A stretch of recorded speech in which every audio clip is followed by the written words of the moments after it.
Good afternoon. The joint meeting with the Committee on Good Government and Public Accountability is hereby called to order. Joint meeting with the Committee on Legislative Franchises is hereby called to order.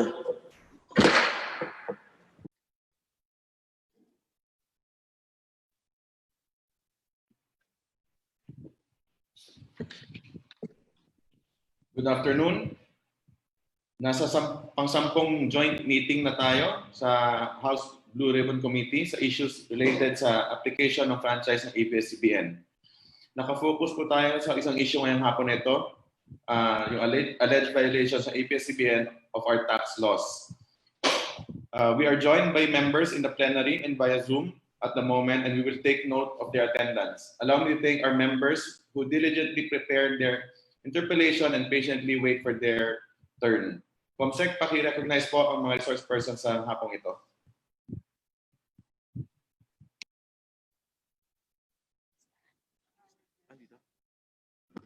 For our guests, we have from Bureau of Internal Revenue, Mr. June Cabantac, Chief Large Taxpayers Division, Albino Galanza, Regional Director, and Felix Paul Velasco. And for PESA, we have Director General Charito Ching Plaza. For ABS-CBN in the plenary, we have Mr. Martin Lopez, Ms. Socorro Bidanes, COO for Broadcast, Attorney Enrique Quiason, Corporate Secretary, Resource Persons for Taxes, Mr. Ricardo Tan, Group Chief Financial Officer, Mr. Alvin Serrado, Chief Financial Officer, Attorney Lucille Becerra, Tax Counsel, Attorney Otelo Carag, Tax Counsel, Attorney Laura Victoria Layug, Tax Counsel, Attorney Marvin Ibarra, Legal Counsel, Ms. Catherine Lopez, Head of Cluster 3 Finance Operations. Via Zoom, we have Mr. Carlo Katigbak, President and CEO, Attorney Mario Ayo Bautista, General Counsel, Ms. Consuela Lopez, Chief of Staff. From ABS-CBN Lingkod Kapamilya Foundation, via Zoom, we have Ms. Susan Afan, Managing Director. For ABS-CBN Holdings Corporation, we have Ms. Melanie Caimol, Assistant Vice President for Financial Management of Lopez Holdings. Ms. Josephine Adrian Abarca, Head, Accounting Standards Group Partner Assurance, CISIP Gores Bilay and Company. And Mr. Benedict Togonon, Senior Partner and the Head of the Tax Department of the law firm of Quezon Macalintal Barra Torres Ibarra, Season and Damaso. Yes, sir. Yes, sir. Maraming salamat, Comsec. Bilang chairperson po ng Blue Ribbon Committee o ng Committee on Good Government and Public Accountability, natutuwa ako at umabot tayo sa ikasampung komprehensibong pandinig sa mga usapin ukol sa prangkisa ng ABS-CBN. Kung po sa usaping basketball, tayo po ay nasa fourth quarter na ng ating laban ngayong araw na ito. Buo po nating tinatayang dinggin ang bawat panig sa mga isyong nakahain upang iparating sa ating mga kababayan na nag-aabang sa resulta ng pagdinig na ito kung mabibigyan nga ba ng prangkisa ang ABS-CBN o madidinay ang kanilang prangkisa. Muli, tayo po ay napapanood via live stream sa Facebook page ng House of Representatives, gayon din po sa Facebook page ng inyong Congressman Kuya Jose Antonio R.C. Alvarado. Chairman Chikoy. Thank you, Chair Jonathan. Itutuloy po natin ang pagtatanong sa alegasyong paglapag ng ABS-CBN sa mga umiiral na tax laws ng bansa. Maswerte po tayo, nagpapasalamat na kasama pa rin natin mga kinatawan ng mga ahensya ng gobyerno na makakapagbigay linaw sa mga paratang laban sa ABS tungkol sa pag-iwas o hindi pagbayad ng tamang buwis. Atin din pong pinahalagahan ang pagdalo ng ABS-CBN ng kanilang mga opisyal at tax experts upang ipaliwanag sa atin ang mga usaping kaugnay sa buwis. Nagpapasalamat din po tayo sa ating mga sekretariat na kasama natin at matyagang umaagapay sa ating mga pagpupulong. Chair Jonathan. Maraming salamat, Chairman Chikoy. Sa ating isampung pagdinig, makikita naman po at makita naman sana ng ating mga kasama at ng mga nanonood ang ating pagsusumikap na ilabas ang katotohanan sa pagdinig na ito, magkaroon ng patas na pagdinig, maging komprehensibo sa ating proseso, ayon na rin sa direktiba ng ating Speaker, Alan Peter Cayetano.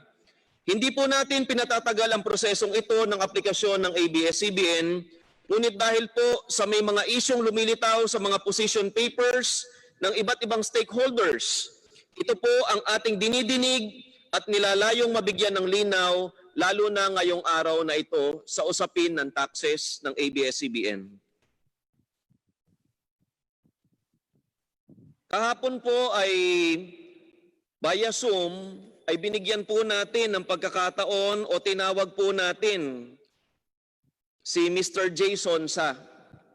Yun na lamang ay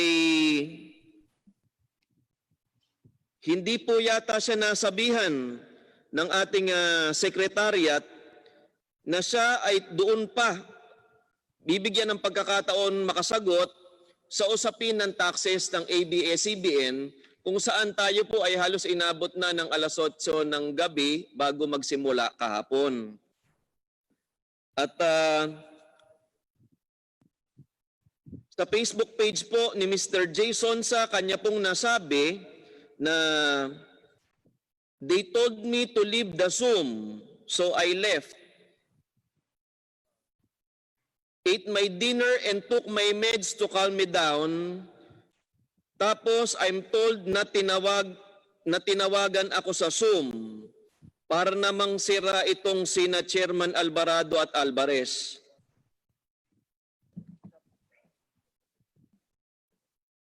Tinatanggap po namin ni Chairman Alvarez ang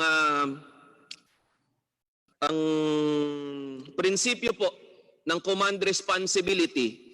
Kung meron man po sa membro ng secretariat, sa committee secretariat na nakapagbigay ng maling impormasyon kay Mr. Jason Sa, kami na po ni Chairman Chikoy ang umaako at winawarningan po namin ni Chairman Chikoy ang secretariat, ang committee secretariat na bigyan ng mas maayos na pagturing ang ating mga guest dahil sila ay nagbibigay ng oras hindi lamang para sa committee ito, kung hindi sa buong bansang Pilipinas. Sa lahat po ng mga guest na hindi nakaranas ng maganda sa aming pag-iimbita sa inyo, kami na po ni Chairman Chikoy ang umaako ng responsibilidad through command responsibility paumanhin po sa inyong lahat. Ngayon po ba, Comsec, ay makakasama po ba natin si Ginoong Jason Sa upang magbigay ng pahayag? Wala po siya sa Zoom as of now. Kung wala po siya sa Zoom ngayon, ay iniimbitahan po natin muli si Mr. Jason Sa at sana mapaunlakan niya tayo sa susunod po natin na hearing. Chairman Chikoy? Maraming salamat, Kong Jonathan. Ngayon po, bago din tawagin ang pinakaunang magtatanong, kung saan babalikan po natin dapat si Kong PD Persaga, meron lang pong maikling manifestation si Congresswoman Mickey Biolago. Bago po tayo magsimula, Kong Mickey. Thank you, Mr. Chair, and good afternoon to everyone. Ito pong manifestation ko, it's not because I am pro or anti-ABS-CBN, but in aid of legislation po. Kasi it's caught to my attention that there are more than 15 broadcasting companies that are still continuously to be on air even though their franchises are already expired since 2015, 2016, and 2017, and so on. So, ang ano ko lang po dito, gaya nga po ng madalas na sinasabi ng ating Vice Chair Mike Defensor, na dapat maging patas ang ating ang proseso natin. So, may I ask the NTC to make a proper action regarding on this matter? Na bakit po hanggang ngayon merong mga broadcasting companies na continuous po ang paglabas nila kahit expired na ang kanilang mga franchises. They might also be violate any labor law o tax evasion law. Sana po ay makita din natin ito para maging patas tayo sa paningin po ng ating sambayan ng Pilipino na wala po tayong sabi nga po kinikilingan na anuman na broadcasting company para makita rin po natin kung ito po ba talaga ay kalakaran na sa industriya ng broadcasting. Maraming salamat po Mr. Chair and Mr. Chair Alvarado and Mr. Chair Alvarez. Maraming salamat, Congresswoman Mickey Belago, at maaari mo pong i-file sa Committee on Legislative Franchises kung gusto mo pong magkaroon ng House Resolution tungkol po doon sa mga expired franchises na nag-e-ere pa rin, ay welcome ka po na mag-file ng isang House Resolution, Congressman Mickey Belago. Chairman Chicoy. Salamat po, Chair Alvarado. Noted po sa manifestation ninyo, Kong Mickey Belago. Ngayon po, dako na po tayo sa pagsisimula sa ating continuation po sa interpellation. Binibigay po natin ngayon ang floor. Ibabalik natin ulit kay Congressman P.D. Barsaga kung saan meron siyang natirang 10 minuto kagabi at muli siyang dinagdagan ng oras ni Deputy Speaker Garcia, Congressman Gonzales, Alonte, Ferrer, Loyola at Fernandez. Kong PD. Mr. Chairman, parliamentary inquiry. Yes, Congressman Remulla. Yes, Mr. Chairman. Kahapon kasi si Congressman Barsaga was only able to present his analysis. He started presenting his analysis at almost 9 o'clock in the evening. Medyo pagod na ho tayong lahat ng oras na yon. Can I request the committee to allow Congressman Barsaga to repeat at least the salient points of his presentation last night so we can have a continuity of the thinking process dito po ngayon, kasi mahirap po na i-divorce po natin yung nangyari kagabi sa presentation ngayong araw. In other words, Mr. Chairman, kung pwede ulitin na lang niya yung presentation niya para sariwa po ang lahat. Congressman Barsaga. Una, nagpapasalamat ako kay Kong Boying Remulla sa kanyang manifestation. Pero I will just be making a brief summary of what transpired last night para sunod-sunod ang takbo ng ating interpellation. So maraming salamat. Congressman Barsaga, gaya po ng sinabi ko sa iyo kagabi, ay maaari ka pong muli magtanong ngayong araw na ito at sana po pakibigay po sa amin yung brief summary at very brief lang po, Congressman Barsaga. Maraming salamat po. Let me start my interpellation, and the summary shall be given once the issue would again be touched in my interpellation. Unang-una, for clarification, na-suspend ang hearing natin kagabi sapagkat pinag-uusapan na sana ang ABS Holdings Corporation. Unfortunately, walang resource person ang ABS-CBN Holdings Corporation. Kaya ngayong araw na to, ipagpapatuloy ko ang aking interpellation sa ABS Holdings Corporation at gusto ko lang malaman kung meron ng resource person para sagutin ang paglilinaw sa ABS-CBN Holdings Corporation. Mr. Chairman, we have on Zoom 3 resource persons for ABS Holdings Corporation. Mr. Benedict Tugonon, Tax Counsel, Ms. Milani Caimol, the auditor or internal auditor, and Ms. Josephine Abarca from SGV Accounting Standards Group. Mr. Chairman, Yes. sapagkat ngayon pa lamang ang ito pa lamang ang unang pagkakataon na sila ay harap sa ating pagpupulong, iminumungkahi ko na sila, katulad ng ating mga resource persons, ay isailalim sa isang panunumpa.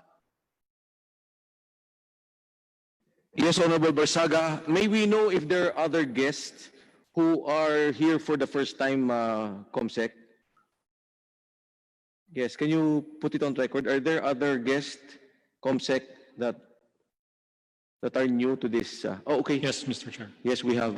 May we request the guest here in the plenary and those in Zoom to take their oath, and we direct the committee secretary to administer the oath. So ordered. May I ask the resource person from the ABS-CBN Holdings and from Ms. Catherine Lopez to please raise your right hand. Do you swear to tell the truth, the whole truth, and nothing but the truth before these joint congressional inquiries to help you God? Thank you. Thank you, Comsec. Thank you to our guest here and in the Zoom. The Honorable Parsaga may continue. Mr. Chairman, sa ating pagpupulong rito, napakaraming financial statements at dokumento na binigay ang ABS Corporation pati na ang kanyang subsidiaries and other companies.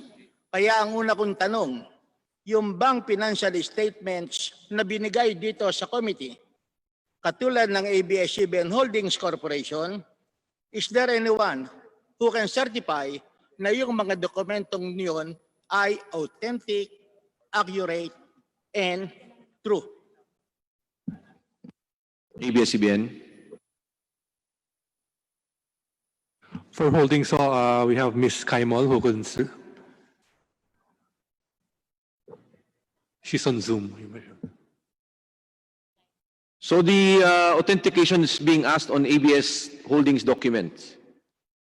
Yes, may we request the representative to kindly reply to the query of the Honorable Barsaga. Good afternoon, Your Honors. I'm Lani Kaimol for ABS-CBN Holdings. To answer your question po, the financial statements and other documents that were submitted to your office are authenticated po. Marami pong salamat, Honorable Barsaga. At para maiwasan ang issue ng confidentiality ng tax records ng isang corporation, I would like ABS-CBN Holdings, kung katulad ng ABS-CBN Corporation, wine-waive nila ang confidentiality ng kanilang tax records. Opo, Your Honor. Yes, wait. Are we asking BIR or ABS-CBN Holdings? ABS-CBN Holdings, ito po ang sinimulan ko kagabi, Yes, pero Your Honor. hindi natin na ipagpatuloy sapagkat ang sabi ng mga resource persons ng ABS-CBN, walang sino man silang representative na pwedeng sumagot sa ABS-CBN Holdings Company. So hindi na po ang BIR o ano pa pang ahensya? Well, the BIR definitely would be necessary Yes. for confirmation ng tax payments and tax records ng ABS-CBN Holdings Company. So may we ask the Associate Commissioner Cabantac? Later on, Mr. Chairman, pag Okay, ako na go ahead. nagtatanong. Okay. Unang-una, sa ABS-CBN Holdings Company, tatlong corporation ang ating pag-uusapan base sa aking paglilinaw. We have the shares of stocks of ABS-CBN Corporation, shares of stocks of Lopez Incorporated, and of course, ABS Holdings Company. Just for the record, tama ba na sabihin na itong tatlong korporasyon na to, ABS-CBN Holdings, Lopez Incorporated, at pati na ABS Holding Corporation, ang lahat ng controlling stockholders or majority stockholders would be the Lopez family? Sisi natin, Mr. Chairman, ABS-CBN Corporation, totoo ba? The controlling interest is the Lopez family. That's correct, Your Honor. Okay. Susunod naman natin, ABS-CBN Holdings Company, Corporation. We have the corporate secretary, my good friend, Attorney Yason. Yes, Your Honor. Yes. And what about Lopez Incorporated? Totoo ba na ang controlling stockholder ng Lopez Incorporated ay ang Lopez family? Mr. Chairman, Lopez Inc. is controlled by 4 family corporations or belonging to the Lopez families, different branches. Okay. So, ang Lopez family is controlled by 4 family corporations coming from the Lopez family. Yes, Your Honor. Okay, thank you very much. So, sisimulan natin ang istorya ng ABS-CBN Holdings Company. Wartech, what's the official name? The official name is that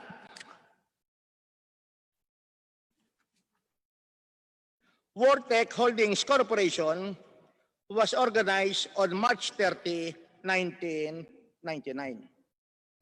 It has a capitalization of an authorized capital stock of 10,000 pesos. At that point, Your Honor, yes. Tama. Nagsimula ang Hindi po 10,000 pesos, 1,000 lang po. 1,000. Thank you for the correction. Tama ba? 1,000? 1,000. And 50% belongs to Lopez Incorporated. Today, ho, it's 60%. Ha? Today, it's 60%. No. In 1999 pa lang Yes, tayo. Yes, Your Honor. In 1999, 50% Lopez Incorporated, 10% to Oscar Lopez, 10% to Manuel Lopez, 10% to Presentacion Pinakis, Sinakis. 10% to Romel Duran, and 10% to Eugenio Lopez III. Tama po ba, Mr. Attorney Kwasi? That's correct. Yes, on. Okay. Pagkatapos, pagdating ng September,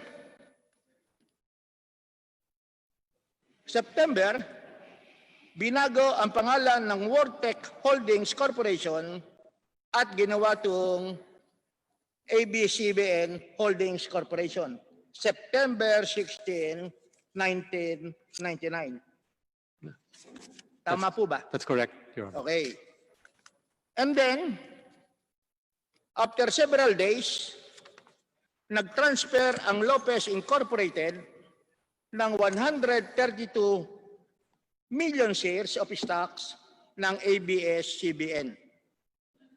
That's correct, Your Honor. Oh, that's correct. Thank you very much. At siyempre, nung i-transfer ang shares of stocks ng Lopez Corporation to ABS-CBN Holdings Corporation, to the holding company, what was the mode of the transfer? Binigay ba lamang to ng Lopez Incorporated? Binili ng ABS-CBN holding company o inutang? It was transferred through the stock exchange. The ABS-CBN shares were already listed at the time. And ABS-CBN shares were already listed at that time, and they were transferred by Lopez Inc. to ABS Holdings. And ABS-CBN shares were already listed at that time, and they were were transferred. already listed. Eh siyempre, ayan yung aking kaibigan, si Mike Defensor, kahit na to listed, para ma-acquire ng holding company, there must be a transfer. Tama po ba? Yes, it was transferred. And so what was the mode of the transfer? It was transferred to the stock exchange, and there was a liability on the part of ABS Holdings. Okay, so there was liability on the part of ABS-CBN Holding, or on the part of the holding company, the Lopez Incorporated. Yes. And how much was the liability? I don't. It will be the about 46 pesos. So binili rin per- ng ABS Holding Company ng 46 pesos per share, and that would total to, I have the figures. Titingnan ko lamang, Mr. Chairman.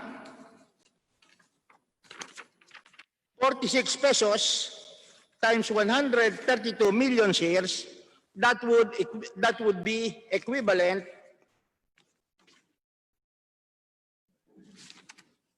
to 6,072,010,000 pesos. Yes, Your Honor. Oh, yes. So, itong 6 billion 72 million investment ng ABS-CBN Holdings Corporation representing the ABS-CBN shares. That's correct, Your Honor. It will appear in the books as an asset of... Okay. And it ABS-CBN. was acquired at 46 pesos. Yes, Your Honor. At iyon namang liability would be also for the same amount of 6,072,000 million 10 pesos. That's correct. But that was paid when ABS Holdings issued the PDRs to... And that and would be? About the same amount, Your Honor. Okay. So yung bang PDR for 132 million which was transferred by Lopez Incorporated to the holding company at the price of 6,072,010,000 reflected as a liability in the books of accounts of the holding company. The liability was already paid. Huh? What happened was Lopez Inc. transferred the shares to ABS Holdings. ABS Holdings booked that liability to Lopez Inc. And then ABS Holdings sold PDRs, and the proceeds of those PDRs were used to pay Lopez Inc. and to offset that Dandahan muna liability. tayo. I'm a little bit confused. Very basic naman tayo rito eh. The holding company at the very start does not own any shares of ABS-CBN. That's Tama po correct. ba? That's correct. Pagkatapos, later on, the holding company was able to acquire 132 million shares of stocks from shares of stock ng ABS-CBN Corporation. That's correct. Yes. At syempre, yung acquisition nila, nakalagay sa kanilang asset, 6,072,010,000 pesos. That's correct, Your Honor. Asset. Basic naman bookkeeping. For every asset, there must be the corresponding entry on liability or capital. This, you don't have to be an accountant. Simple bookkeeping. So ano ang ginawang entry ng holding company sa kanilang liability and stockholders equity? May liability ho ang ABS Holdings to Lopez Inc. of that amount, 6 billion. Yung ba reflected sa financial statements ng holding company? It was reflected in the books at that time. Okay. Next question. Naibenta ba ng holding company yung 132 million shares of stocks? Hindi po. Ang binenta ho ng company, what ABS-CBN Holdings did was to issue PDRs. Okay. over the To underlying- issue PDRs. Yes, Your Honor. Babalik na naman tayo sa dating problema. Yun namang PDRs, alam natin, there is the underlying common shares of stock. Yes, sir. Yes, sir. Kaya ang susunod kong tanong, Panyero, yung bang 132 million shares of stocks where the corresponding 132 million PDRs were issued? Yes, Your Honor. Yes. And it was issued for what amount? 46 pesos. Huh? 46 pesos. 46 pesos. At base rin sa inyong presentation, whenever a PDR is issued, kung kanino in-issue yung PDR, as long as he is a Filipino citizen, he would be entitled to 1 share of stock, assuming that he exercised the option price. Yes, Your Honor. Okay.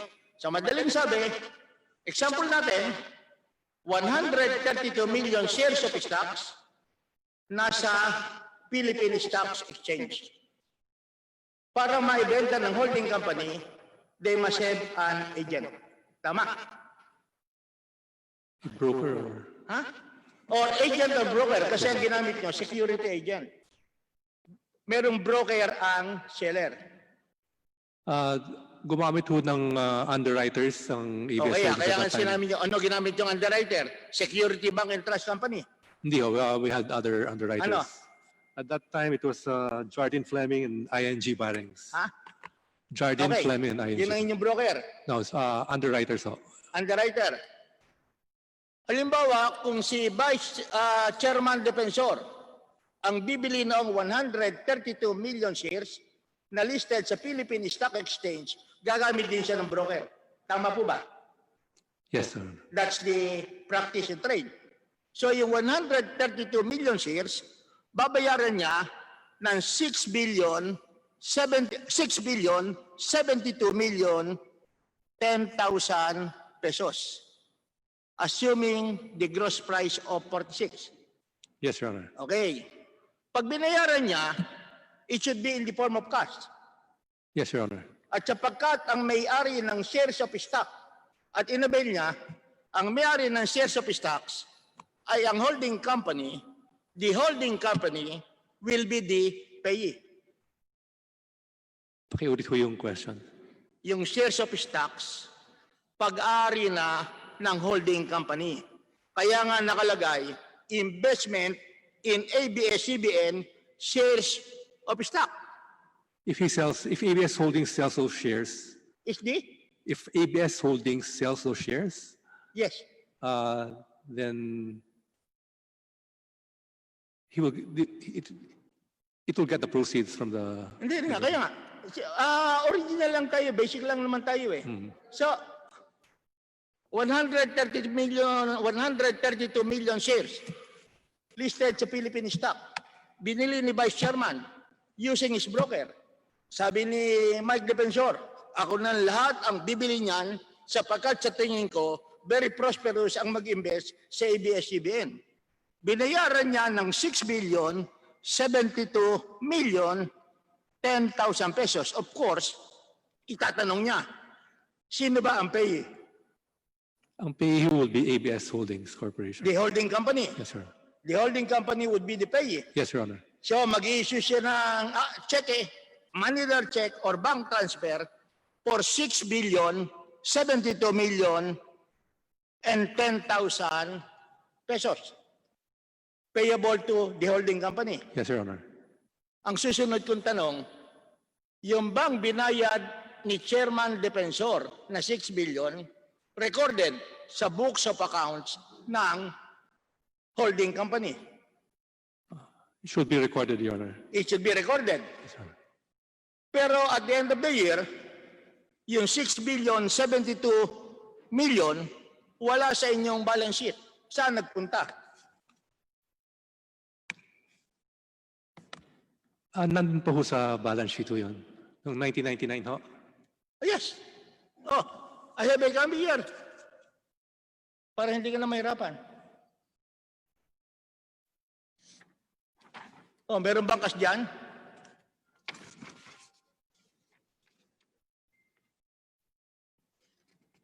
It's there, Your Honor. Oh, how much is the cash? 6 billion 72. 6 billion 72 million. Investment in ABS-CBN shares. Oh nga, investment yan eh. Pero iba yung investment, iba yung cash. There is a change in the form of asset. Before, it was investment in ABS-CBN, ibinenta na yung shares of stocks, change in the asset, nawala na yung investment, naibenta na yung shares, there must be the corresponding cash. Hindi ho binenta ng ABS Holdings yung shares. Ang binenta ko are the PDRs. Ayan nga, babalik na naman tayo. PDR, binenta kay Vice Chairman Defensor. Sabi niya, hindi ho shares ang binenta. Hindi. Meron nga one share of stock eh. Oh, nakalagay yan naman dito eh. Sabi niya, I will exercise the option price. So, 10 centavos, bibiling ko ang shares of stocks. Sino ngayon ang owner ng shares of stocks ng ABS-CBN Corporation? Pag na-convert ho, it will be the PDR holder. Pag kinonvert niya ho. So, si Mike Defensor. But that was not what happened in 1999. Hindi nga, pero sinasabi ko, nagbenta kayo eh. Inassume na lang natin na binigla na yung 132 million. O wag na 132 million. Binenta na lamang, ang binilang niya 1 million. Hindi nyo naibenta ang 131 million shares. 1 million ang binigay, ang binenta, ang binili ni Mike Defensor. So ang total consideration, 46 million. Tama ba? Ang binenta ko ng ABS Holdings are PDRs, not shares ho. Oo nga, kaya ito, balik na naman tayo rito eh. Tagal na natin pinag-usapan to eh. The PDR forms part of an authorized issue of BDR, granting the holder, Mike Defensor, the right to delivery or sale of the shares of the shares at the exercise price as adjusted, which PDRs has been issued subject to and with the benefit of a PDR instrument dated October 5, 1999, executed by the issuer. The issuer is the holding company Yes, Your Honor. and are enforceable severally by each holder against the issuer.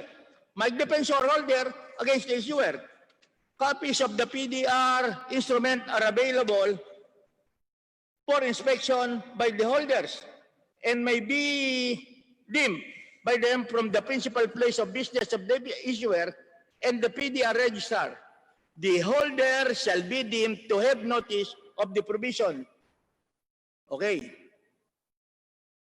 The PDR, last paragraph, the PDR represented by this certificate does not represent shares of stocks, but only confers a right to the delivery or sale of existing shares of stock of ABS Broadcasting owned by the issuer, subject to the terms and conditions stated therein by PDR instrument. So pag nag-invest ba si Mike Defensor sa 1 million shares of stock, will he be considered the owner of the 1 million shares of stock underlying the 1 million PDRs? Kung shares of stock ang i-invest na niya ho, he will be an investor in the shares. Pero kung PDRs ang investment niya, PDRs lang ang kanyang... Oo nga, pero the problem is that one, okay, kung PDR man, huwag ng shares of stocks. Sino ang tumanggap ng ng 46 million? For the PDRs ho? For the PDRs. Ang ABS Holdings ang tumanggap. The holding company. So ang assumption natin, yung holding company, tinanggap nila 46 million, there will be an entry in their books na meron silang hawak na 46 million. Tama po ba? Pesos, yes ho. O tama, okay. So, nagkaroon tayo ng hearing last time. Oh, is there anyone who wants to answer aside from Attorney Quezon? Our accountant will be able to answer also. Ms. Caimon. Okay. Go ahead. Ms. Caimon. Your Honor, we ask that Lani Kaimol be recognized on Zoom. Yes, our resource persons recognized. Good afternoon, Your Honors. Tama po na may pumasok na yung transfer po ng ABS-CBN shares. Pumasok po siya sa ABS-CBN Holdings. Tinransfer po siya ng Lopez Inc. Ang kabangga po niyang account sa financial statement is a liability. But when we issued the PDRs and it was also sold to the market, the proceeds were used to pay for that liability. So at the end of the year po, ng 2009, wash out na po or zero na po yung liability. Ang naiwan na lang po is the investment in ABS-CBN Corporation and the PDRs under liability account. Okay. So just for the purposes of the record, ang total PDRs na inyong in-issue, based in our last hearing, is 298,827,100. Yun ang binigay na figure ni Attorney Quezon. Okay po. At sinabi niya, ang value is 46 pesos per PDR. Yung initial issuance lang po ang 46. But Your Honor, yung initial issuance po na 132 million shares was at 46. But since it is 46 What? At 46. The 138 billion was 232 po million shares 82 million shares. issued at 46 pesos per share. But since it is listed in the Philippine Stock Exchange, so the market fluctuates. So it's higher or lower than 46 yung mga subsequent issuances or exchanges of PDRs to common or common to PDRs. So, madaling sabi, merong higher than 46, merong lower than 46. Yes, Your Honor. 51 ang highest at ang lowest ay 40. Based on your financial statements. Yes, Your Honor. So, in-average na lang natin ng 46. Okay So, po. sabi, 46 times multiplied by 298,827,100,000 multiplied by the 46. On the average lang muna tayo. It will amount to 13,746,046,000. Ngayon, I'm giving you time. You look at the financial statements of the holding company at the end of every year from 1999 up to 2018. And what is the highest amount of cash reflected in your balance sheet? Babalik na kita mamaya. Para malaman natin kung saan pumupunta yung cash. Kasi lagi na lang walang cash. And I think you will confirm na nagsimula ang operation ng holding company in spite of this amount of billions of pesos, there is no income on the part of the holding company. Yes or no? Wala po. Wala. At sapagkat walang income, walang binabayad na tax ang holding company. Wala po. Wala po. Dividend income lang po ang income ni ABS-CBN Holdings. What? The only income of ABS-CBN Holdings is the dividends received. Based on your financial statements, wala Yes. kayong income at wala kayong tax na binabayad. Yes, Your Honor. The only income or the cash that ABS-CBN Holdings receive is the dividends from ABS-CBN shares. Kaya tatanong na lamang sana kung pwede namang answerable by yes or no, pakisagot na lang ng yes. Don't Yes ask po. anymore because we have limited time. Kaya Opo, yes po. walang income. Walang binabayad na income tax. Yes or no? Wala po. Although wala kayong income na binabayad, walang net income ang ABS-CBN, ang holding company, pero meron kayong net loss. Opo. Okay. So ito lamang ang kumpanya, may net loss, pero walang net income. Well, anyway, I have made a comparison of your financial statements which you have submitted. Pwede ba yung unang slide? The comparative figures of the balance sheet for the year ending December 31, 2000.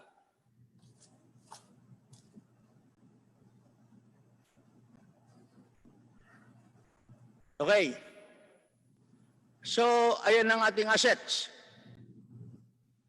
Ang cash natin at December 31, meron na tayong 2,062,42. At the end of 1999, 10,000 pesos. O, saan ang galing yung cash na 2,042,000?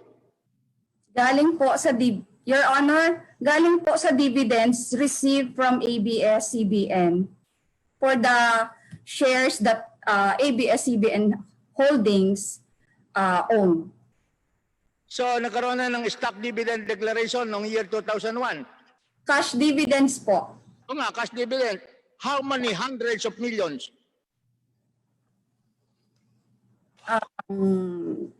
I'll get back to you, sir, for the amount. Okay.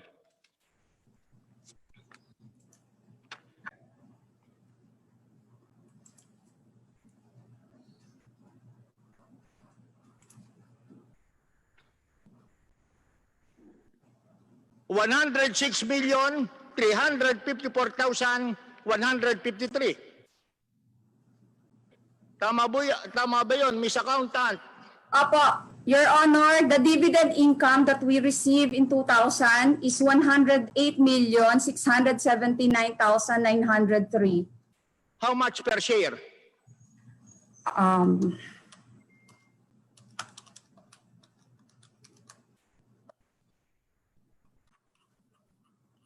Dali lang po.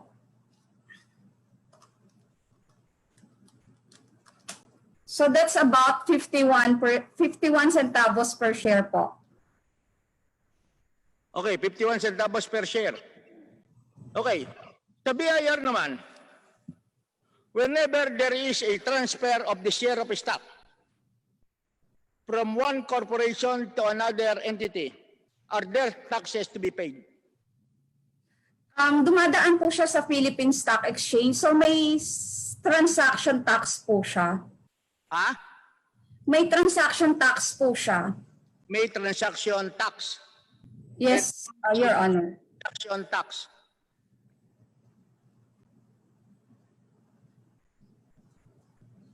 May we ask the BIR? Percentage lang po yan, percentage. Ha? Percentage, what is the transaction tax We want to know, percentage? Mr. Chairman, from the BIR. BIR? Your Honor, may we ask that Attorney Benedict Togonon be recognized on Zoom? Yes, that's fine, but I think the Honorable Barsaga would like to have the official statement from the BIR. So may we ask the BIR, how much is the transaction tax for the transfer of shares? Good afternoon. Good afternoon, Your Honors, Mr. Chair. Yes, go ahead. Yeah. If the transaction was coursed through the Philippine Stock Exchange, the tax rate, generally speaking, the tax rate is 1/2 of 1%. 1/2 of 1%. Yes, Your Honor. Of the purchase price, assistant. Yes, Your Honor. So kung ang purchase price is 46 billion, 1/2 of 1% would be approximately 2,300,000. Tama ba yun? Around that figure, Your Honor. Ha? Around that figure, 1% divided by 2, Your Honor. 1/2 of 1%, Your Honor. Okay, 1/2 of 1% of 46 billion. Yes, Your Honor. Does the accountant of the holding company confirm the statement of our Honorable Assistant Commissioner? Yes, Your Honor. Yes. Sino ang nagbabayad ng tax? Will it be ABS Holding Company or the PDR holder? The investee po, which is the PDR holders po. PDR holder. Are you sure about that? Yes, Your Honor. Okay. Documentary, wala na. Nandun na po yun eh. Ang DST po binabayaran po pag nag-issue po ng shares of stocks. Documentary stamp tax, walang bayad? Wala po. Transfer of shares of stocks? Meron. Kasi Nandun po sa, lahat po ng tax is coursed through the stock exchange po. Kaya ang tanong ko lamang, nagbabayad ba? I'll refer the question to our very knowledgeable and authoritative Assistant Commissioner. Meron bang binabayad na documentary stamp tax sa transfer ng shares of stocks? Yes, Your Honor. The moment a new share of stock is issued to the new shareholder, a documentary stamps or strip stamps that we called it must be paid. Magkano naman, Assistant Commissioner? At that time, Your Honor, it's 1 peso for every 200. But now, because of the train law, it is doubled. 2 pesos. So we would like to look into that payment because the shares of stocks of ABS-CBN has been the subject of various transfers. Most especially, Attorney Quezon, alam naman natin na yung PDR holder ay merong opsyong bilhin ang shares of stock. Tama po ba? That's correct, Your Honor. That's right. And therefore, for that transaction, there should be the payment tax payment for every transaction, not to mention na meron tayong documentary stamp tax which is equivalent to 10 centavos per 1 peso for every 200, Your Honor. peso. During that time. And that would amount to 0.5 to 1 peso. Yes, Your Honor. Approximately 1 peso. Yes, Your Honor. Unless the transfer was made in Hong Kong, where the BIR laws are not applicable. Agree, Your Honor. Oh, wala naman transfer siguro sa Hong Kong. Wala akong Ginawa transfer. kayo. All in the Philippines. Yes, Mr. Chairman. Would the BIR can present the records? Your Honor, if the transaction was coursed through the Philippine Stock Exchange, we don't have a copy of that, Your Honor. What about the holding company? Mr. Chairman, we don't have the records as far back as You don't 1999. have a record. The 1999 records, so wala na ho kaming records ng 1999. And what is your earliest record? What year? Kung wala ng 1999.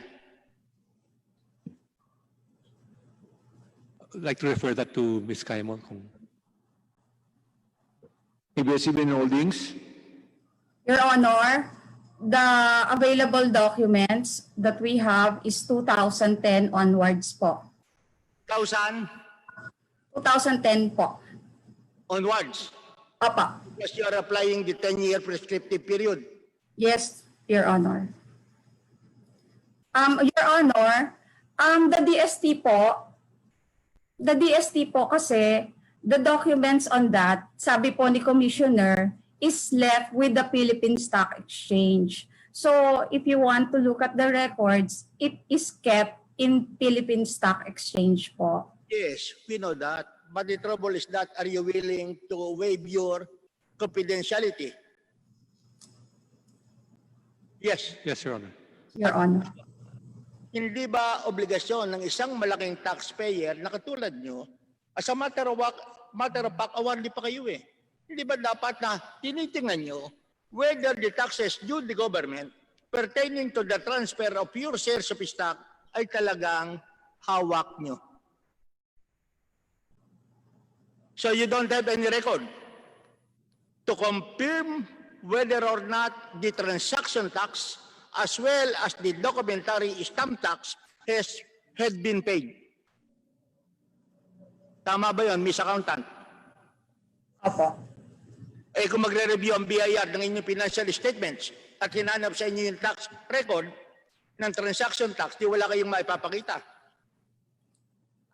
Prescribed na po kasi, so subject na siya. Hindi nga, 2010 upwards, kaya niyong... Ay, okay po. Okay, po. how long? Gano'ng katagal? Hahanapin po sa offsite, Your Honor.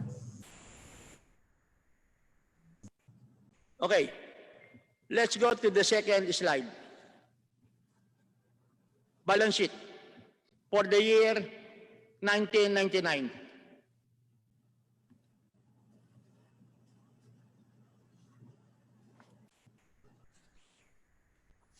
Pakibaba ng konti para makita yung caption. Pwede bang pakilakihan?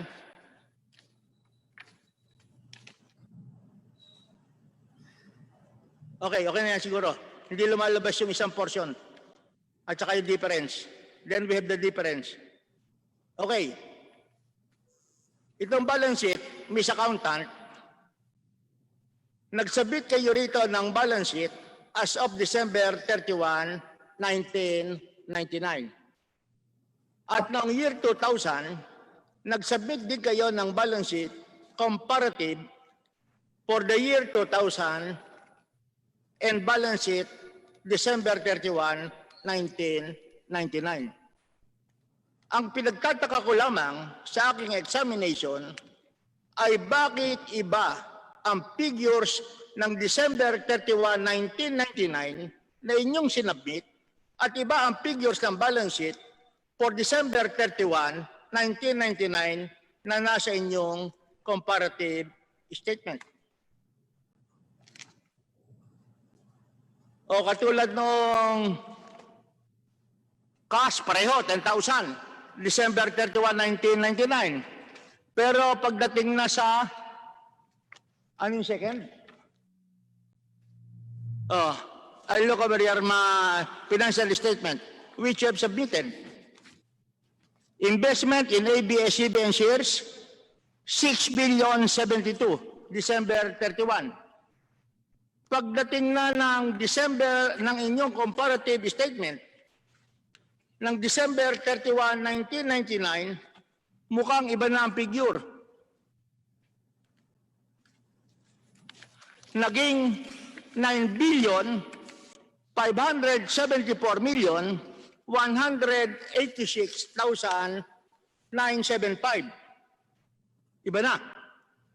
Pero they refer to the same date and to the same account name. Pagdating ng Philippine Depository Receipts,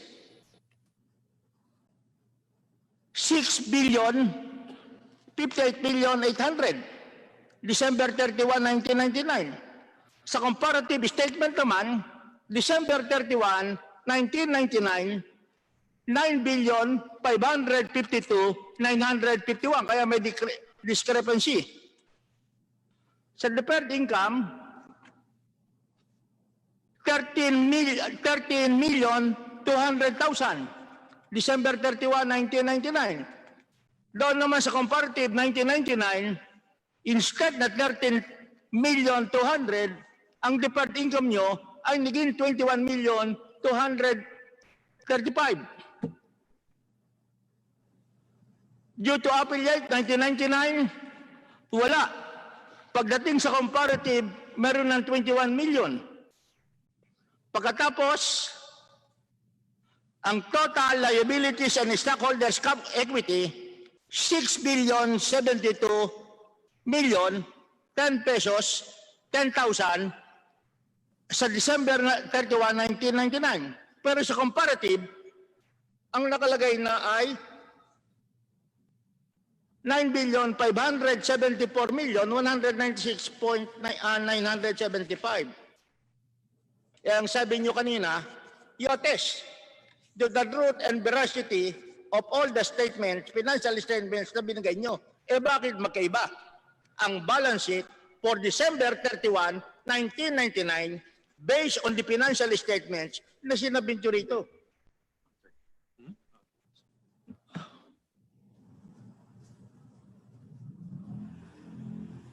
Your Honor.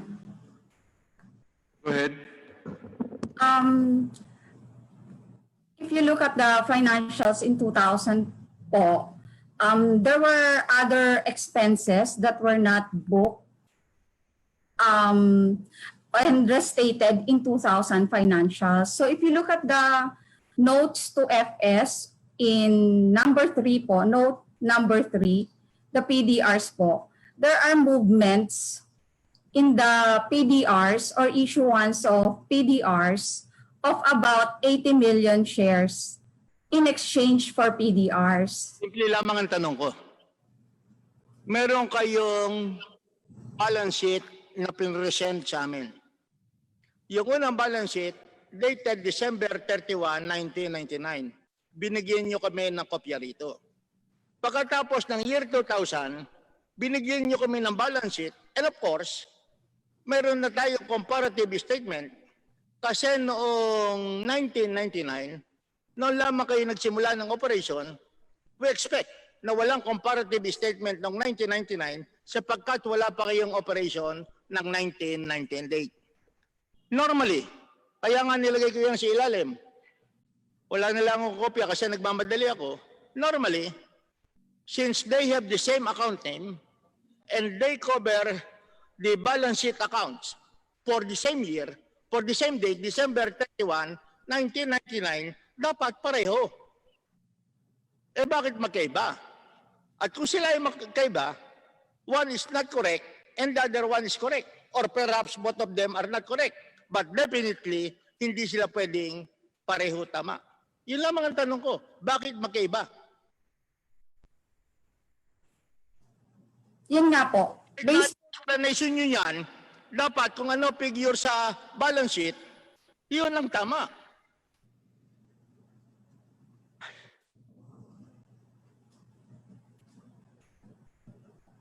Can you explain, Ms. Accountant? Your Honor, the financial statement was subjected to audit. So there are expenses that were incurred, booked or recorded in 2000 that's supposed to be accrued in 2009. That's why the... What method of accounting are you using? Are you using the cash accounting method or the accrual method? Accrual method po. So in other words, the liability or the asset is reflected in the statement on the year where the income was earned, although it was not realized. Tama ba o hindi? Tama po. O accrual. Sa cash naman, even if you incurred an expense, as long as you have not paid it, it will not be considered an expense and it will be considered as an expense only when payment has been made. Kung meron kang expense ng 1999, hindi mo binayaran ng 1999, binayaran mo ng 2001, after 2 years, na mo lamang i-consider yung expense. Tama, under the cash accounting. Pag accrual, income earned in 1999, although not earned, ay i-declare mo na sa 1999. Tama po ba? Tama po. What is your explanation? Yun nga po. There are late charges that were given to ABS-CBN Holdings that pertains to 2009. That's why in 2010 financial statement, 2000 lang tayo tsaka 1999. Apo. Kino-compare niyo po kasi yung 2009 sa 2000. So, noong 2000 po, ni-restate po yung balances as of December 2009 to 1999 to reflect all the expenses incurred in relation to the PDR issuance po. Nakakaintindihan naman tayo eh. Accountant ka naman eh. Eh ako, simple bookkeeping. Eh pag sinabi nating expenses, alam mo naman, it will not be reflected in the balance sheet. It will be reflected in the profit and loss statement. Tama ba yun? Tama po. Pero tinignan niyo po, nandun po siya, yung liability is ni-recognize. That's why you have a due to... Tinignan ko itong dokumento niyo eh, oh. Yun po yung due to... Okay. Ito yung 1999 nyo. Malinaw ang nakalagay. Well, we can have a simple recess. Mr. If Chairman. the source persons of ABS-CBN cannot listen to our discussion. Mr. Chairman, Yes. may I be recognized? I think the explanation there is that the balance sheet was restated in 2000, and the 1999 the financial statements that were submitted were not. Ito ang 1999. Yes, Your Honor. Oh, It was not audited, the 1999 ito. balance sheet. Balance sheet 1999. Yes, that balance sheet was not audited. What? It was not audited. That was the first year that of operations of IBAN. Ang tinanong ko nga kanina, yung ba mga dokumento nyo rito, authentic ba to? It is possible that this is authentic and true even if it is not audited. Yes, Your Honor. Eh bakit kayo magsasubmit sa amin ng hindi audited financial statement? But the next year, it was audited and restated. Pero ang pinag-uusapan natin dito, 6 billion investment pagkatapos hindi audited.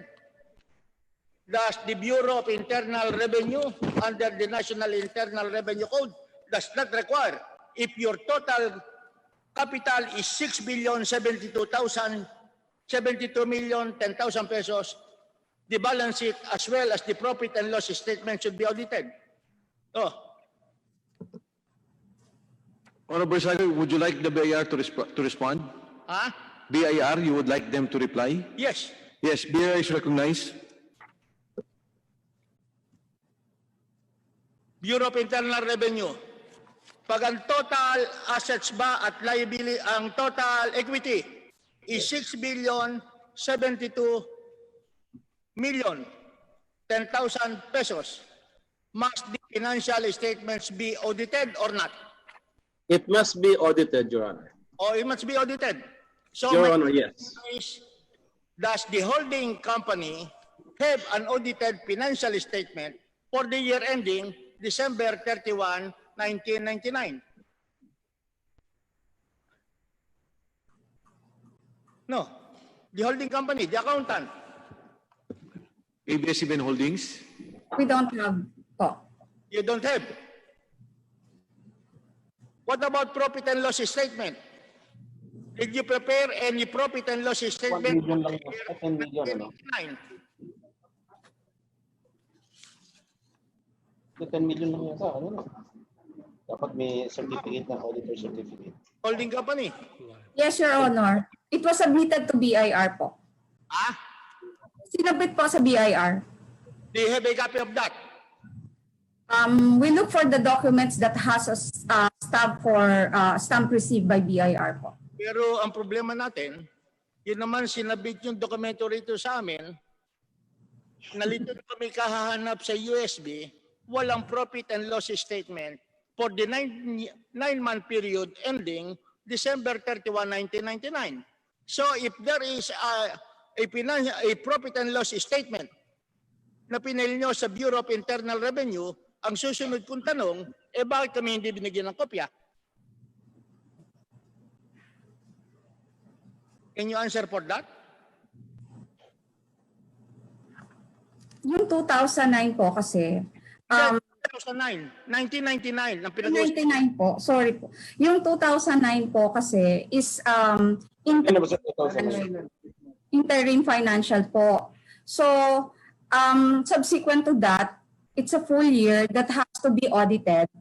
That's why the auditor found out that there are expenses that has to be accrued in 2009.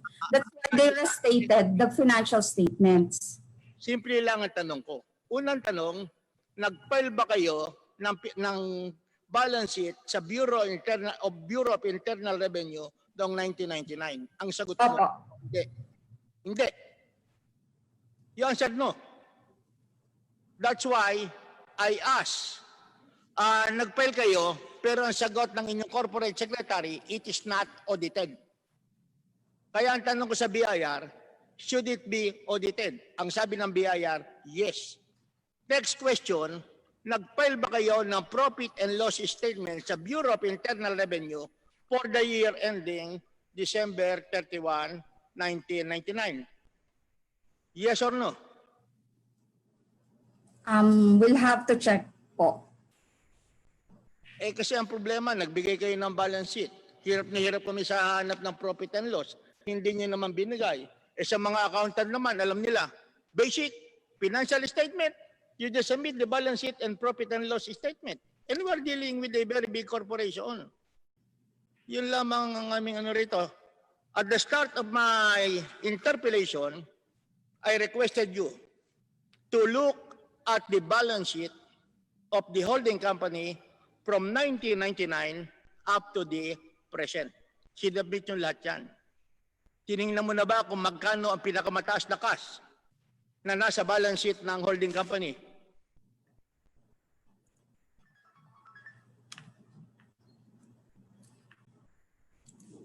Wala.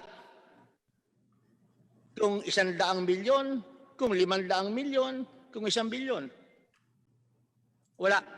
Wala pong 100 million. Walang. The 2016 shows that the cash and cash equivalents of ABS-CBN Holdings or 2018 is 18,852,699. In spite of the fact na PDRs ng issue ng holding company would amount to billions of pesos. Kaya doon lamang kami nagtataka kung bakit ganoon ang cash position ng holding company. Well, I think I have to stop kasi Mr. Chairman, I requested also the BIR, si Assistant Commissioner, siguro kulang ang oras para isubmit sa amin, number 1. Honorable Barsaga, you still have 4 minutes. Okay, so balik naman tayo rito sa ano. Iwanan ko na muna in the meantime yung ABS-CBN Holdings Corporation. Mr. Chairman. Yes. The time of the gentleman Barsaga is very valuable, but we cannot let the incomplete answers of the accountant, which making it difficult for this matter to be understood, stand in the way of the time of Mr. Barsaga. If they will only answer it clearly, then we can move on to the other topics, but we're being held back by answers which do not satisfy the Honorable Barsaga. Yes, the Honorable Remulla. But at any rate, nag-request naman po si Mr. Barsaga to look into that, and I think it's incumbent upon this committee that we go back to the figures that were asked by the Honorable Barsaga. Yes, Mr. Chairman, but if this will go on with the questions not being answered immediately by the other side, then we are letting them profit for their own misdeeds, if that is the case. Honorable Remulla, I would understand the witness because the question was way back 1999. But I think the basic question of the Honorable Barsaga is basic. You have 6 billion, but you have 18 million. Yun lang po naman ang tanong ng Honorable Barsaga. Bakit po ganun? It may be 1999, it may be 2009, it may even be last year. Bakit itong shell company na napakalaking hinawakang pondo ay napakaliit ng cash at maliit ang binabayaran na buwis? Tama po ba, Honorable Barsaga? Yes, Mr. Chairman. So I would just request the accountant, number one, did you actually file a balance sheet as well as profit and loss statement for the year 1999? If yes, could we have a copy? And second, were those documents filed in 1999 audited?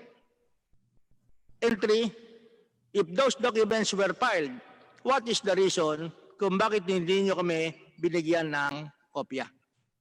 And also, I am interested in the cash position. What is the cash position at the end of 1999 up to 2018 per year? Okay po. Okay, kaya mo na yan, Ms. Accountant. So, I go to ABS-CBN Corporation. Honorable Barsaga, just in pursuit of the point of the Honorable Remulla, sino po ba ang, yung accountant po ba natin noong 1999, noong una itong sinimulan, nandun na po ba kayo? Wala. Your Honor, I'm with ABS-CBN Holdings in 2000 po. A year after. So, nandiyan na rin po kayo more or less. Opo. So, yun na lang po request ni Mr. Barsaga dahil may punto po si Honorable Remulla. Ang akala ko po kasi baka hindi niyo maalala dahil 1999, baka wala pa po kayo dito. In 2000 pa lang po pala, nandyan na kayo. Apo. Honorable Remulla? Mr. Chairman, the ABS-CBN Corporation is asking for a renewal of their franchise, which means it is the right and duty of Congress to review their performance for the past 25 years. They should be able to answer all the questions about the past 25 years. This is unthinkable, Mr. Chairman, that they will make it a reason that they didn't keep the documents because they know they'll be going back to Congress to seek another franchise. If they don't want to answer the question, Mr. Chairman, then so be it. Let's make it an unanswered question which ABS-CBN refused to answer. Make it a question they refuse to answer, Mr. Chairman. So noted, Honorable Remulla. Honorable Barsaga, you may continue. And last request to our accountant, who has been the accountant of the holding company as early as 2000. Alin po? Yun lamang request ko, kung ano ang record nyo ng payment ng transaction tax ng shares of stocks transfer together with the payment of documentary stamp tax. And I would be having a similar request to the Bureau of Internal Revenue for the last 10 years. Okay po. Assistant Commissioner, pwede ba? Where is our Assistant Commissioner? Assistant Commissioner Mapo is recognized.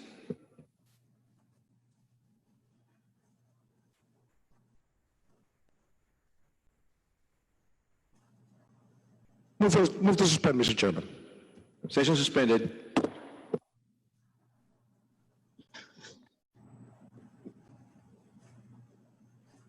Siguro na magre-raise na ako ng... Ingat mo muna.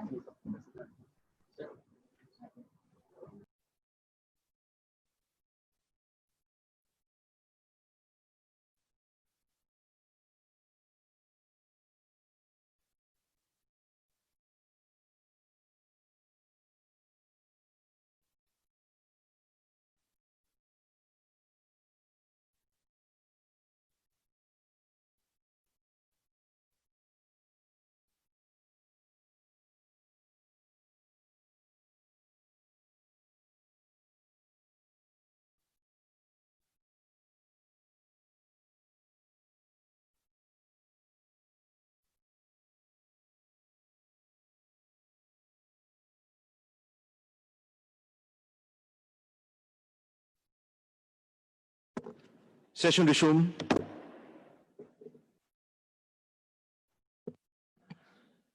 Honorable Barsaga.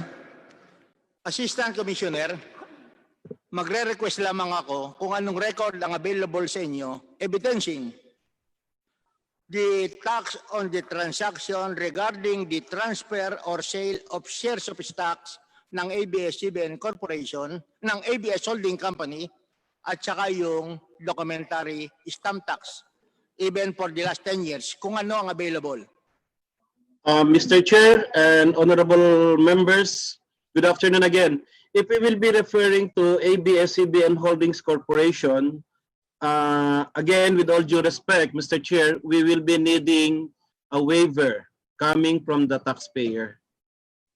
Because the waiver executed by Mr. Katigbak yesterday was for ABS-CBN Corporation. So, we would request the ABS-CBN Holding Company to inform this House the listing of the taxpayer of the owners of the shares of stocks of ABS-CBN based on the record, so that we can ask for their conformity in order not to violate the confidentiality of the tax records of a taxpayer, which is guaranteed under the National Internal Revenue Code. Section what, Assistant Commissioner?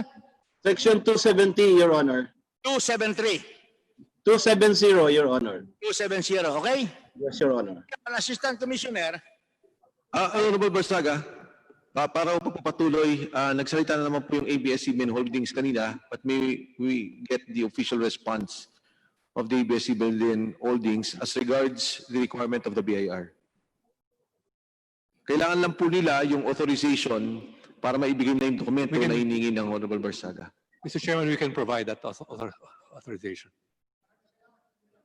Maraming po salamat. If the letter can be kindly sent to this committee para po ibigay natin sa BIR at nang ganun po naman ang BIR naman mapadala ang dokumento dito. Maraming po salamat. Thank you. Assistant Commissioner, we realized that we have already a very tight schedule last night. Yes, sir. Last night, kung pwede sanang maibigay sa amin yung corresponding tax payment ng ABS-CBN Corporation for the last 3 years at ihiwalay natin yung withholding as well as the value added tax. Unfortunately, up to now, hindi pa natatanggap ng ating COMSEC. May we know what is the update on this, Assistant Commissioner? Nakamute po. Assistant Commissioner Mapoy, nakamute po. Unmute. Ayan. Mr. Chair, the records that you requested yesterday were emailed to the COMSEC before noon today. Just verification. Natanggap ba ng ating committee? COMSEC, kindly reply.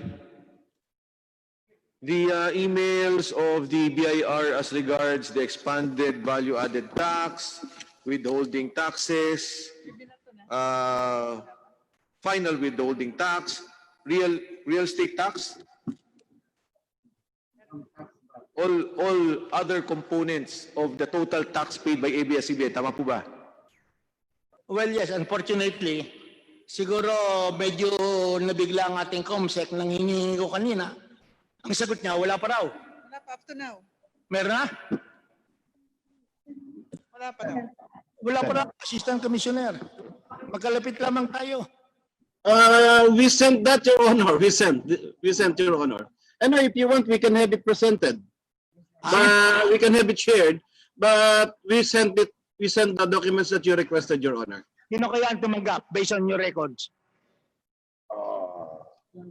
Baka ibang committee. 1:47 p.m. to House Committee on Legislative Franchise. So 147. Yes, 1:47. I'm sorry, after lunch, Your Honor. So just to clarify, yung ating BAT, ang sinasabi ng iba kong nakakausap, yung mga pati na ng ibang channel, pag binabayaran sila, tanggal na ang BAT. Tama po ba? ABS-CBN. That's correct, Your Honor. And aside from that, sa mga artista, ano pa ang tinatanggal nyo? Mayroon pong expanded withholding tax po. And how much is that? That is either 10% po or 15%. Depende po sa income. So, sa madaling sabi, 10% VAT at saka 15% expanded withholding tax. To correct lang po, in most cases, it's 12% VAT and 10% Withholding sa ba? 10% expanded withholding. Sa professional, sa mga entertainers. 10% 10 and 15. po. Depende po sa income bracket. Hindi, maximum. Maximum po is Ito ang 50. paboritong star ni Deputy Speaker Marcoleta, si Coco Martin. Balik. Ang bayad ng ABS-CBN, 10 million for 1 year.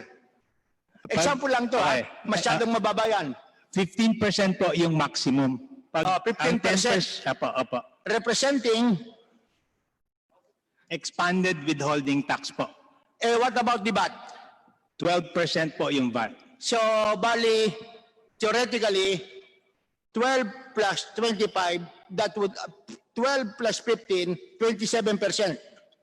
12 plus 15 po, 27%. 27%, that is the, sa madaling sabi, yung wini-withhold nyo is part of the compensation of the actors or actresses of the ABS-CBN. Yun pong, opo, Okay. yung VAT po, if I lang po, kung pwede lang po, yung Yes. VAT po is input tax naman po ng ABS-CBN. Yun naman pong expanded withholding tax, yun po yung sinabi nyo kahapon. Sinabi natin input tax ng ABS-CBN. Kaya ako, hindi ko rin kabisado yun. Ano ba ibig sabihin natin input tax ng ABS-CBN? Ang ABS-CBN po, pag nagbabayad po ng services at saka ng goods, yung binabayad po nila, mayroon po siyang nakukuha na, may binabayad po siyang value-added tax. Pag palabas po, input tax po yon na pwede po naming i-offset against our value-added tax na output tax naman po. So may input-output mechanism po siya. Oo nga, we know that. Pero ang sinasabi nating output tax ay yung sa mga stars. Iyon pong output tax naman po ay yung pagbenta namin ng aming mga produkto at services. Produkto nyo. Pero balik lang muna tayo sa mga artista, don't complicate. Sige po. So, 12% Opo. plus 15. Yung 12% VAT, what do you consider that? Input or output? Input po. Input. So, in reality, chargeable yan sa mga artista. In reality, kasama po siya sa binabayad namin sa artista. O nga, pero binabawas nyo. Actually po, Hinahawakan nyo lamang. actually hindi po. Binabayad po namin sa kanya. Hindi po namin hinahawakan. Hindi kayo nagwi-withhold ng VAT? Ang VAT po, hindi po nagwi-withhold eh. Hindi kayo po nagwi-withhold? Opo, sila po ang dapat mag-declare ng babayaran So, nila po. ano yung VAT na inyong wini-withhold? Honorable Barsaga, if I may just give you 1 minute, we were already reminded by the chair. So, we will just request the ABS-CBN to make a presentation or a position paper regarding the VAT. Opo, sige po. Okay. Next question. I was able to read for a while the case of Quezon City and City Treasurer of Quezon City. Courtesy of Attorney. Visera, Your Honor. Okay. Binasa ko yung asunto rito. Dito pala, ang Quezon City, merong city ordinance requiring the payment of the franchise. Ang ABS-CBN, ang sabi nila, well, under the franchise, hindi na kami liable magbayad ng franchise tax. Pero ang nangyari, based on the decision of the Supreme Court, nanalo ang ABS-CBN sa RTC, nanalo ang ABS-CBN sa Court of Appeals, pagdating sa Supreme Court, reverse ang decision, and the decision was penned by the late Justice Ruben Reyes, nang sabi nila, the city government of Quezon City has the right to collect the taxes. Tama ba yun? Yes, Your Honor. Yes. Eh sa ngayon, nagbabayad pa ba kayo sa taxes sa Quezon City based on that ruling and based on the city ordinance of Quezon City? If I may answer po, kasi po ako po yung Yes. nagbabayad. Ang binabayaran po namin ay local franchise tax in lieu of the local business tax po. It is, nagbabayad po kami.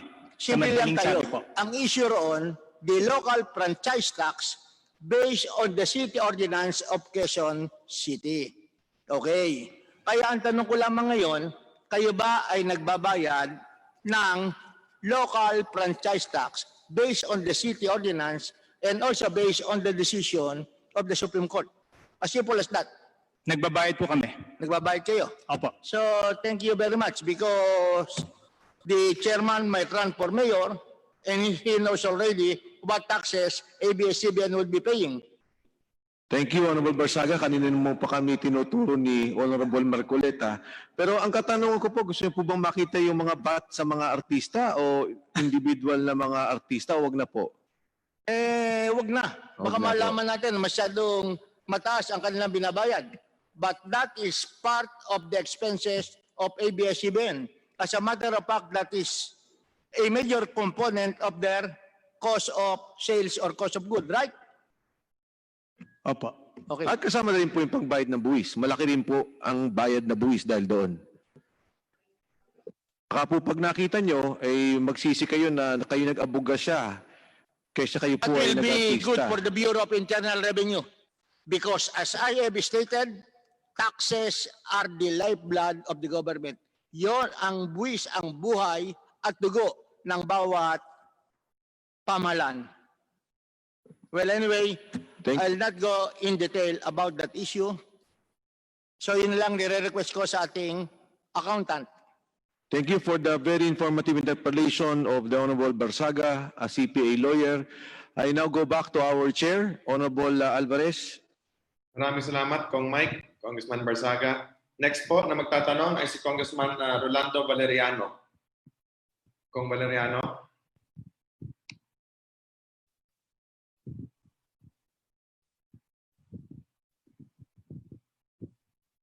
Paki-unmute si Kong.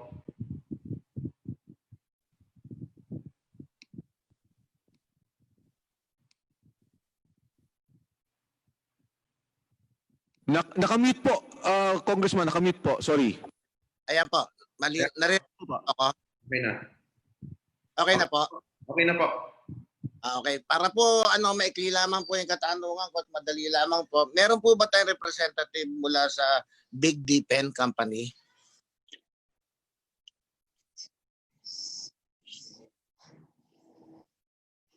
Yes, Your Honor.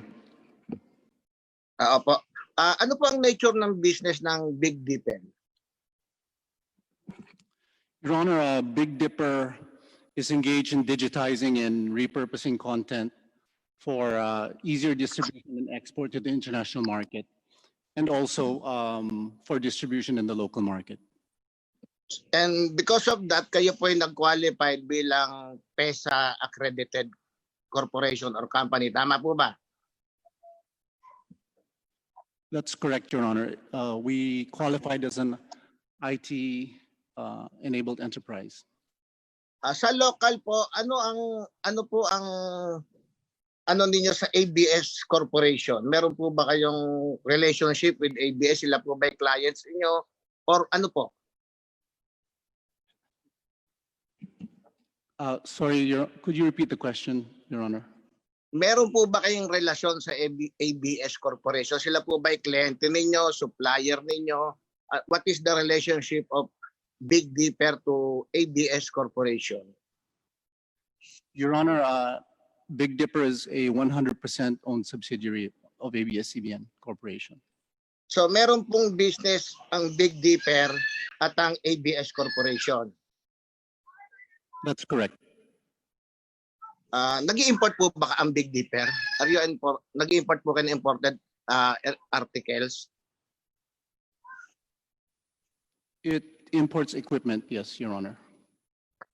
Nag-i-import, is that exempted from payment of duties and taxes as PESA accredited company?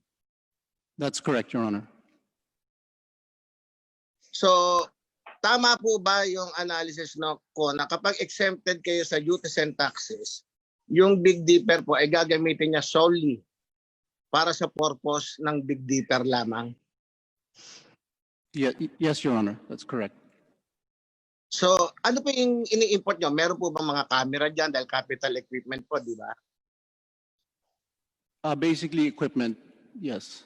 Ano pong klase equipment? Yung mga camera po na ginagamit ba? Yan po ba yun? Hindi po camera, but equipment for the digitization process and the like.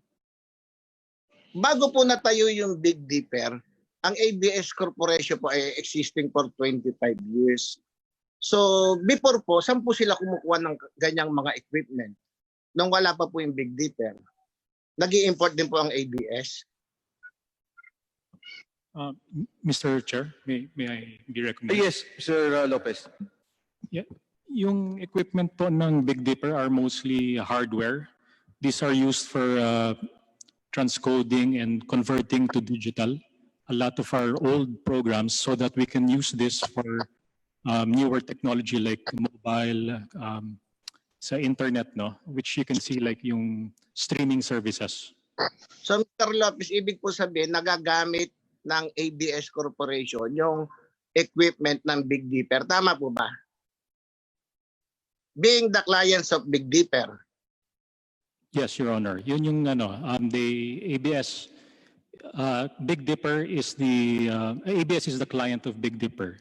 It does the work for ABS. Ang ibig po sabihin, ang equipment po ng ABS Corporation ay halos libre ng duties and taxes dahil si Big Dipper po ay accredited ng PESA. Ganun po ba yun? No, Your Honor. Paano po yung yung system?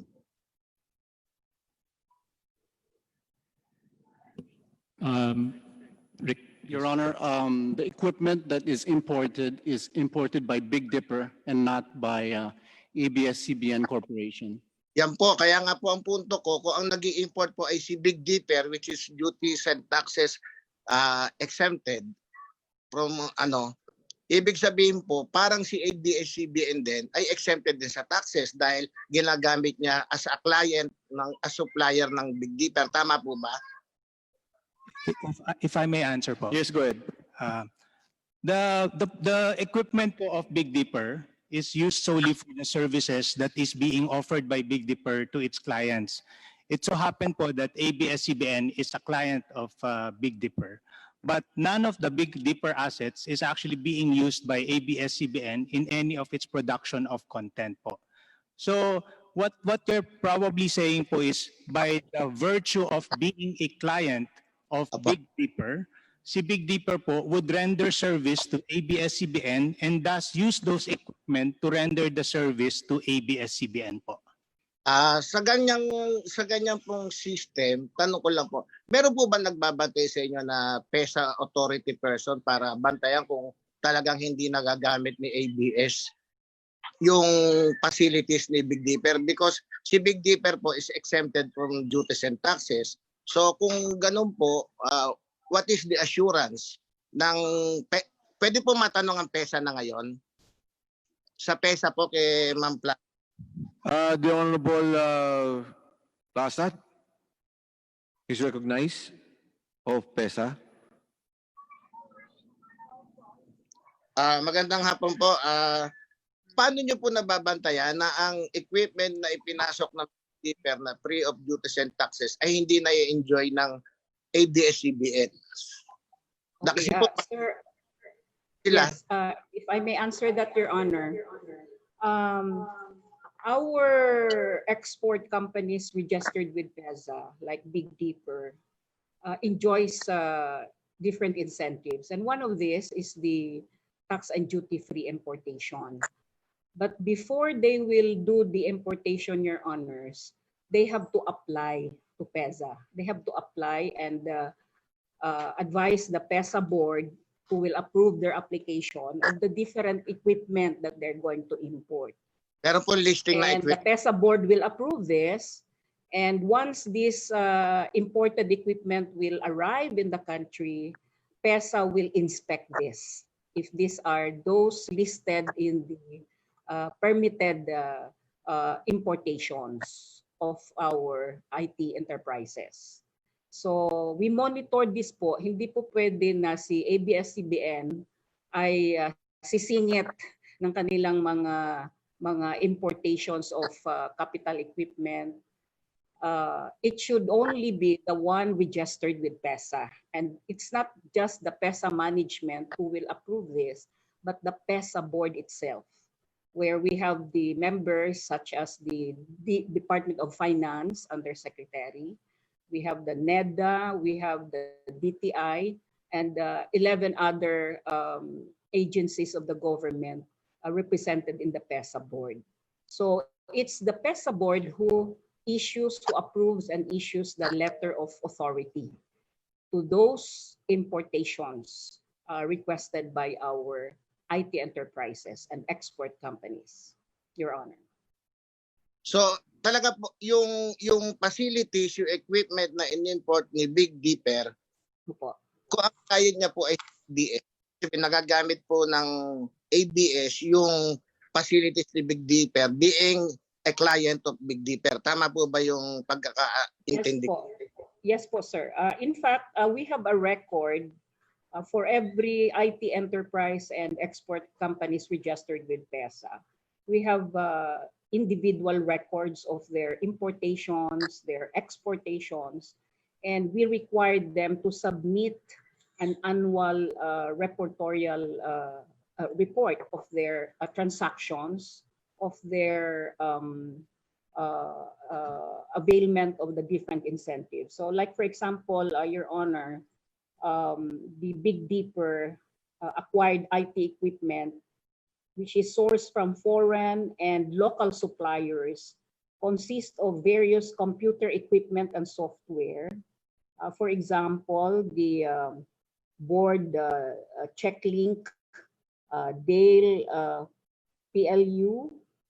Then we have the software interface, the interweb media, log video. Many more are in the list, Your Honors, that were allowed through the approval of the PESA board for Big Dipper to import and enjoy the tax and duty-free importation incentive. Yung po bang equipment? We inspect this, Your Honor, once these importations will arrive in the country. Inspected po. Yung po bang in-import nilang... Together with the Bureau of Customs, Your Honor. Yung po bang in-import nila na equipment talagang duty-free talaga? Wala po siyang condition? Hindi po ba siya conditionally free importation?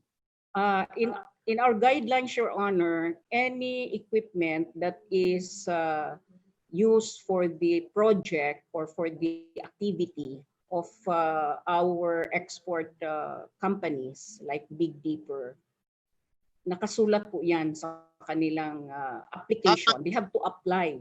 They have to apply to the PESA board for an import tax and duty-free importation of all their importations, Your Honor. Tax and duty-free po habang ginagamit lamang nila for export purposes or habang member sila ng PESA, hindi po ba? Yes, once po. na sila member, so meron pong restriction. As long as it is used inside the economic zone. In the case of Big Dipper, Your Honor, they are located in the IT center. The IT center, which is also registered with PESA. Yun nga po.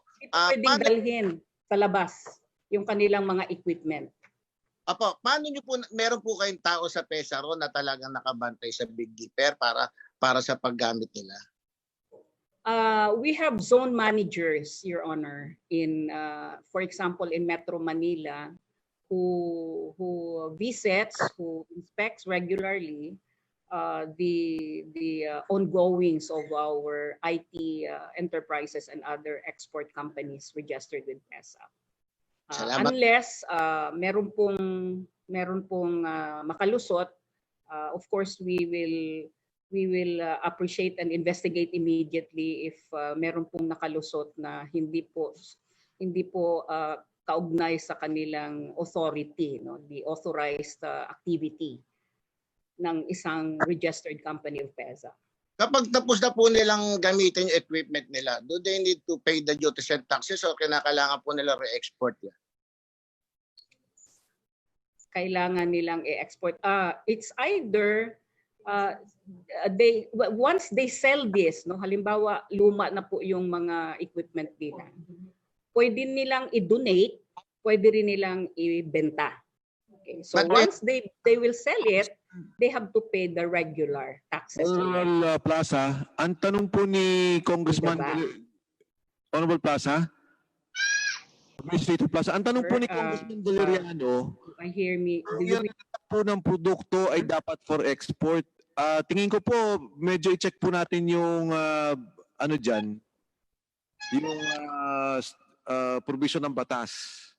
Chairman, kasi yung line ng question ko ganito po.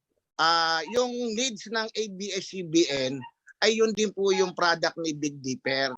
So kung yung needs ni ABS ay na-enjoy niya yung tax, yung exemption ng duties, yung po bang ibang network pwede rin na magtatayo sila ng isang kumpanya para maka-avail ng free of duties and taxes, at pagkatapos yun naman yung i-hire or magsusupply sa isang company. Hindi po ba parang niliko lang natin ng konti? Ako po ay nagtatanong.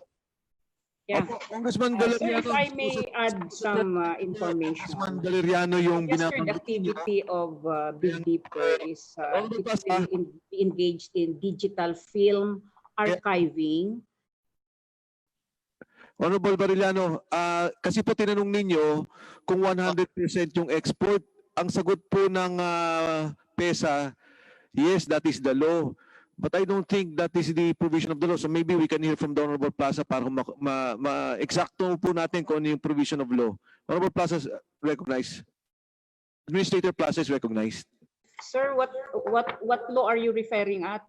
The PESA? Tinanong po ni Congressman Valeriano, ang sabi niya, kung kailangan pong 100%. Ang sagot niyo po, yes, that is the law. So I wanted you to check. No, sir. Okay, yes. Nag-mute kasi tayo in a while, no. If it is a foreign investor or a foreign registered company, we allow 70% for export and 30% for domestic sales.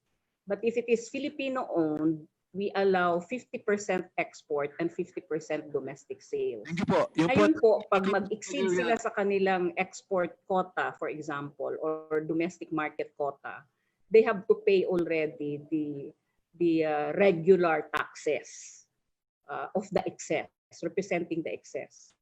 Kaya nga po may limit po yung kanilang export and export sales and domestic sales. So beyond that or over that rate or percentage, they already have to pay the regular tax. So sir, iba po yung equipment ng ABS-CBN. Ang sinasabi po we don't include here the equipment on broadcast. No? Only equipment related to the IT activity of Big Dipper. And they cannot bring outside the ecozone this equipment. So this equipment must be used inside the economic zone or the IT center. Na-muted po tayo. Valeriano, to your query, if it is a foreign company, 70% export, 30% domestic. Pagka po domestic corporation, 50% export, 50% domestic. Go ahead, Yes, sir. Valeriano. That's right po. So if it's over the required or allowed percentage of export and domestic sales, they have to pay already the regular tax. So Honorable Plaza, sa mabilis lang pong pag-analyze ninyo, magkano na po yung natipid o yung tax holiday in the duties and tax? I-estimate nyo po magkano na po ang natipid ng Big Dipper because of being a PESA accredited company? Sir, hindi po namin ma-compare, no, kasi dito po sa PESA, when we provide the incentives, hindi po pwedeng apples to apples, no, meaning kung ano yung ininvest ng company ay yun din ang inexpect nating ibabayad niya as tax, no? Kasi po makikita natin ang effect ng ating mga incentives in other forms, in different forms. For example, why are we giving incentives to PESA or to export companies? Because they bring in huge capital investment. They are the ones who bring in new technology. They create thousands of jobs. So we are not the only country who is now attracting exporters. This is now the trend, not just in Asia, no, but in many countries of the world. Countries now are putting up economic zones and attracting investors, especially export companies, with their incentives, fiscal and non-fiscal incentives. So recently, NEDA conducted the cost-benefit analysis, no? And the findings of that cost-benefit analysis is that there is more income brought in by the export companies of PESA than the taxes forgone. And other than that, the host LGUs, for example, became highly urbanized cities because 2% of the gross income earning paid by the export companies of PESA is a share of the LGU host. So, salamat po, wait apple to apple, no, kasi nga po kung makita natin yung mga host LGUs, Congressman Remulla is there, Congressman Go of Baguio City is there. They can tell you what contributions to social progress, to the income and the higher classification of their LGUs, because they hosted economic zones and export companies. So they enjoyed among the LGUs of the country the low poverty and crime incidents, for example. So ito po yung gustong i-repeat ni PESA. So ubos yung oras ko. Huling katanungan ko na lamang po at pwede ko na po bang matanong yung ABS muna bago ako magtapos sa oras ko? Congressman Valeriano, pwede po naman, with the acceptance of the chair, pwede kayong dagdagan pa ng konti, Congressman Valeriano. Pero narapan din ako sa signal. Sa ABS Corporation lang po. Huling ko lang po. Nung po bang naging supplier nyo or nung itinayo po ba yung Big Dipper being a PESA accredited company, nakatipid po bang ABS Corporation in terms of taxes or expenses? Congressman, yes, Your Honor, when we set up PESA back in 2009, ABS-CBN was not a client because there was no requirement from ABS-CBN at that point. So from the evolution when they started in 2009, ABS-CBN became a client in late 2014 when a new product of ABS-CBN was launched. This was our OTT platform na I Want, because we needed to repurpose and reformat the content that is needed for the OTT platform. Kasi iba po yung platform for television, iba naman po yung platform or what you call bitrate for mobile phone. So at that point po, nun lang po naging kliyente ng Big Dipper ang ABS-CBN. But from 2009 to late 2014, it was doing content repurposing for our international market po. Kasi nauna po ang international market sa OTT, different platforms, IPTV, sila po yung nauna. Na medyo nahuli po ang Pilipinas sa OTT platform. Salamat po. So kaya nga po, kung sakali pong wala si Big Dipper and they did not enjoy the exemption from PESA, tingin niyo po ba mas malaki ang ginagastos ng ABS Corporation mula po nung 2014? Kasi po si Big Dipper is exempted sa, marami po siyang exemption being a PESA accredited company. Ngayon po, kung sakaling wala si Big Dipper na kumpanya nyo rin naman, kung wala po siya, ibig sabihin po, walang exempted sa taxes, walang exempted sa duties and taxes, walang tax holiday. Dumating na po yung evolusyon ng media network. Kinakailangan nyo na rin po talagang magbago. Tingin nyo po ba mas malaki ang gagastusin ninyo without Big Dipper? I would say po, the question is, mas malaki po ba ang gagastusin ng ABS-CBN kung wala pong Big Dipper when they do their repurposing? Kung ganun po ang mangyayari at wala po kaming facility or ang Big Dipper the facility to do the repurposing, siguro po i-outsource po ito sa ibang bansa at mas mamahal pa po at ibang bansa po ang kikita nito. Kasi hindi po siya activity or wala pong assets ang ABS-CBN to do the services being rendered by Big Dipper po. So, si Big Dipper po ba kayo lang ang kinikater sa network industry?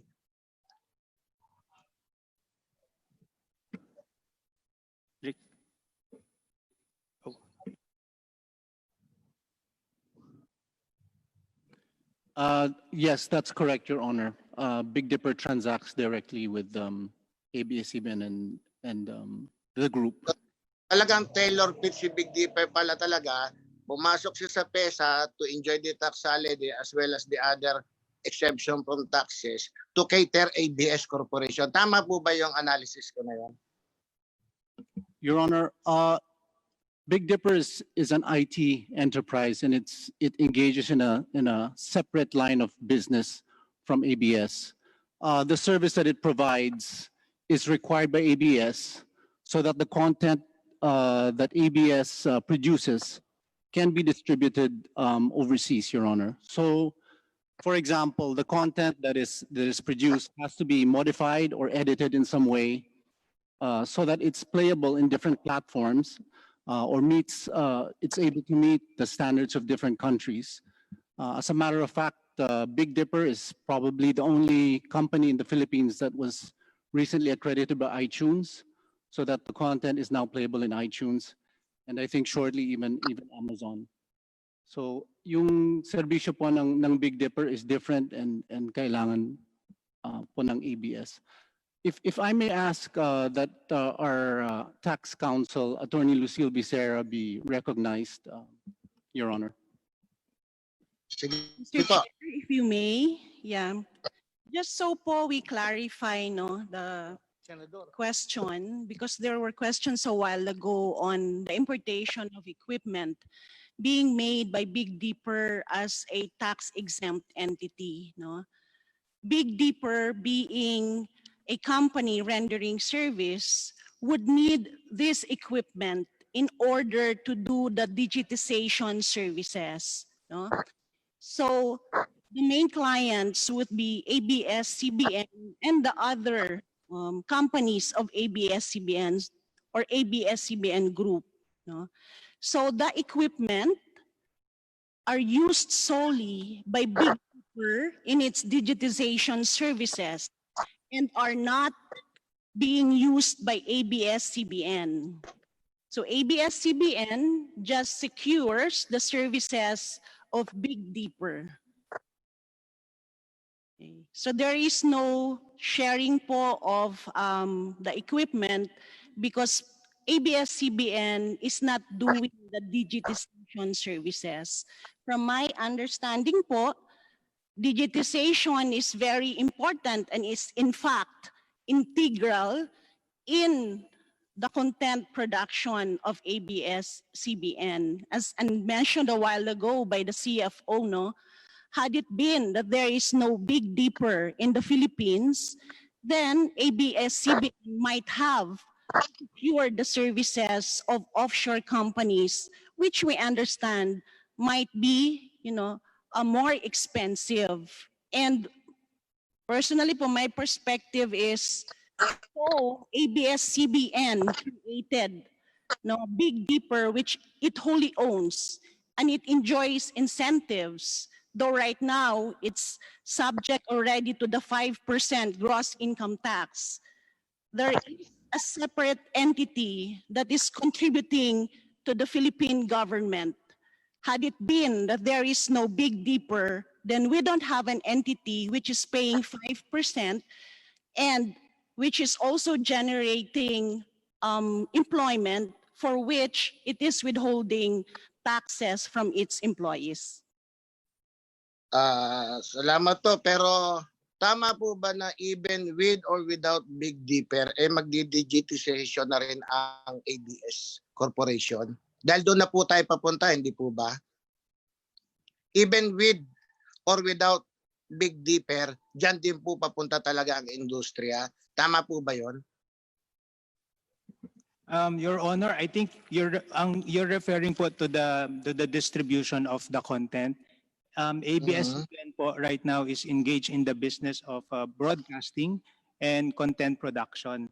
Kaya po ang equipment, ang ginagawa ng ABS-CBN ay ang mag-produce po ng mga programa.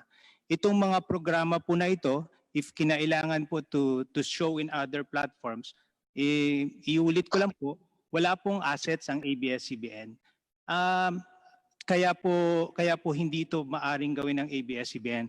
As a matter of fact, before, Big Dipper was not accredited by iTunes. So if you go to iTunes, there are titles of ABS-CBN. We had to repurpose them in Hong Kong because in the region closest to us, it was only Hong Kong that is accredited by iTunes. And recently, Big Dipper was accredited by iTunes. And in most recent pa rin po, we have our international platform has been accredited by Amazon Video. So proud po ang Big Dipper na accredited po siya ngayon ng iTunes at ng Amazon Video. Salamat po, Mr. Chairman. Yun lang po yung ibang katanungan ko. Gusto ko lang pong ipaalam na ako po hindi naman pro or anti, pero ako po ay membro ng committee ng legislative franchise. At sa dulo po nitong hearing, at the end of this hearing, isa po ako sa boboto. Kaya minarapat ko po na pakinggan at alamin ang both side po ng ABS at ng against. Salamat po, Mr. Chairman. Maraming salamat, Honorable Barillano. Congressman Chicoy, Chairman. Maraming salamat, Kong Mike. Maraming salamat, Congressman Badariano. Ang next po na magtatanong ay si Congressman Franz Castro na binigyan ng additional 5 minutes ni Kong Kulyamat. So meron pong total 10 minutes. Kong Franz. Thank you, Mr. Chair. Magandang hapon po sa ating lahat. So sa BIR, Mr. Chair, yung ating pong resource person from the BIR. So may he be recognized, Mr. Chair, yung atin pong taga-BIR, baka hindi niya marinig yung questions ko. Go ahead, mag-jump po sila.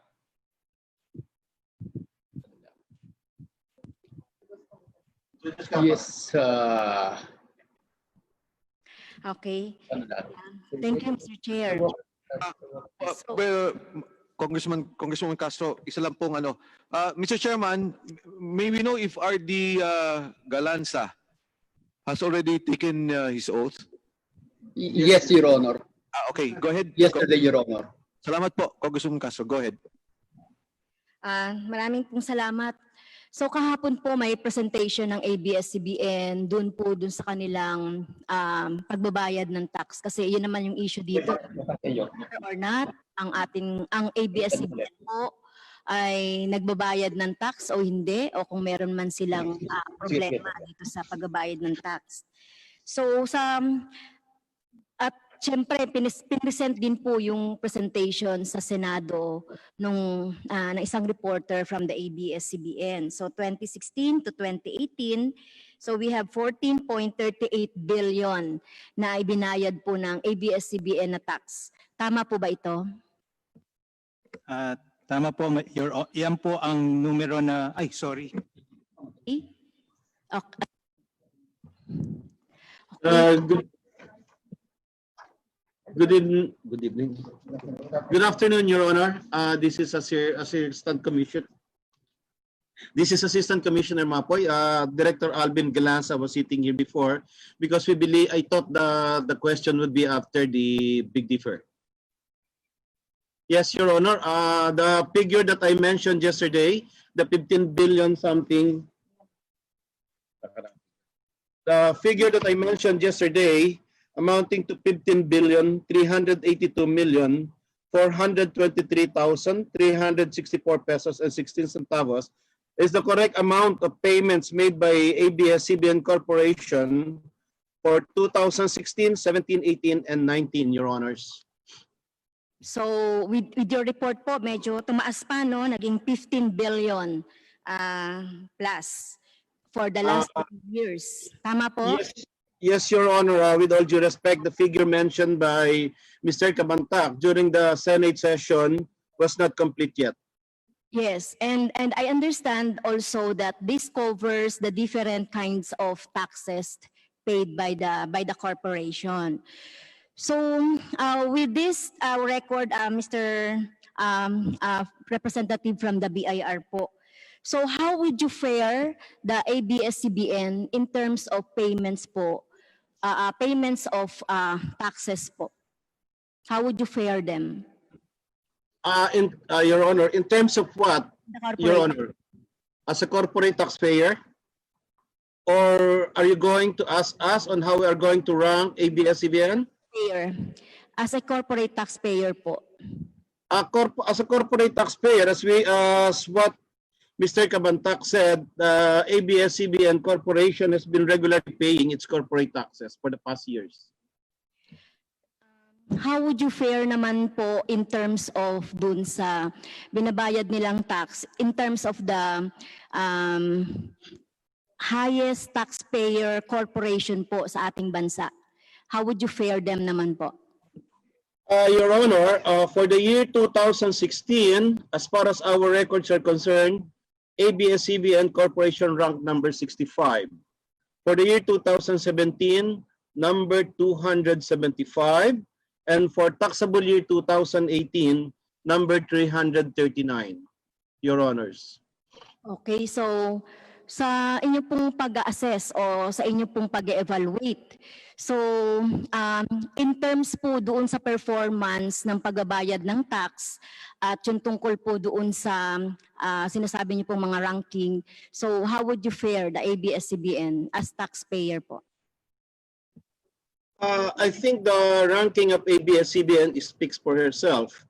That for the year 2016, number 65, 17, 275, 2018, 339.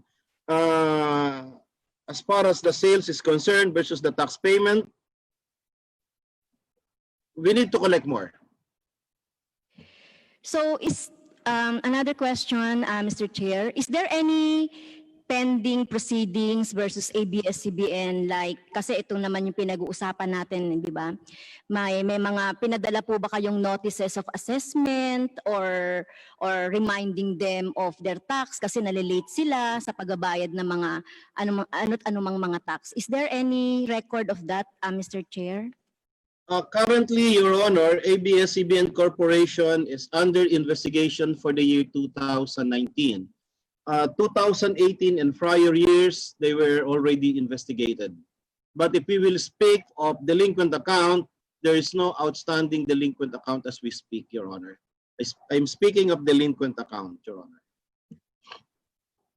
So, masasabi natin na yung ABS-CBN po in terms of pagbabayad po ng tax ay siguro kung bibigyan natin ng grado, pwede po ba nating for the grades of 1 to 10, pwede po bang nating masabing 8 or 9 or 10? Pasensya na po, teacher. Your Honor, that is a very difficult question, Your Honor. It's a very difficult question, Your Honor. Oh, yeah, I understand. Pero in terms of yung pag-ano po ng responsibilidad nila sa pagbabayad ng tax, yun naman po yung hinahanap dito kung talagang nagbabayad po ng maayos. So wala naman po record. At hindi po ba, Mr. Chair, kapag meron pong, kahit na hindi ABS-CBN, kapag merong company na nagkaroon ng delinquency sa pagbabayad ng tax or hindi po nakakapagbayad ng tax, meron po tayong proseso under the National Internal Revenue Code ng BIRs and rules and regulations. Hindi po ba, Sir Chair? Yes, Your Honor, we have policy here on how to assess and how to collect ultimately as far as the taxpayer is concerned. They have to undergo the process, Your Honor. Yes, okay. At alam natin yung due process na ito ng rights ng taxpayers para sa equivalent ng, parang sinasabi natin, you are presumed innocent until proven guilty. Paborito ko na po ito dahil sa terrorism bill. So, tatapusin muna, for example, ng BIR, yung proseso ayon sa batas, rules and regulation, bago maituturing na talagang violative of the laws. Tama po ba ito? Opo, Your Honor. May process po tayong sinusunod, Your Honor. Okay, so salamat po. Dito po, bigyan niyo po ako ng idea tungkol sa exemption sa mga taxes. Kailan po ba nagkakaroon ng exemption sa tax? Halimbawa po, meron po ang isang corporation ng corporate social responsibility. So meron po bang ganun? Bigyan niyo nga po ako ng idea tungkol doon sa, in terms of BIR perspective po. Your Honor, Mr. Chair, kamukha po kanina, nasabi na po ng head ng PESA yung mga exemption as far as that agency is concerned. Sa BIR naman po, mayroon po tayong sari-saring mga incentives na ibinibigay. Mayroon pong subject to different rate or lower rate. Mayroon pong subject to regular rate. Kung ang sinasabi niyo po ay yung sa corporate social responsibility, mayroon po tayong mga asosasyon na hindi po talaga sila nasa subject sa tax, pero kailangan po nilang kumuha ng karampatang sertifikasyon o exemption sa mga government agencies at sa BIR. Hindi po yan ibinibigay nang nag-apply ka ngayon ay automatic ay ibibigay po, Your Honor. Ito po yung sa mga associations, mga foundations, at iba pa Opo, po, Your Honor. iba pa pong mga organizations. Okay, thank you po. Sa ABS-CBN, Mr. Chair, sa ABS-CBN po. No? So, ang ABS-CBN po ay nakikita natin na very active in terms of kung merong mga kalamidad, merong mga nangyayari sa ating mga mamamayan, at active ang ABS-CBN sa pagtulong. Tama po ba yun? Involved po ba ang ABS-CBN sa mga ganong, lalo na ngayong pandemya, may mga pamilya tayo na natutulungan at nabibigyan ng mga goods at iba pa pong mga ayuda. Active po ba ang ABS-CBN sa mga ganun? Yes, Your Honor. Okay, so how is the ABS-CBN related to the foundation? Kasi yung foundation yata yung arm ng ABS-CBN para tumulong dun sa ating mga mamamayan. Your Honor, the ABS-CBN Foundation is a separate entity from ABS-CBN Corp. Pero yung ABS-CBN as a corporation, meron din kayong mga ginagawang pagtulong po dun sa ating mga mamamayan. Yes, Your Honor. Can you cite some significant events or calamity that the ABS-CBN were helped our people? Your Honor, may I ask that Ms. Susan Afan of ABS-CBN Foundation be recognized? She's on Zoom. Honorable Ministro, I will allow the line of questioning, but we are on the tax issue. Is that related to the foundation? Yeah, Mr. Chair, gusto lang nating ipakita dito no kung paano yung ating paano siguro yung relasyon nung pagtulong ng sa ating mga mamamayan ng ABS-CBN. So kung hindi po yun dahil Kung maaari po, Ms. Canso, baka po mag-object yung iba nating kasama dahil po sa ibang topic. But I will allow you. Go ahead. Sige, kasi kanina, Mr. Chair, bumalik tayo sa PDR, bumalik tayo sa, sana mabigyan din ako ng pagkakataon na. But anyway, so yun na din naman ang topic natin kanina, yung tungkol dun sa taxes. So siguro, it's last comment na lang po from the ABS-CBN kung pahihintulutan niya, Mr. Chair. Go ahead.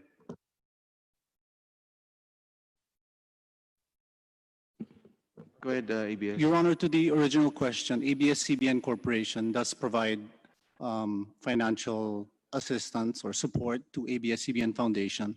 And when there are calamities such as the recent Al volcano or other typhoons, ABS-CBN Corporation is there to give financial support and other types of support, Your Honor. In relation to the point of the Honorable Castro, you do Yan not... po, Mr. Chair, tama po.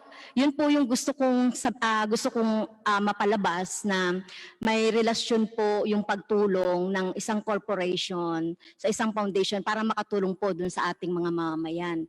So yun po, dahil... Honorable Castro, i-relate ko lang po. Hindi po kayo humingi ng tax credit o kahit anong tax break sa inyong tulong sa foundation? Wala po. Your Honor, we receive a certificate of donation. Okay. So that's it. That's the only thing that you receive. Okay, go ahead, Honorable Castro. So itong wala namang tax yung sa certificate of donation o mga minimal taxes lang na binabayad for documents and whatever. Meron po ba? Your Honor, that allows us to recognize it as an expense. So siguro to finalize my my line of questioning, Mr. Chair, as regards to the issue on taxation by the ABS-CBN. So nakikita naman natin, Mr. Chair, na mismong ang BIR sinasabi naman sa atin na yung ABS-CBN ay hindi naman delinquent at sila po ay nagbabayad ng buwis ng tama at bukod po dito, nakakatulong pa sila dun sa ating mga mamayan through the foundation. Thank you very much, Mr. Chair. Thank you, Honorable Castro. Chairman Chicoy Alvarez. Salamat po, Congressman Castro. Ang next po, ang ating Minority Leader, Benny Abante.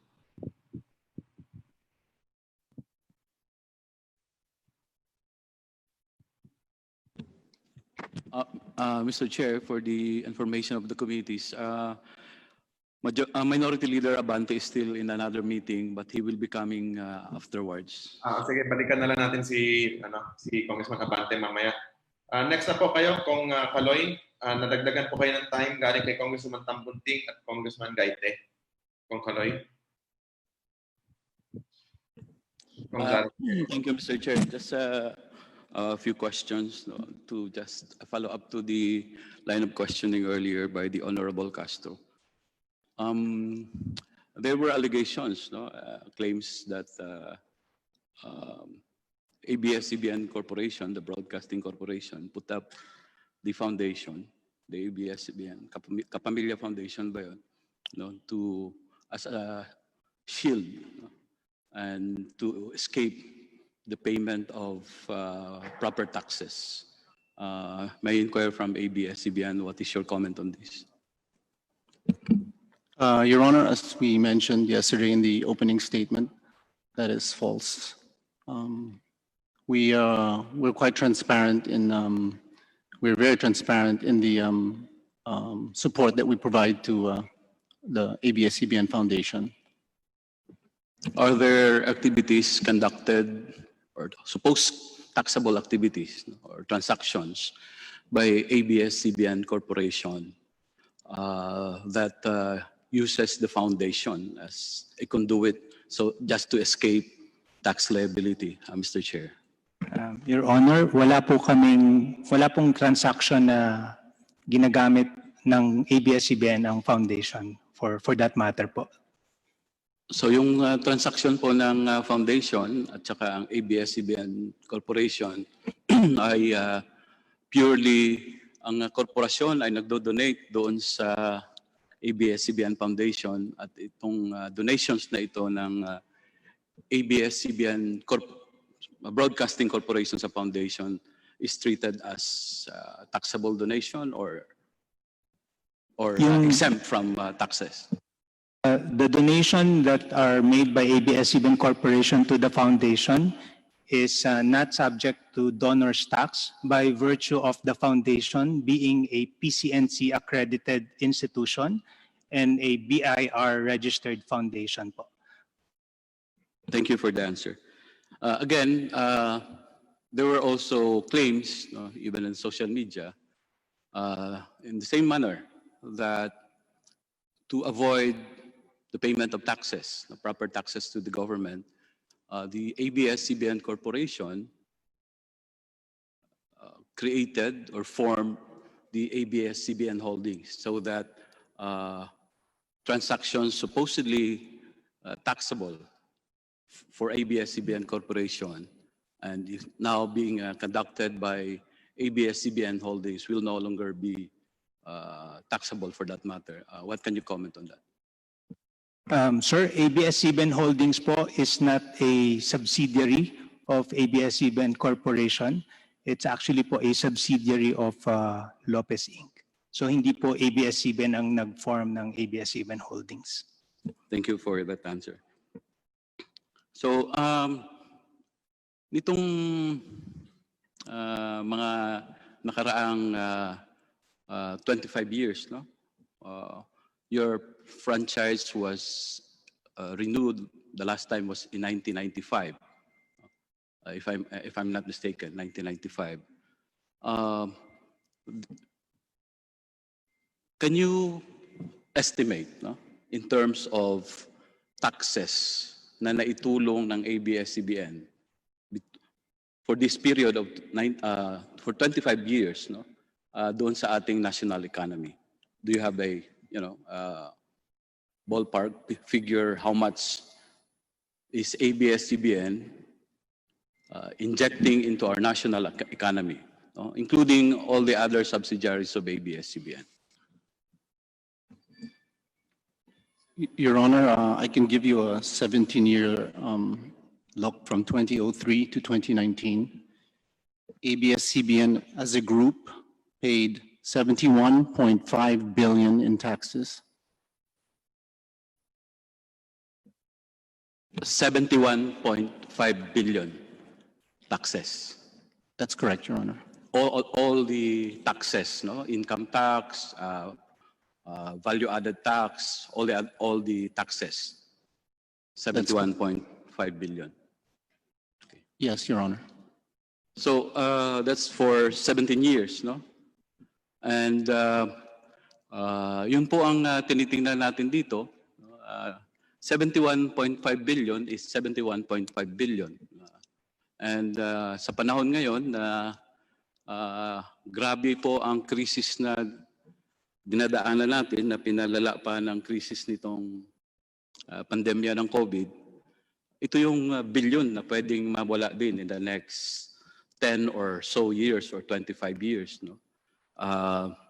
Na supposedly ay papasok sa ating pambansang ekonomiya. Even as we speak now, utang ng utang ang ating pamahalaan. 9 trillion na yung utang natin. At kung magkakataon na ang pagsasara ng ABS-CBN ay magtutuloy-tuloy, huwag naman sana, no? Dahil sa ngayon, hindi na lang sa ere na shutdown ng ABS-CBN, no? Kahit na doon sa ibang platforms. And I don't know anong platforms pa ang ipapasara, no? But ang ibig sabihin nito ay napakalaki ng epekto rin nito sa ating ekonomiya, no? At nabanggit nga nitong mga nakaraang araw, kahapon, by August, magsisimula ng mag-retrench, no, ang ABS-CBN. At hindi lang ito kawalan ng trabaho, kundi dagdag kawalan din ng buwis ito, no? Dahil yung mga manggagawa na matatanggal ay hindi na rin makakapagbayad ng kanilang income tax. So hindi lang taxes na mula sa ABS-CBN, kung hindi yung taxes mismo nung apektadong mga manggagawa, whether that's 4,000 or 11,000, but apektado sila. Samantalang ang ibang mga kumpanya nga ngayon ay talagang bagsak na, sarado na. No? So ito yung isang dapat titingnan natin. No? Tama na kailangang busisihin natin kung nagbabayad ba ng tamang buwis ang isang kumpanya. At dapat lang talaga magbayad dahil napakalaking kumpanya ng ABS-CBN. Pero tama rin ba na yung nagbabayad ng buwis ay patayin natin at hindi na siya makapagbayad pa ng buwis pa sa darating na mga panahon? Ang BIR na mismo ang nagsabi na sa kasalukuyan ay wala namang delinquency ang ABS-CBN. No? There were investigations in the past, there were compromises made, and out of those compromises ay nabayaran na yung dapat bayaran. No? And allowed, pinapayagan naman sa batas na i-contest ang isang pagbabayad ng buwis hanggang magkaroon ng compromise. No? So hindi naman pinagbabawal yan. At lalong hindi rin pinagbabawal sa ating kaayusan ngayon na magkaroon ng mga subsidiaries.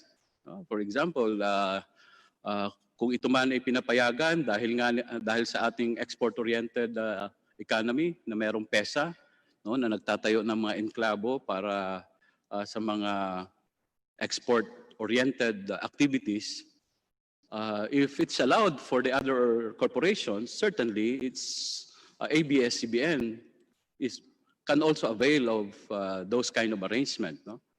Gaya nga na ipinaliwanag kanina.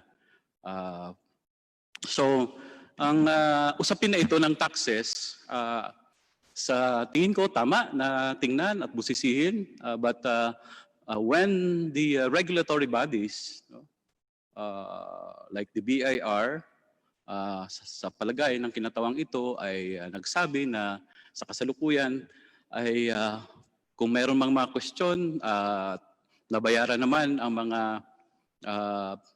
buwis na dapat bayaran ng ABS-CBN, I think that also already answered, no?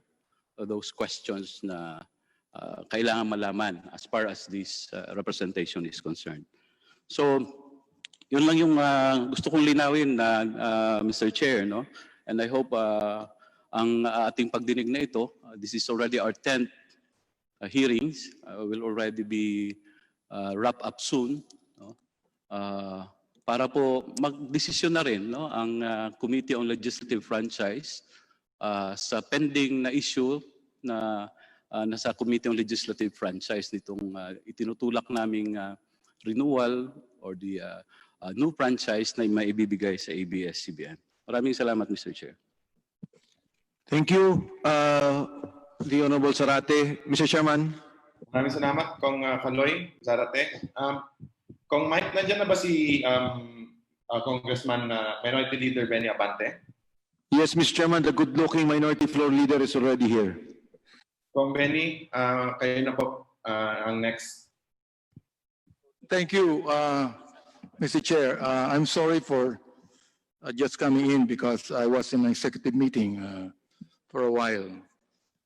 But I just would like to ask continuing questions on the tax issue. No?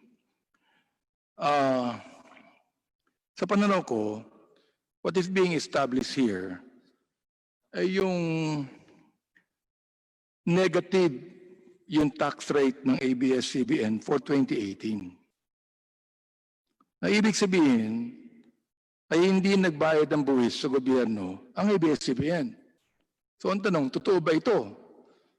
Pero madali naman itong verify sa BIR, di ba? Nakita natin, no? Meron tayo rito ng BIR representative. Am I right, Mr. Chair? Yes, Mr. Minority. All right.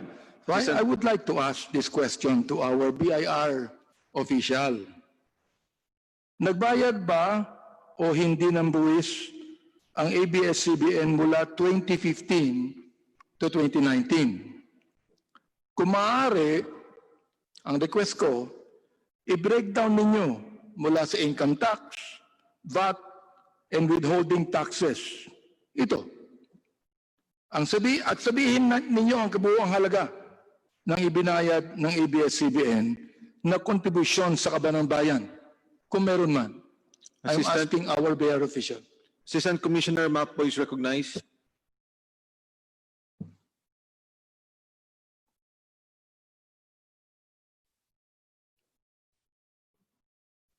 Okay na, sir. Yeah, good afternoon, Mr. Chair. Unfortunately, we only have here 2016, 2017, 2018, and 2019. As far as income tax is concerned, there was a total income tax due for 2016 amounting to 757.6 million. For 2017, the total income tax due 195.8 million. 2018, total income tax due 163.95 million. For 2019, 203.26 million. Creditable withholding tax. Can you show the next slide? Is this what ABS-CBN paid?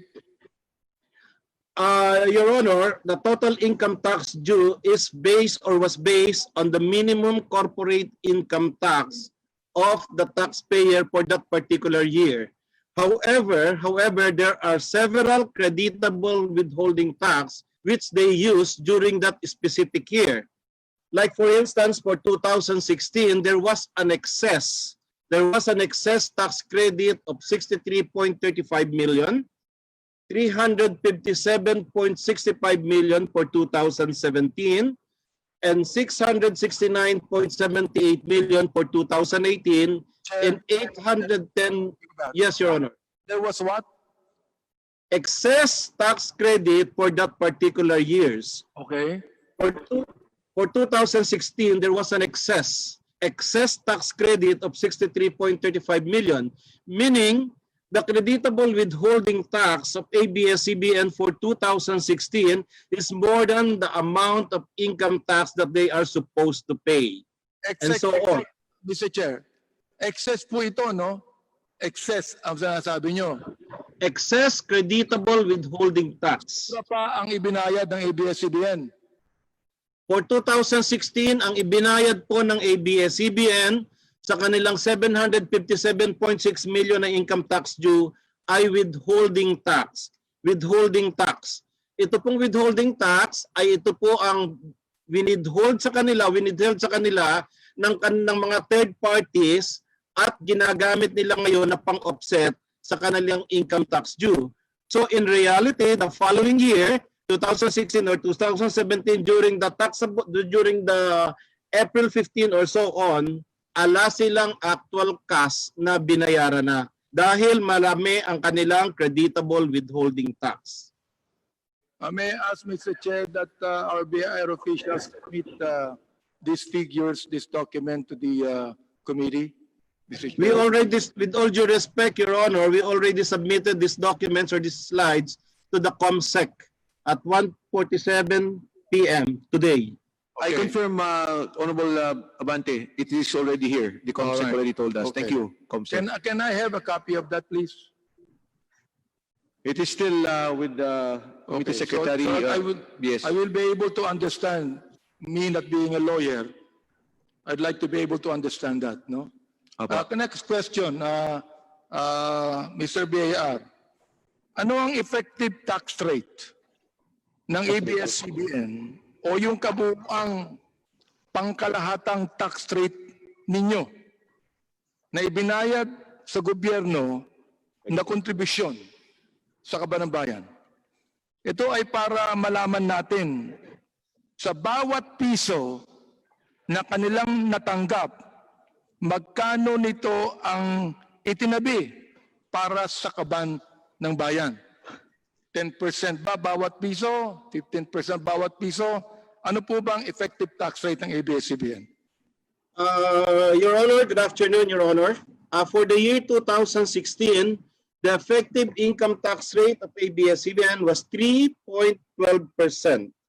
3.12%. For 2017, hindi na po makuha, medyo masyadong maliit.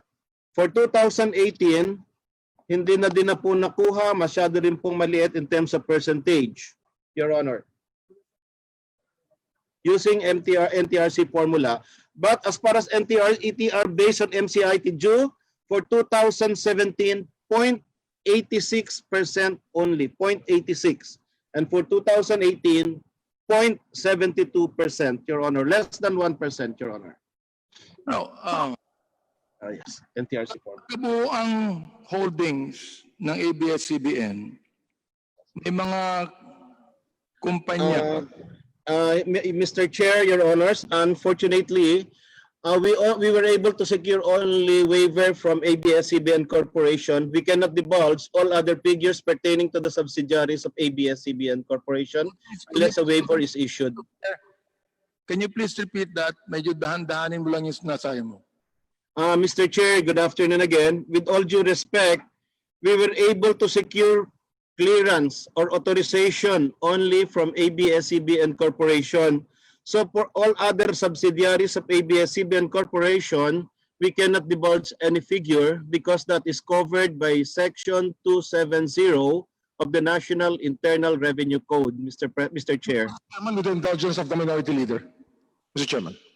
Yes, go ahead.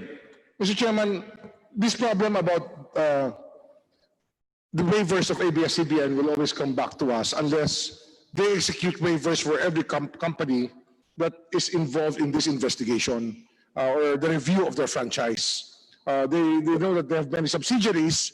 Can we have the commitment of Mr. Lopez to have all the waivers ready by tomorrow?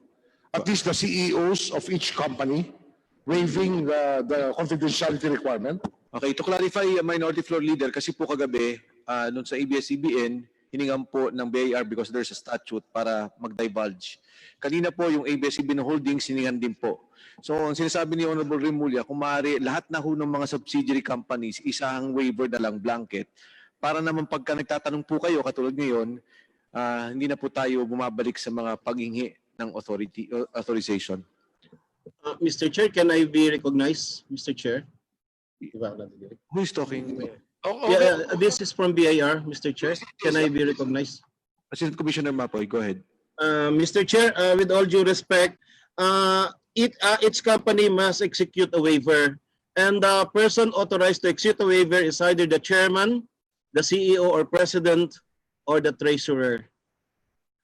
Any ranking official lower than those positions are not allowed to execute a waiver, Your Honor. Assistant Commissioner Mapoy. Yes. Your Honor, may I request that our CEO be recognized on Zoom to address his question?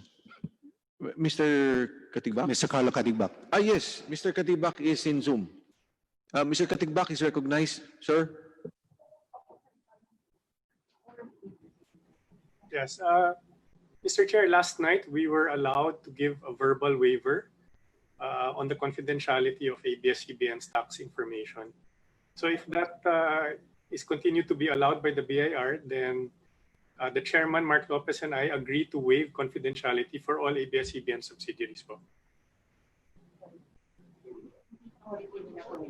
Commissioner Mapoy, ang hiningi po ni Mr. Katigbak, okay, may verbal waiver po sila at isasubmit nila yung official documents for this purpose. Okay na po ba yun na Assistant Commissioner?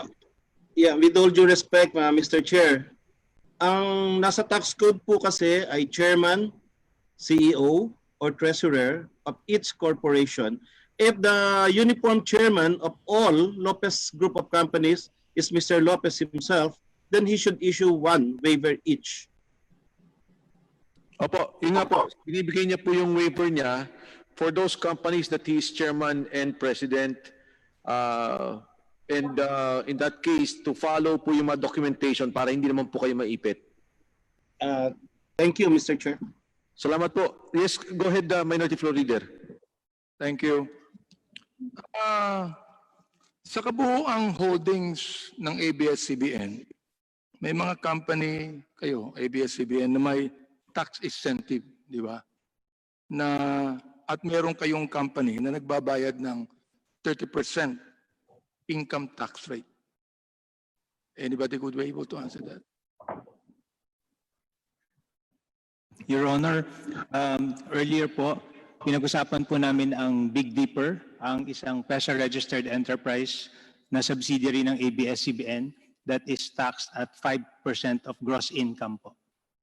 Okay, now, I'm referring to the effective tax rate.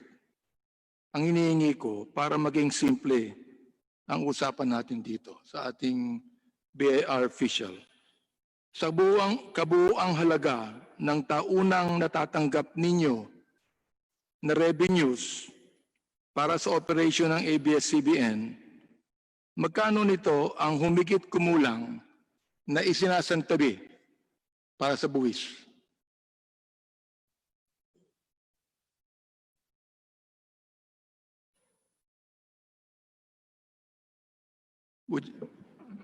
Sorry, Your Honor, I thought you were referring to the BIR. Could you kindly repeat the question? Yung effective tax rate, no? That's what I'm asking. Na, sa kabuuang halaga, overall na halaga nito, ng taunang natatanggap ninyo na revenues para sa operation ng ABS-CBN, how much humigit kumulang na isinasantabi para sa tax? Your Honor, we paid the proper taxes. So wala pong kumulang. Walang kulang? Wala po. Okay. All right. Sa inyong palagay, ABS-CBN, magkano na po bang naibayad na buwis ang ABS-CBN sa Kaban ng Bayan mula 2016 to 2019? Your Honor, meron po ako rito na 2015 to 2018. Ang binayad po namin kabuuang taxes ay 24.6 billion. 20.6 billion. 24.6 billion po. Okay. If we will compare this with the tax that GMA 7 and TV5 paid sa parehong taon, no? Para malinaw ang comparison. All right? At makita natin ang kabuuang context nito. Kung hindi ninyo masasagot ito ngayon, ay bigyan natin yung committee ng kabuuang kaukulang memorandum hingil dito at ikumpara natin ang mga pangkalahatang buwis ng bawat istasyon kumpara sa ABS-CBN. Can we do that? Your Honor, at this point po, hindi po kasi namin alam ang kabuuang taxes na binabayad ng GMA at TV5. Ang taxes po na makikita sa financial statements ay limited lamang po sa income tax, lalo na po pag consolidated. So hindi po namin magagawa yung comparison. Hindi po namin alam ang total. Kasi po meron pong income tax, value added tax, at saka iba po pong taxes. Your Honor, if I may add, ABS-CBN is quite a different company from GMA. We have significant international operations where we're able to reach millions of Filipinos, and we pay taxes in the respective jurisdictions in which we're present. So in terms of total revenues, we derive about 15% of our total revenues from the international operations. So dun po binabayad yung buwis. We also have a very high reinvestment rate because we try again to cater to the needs of the customer here and abroad. And as you can see from our recent digitization and DTT initiatives where we have sold more than 9.5 million TV Plus boxes, we're trying to invest for the future po. And I think that's one of the unique things with us. Not every business makes money. Sometimes it takes a while to be profitable. Sometimes it loses money. So, but we're not afraid to invest to try to reach a Filipino market and serve the Filipinos.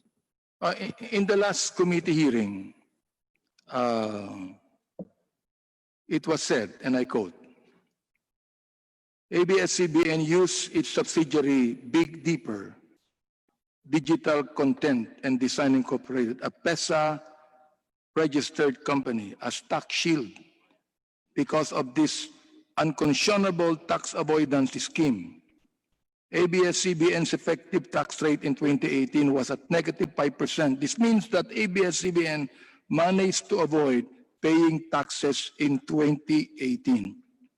Can you please explain this statement that was said last hearing, if this is true or not? Your Honor, it's not true. Big Dipper is not a tax avoidance scheme.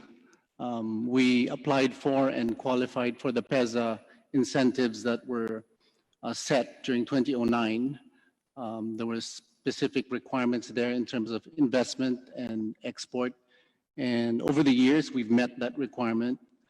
It's in a different line of business, as we've mentioned. It's an IT-enabled firm that does specific services for ABS and for other companies so that we can bring our content to the market here and abroad.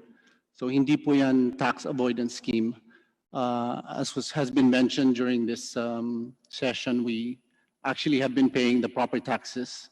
Since 2015, we're on a 5% tax rate on gross income. So Big Dipper is not really exempt from paying taxes? It enjoyed an income tax holiday for 6 years, and it's now under a 5% regime, Your Honor.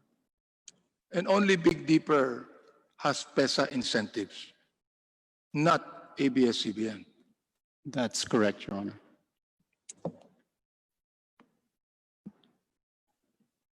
Your Honor, may I just clarify on the second part of your question on the negative 5%? Go ahead. Again, as we have mentioned, the negative 5% that was being referred to does not represent the taxes that we paid for that year.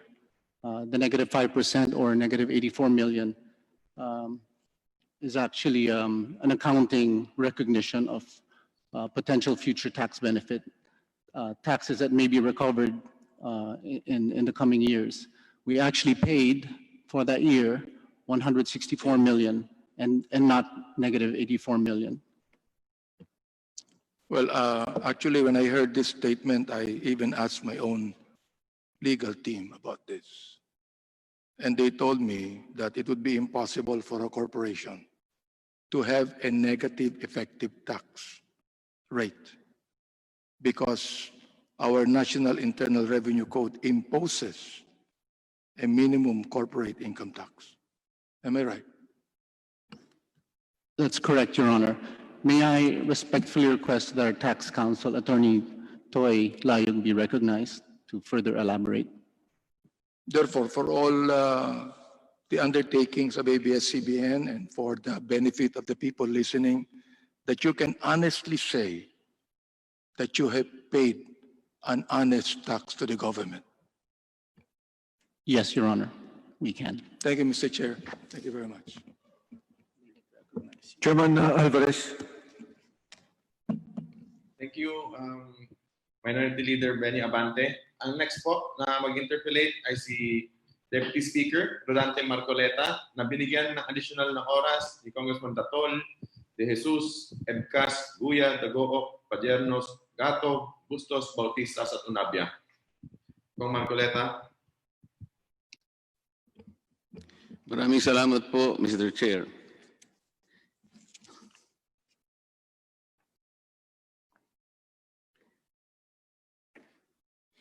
Nandyan po ba yung representative po ng PESA?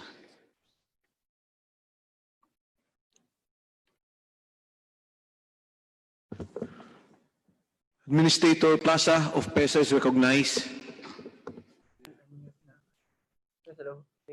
Yes, Your Honor. This is PESA Director General Plaza. Good afternoon po. Yun pong Big Dipper is an IT enterprise na niregister po sa PESA. Tama po? Yes, sir.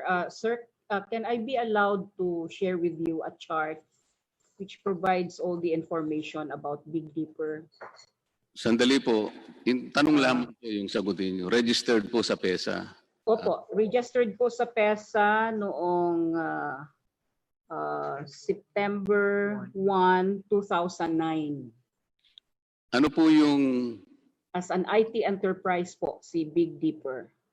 An IT-enabled creative content digital film archiving. That is po the description of the type of registration of Big Dipper.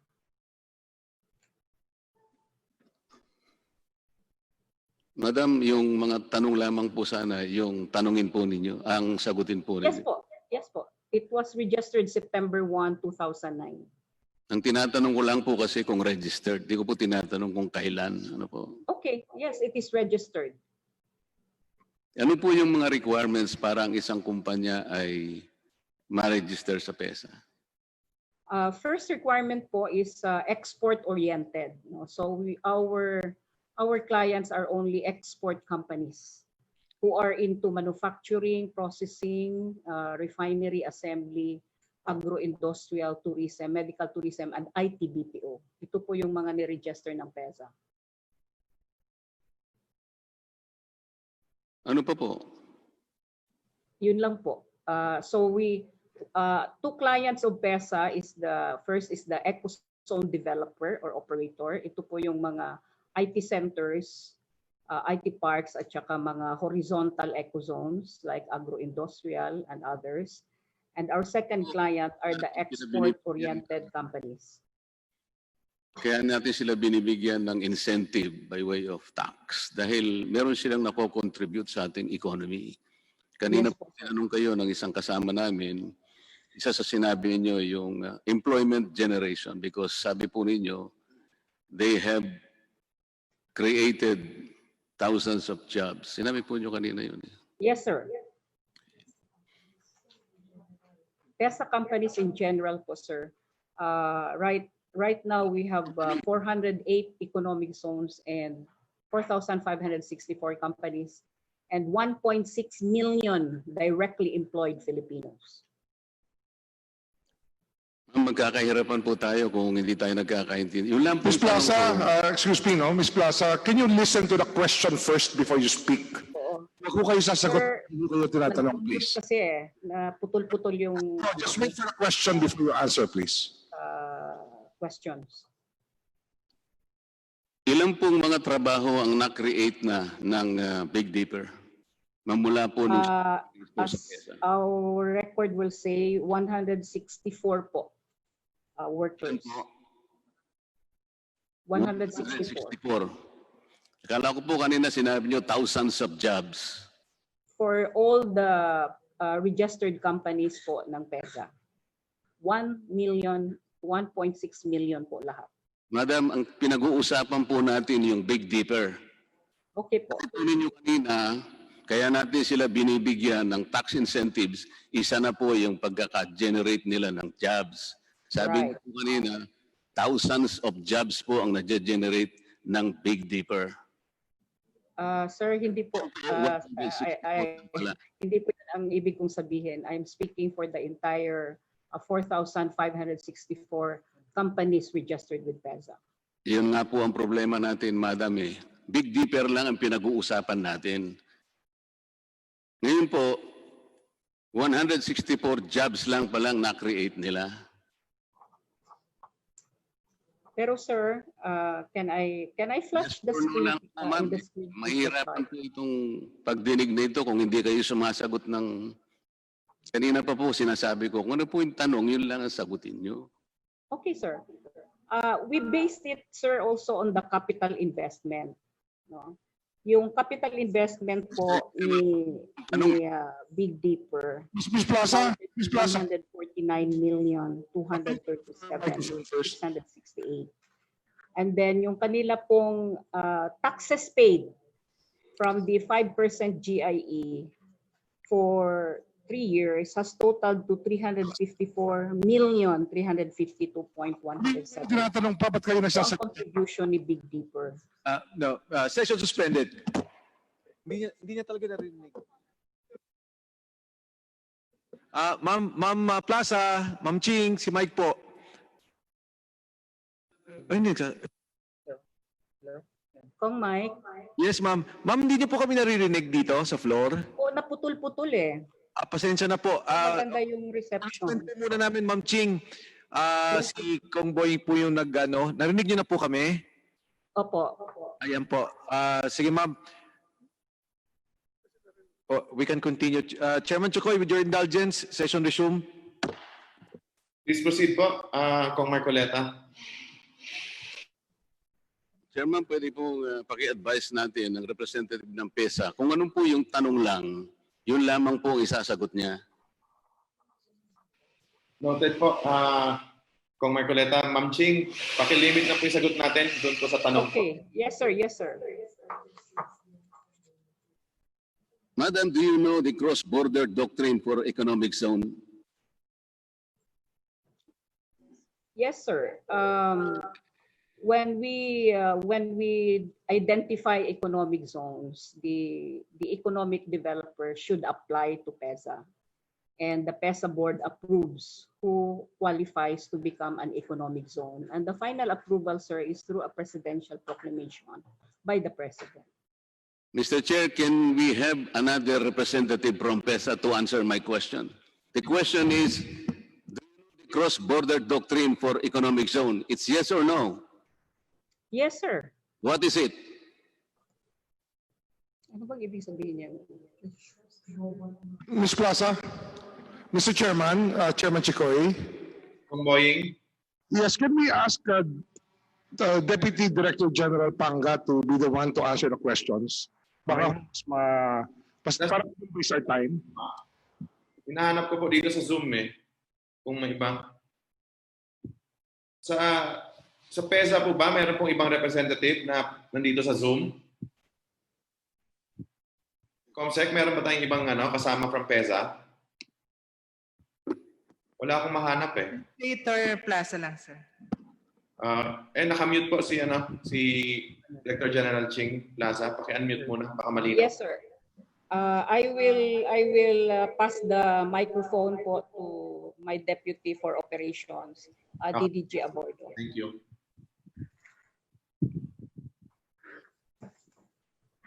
Yes, sir. Your Honor, this is Deputy Director General Mary Harriet Abordo. I'm Deputy Director, DDG for Operations. Good afternoon, ma'am. Nakapag-oath na po ba kayo? Pardon? Nakapag-oath na daw. Hindi ho. Hindi pa ho. Comsec, pakipa-oath po muna si ma'am. Yes. Deputy Commissioner, Deputy Administrator, Deputy General. I, Deputy Director General Harriet Abordo. Please raise your right hand. Do you swear to tell the truth, the whole truth, and nothing but the truth before this congressional inquiry? Thank you. Okay. Thank you po, ma'am. Comsec, thank you. Deputy Speaker Marcoleta, pwede po kayo magpatuloy sa pagtatanong po ninyo. Madam, alam po ba ninyo yung cross-border doctrine for our economic zone?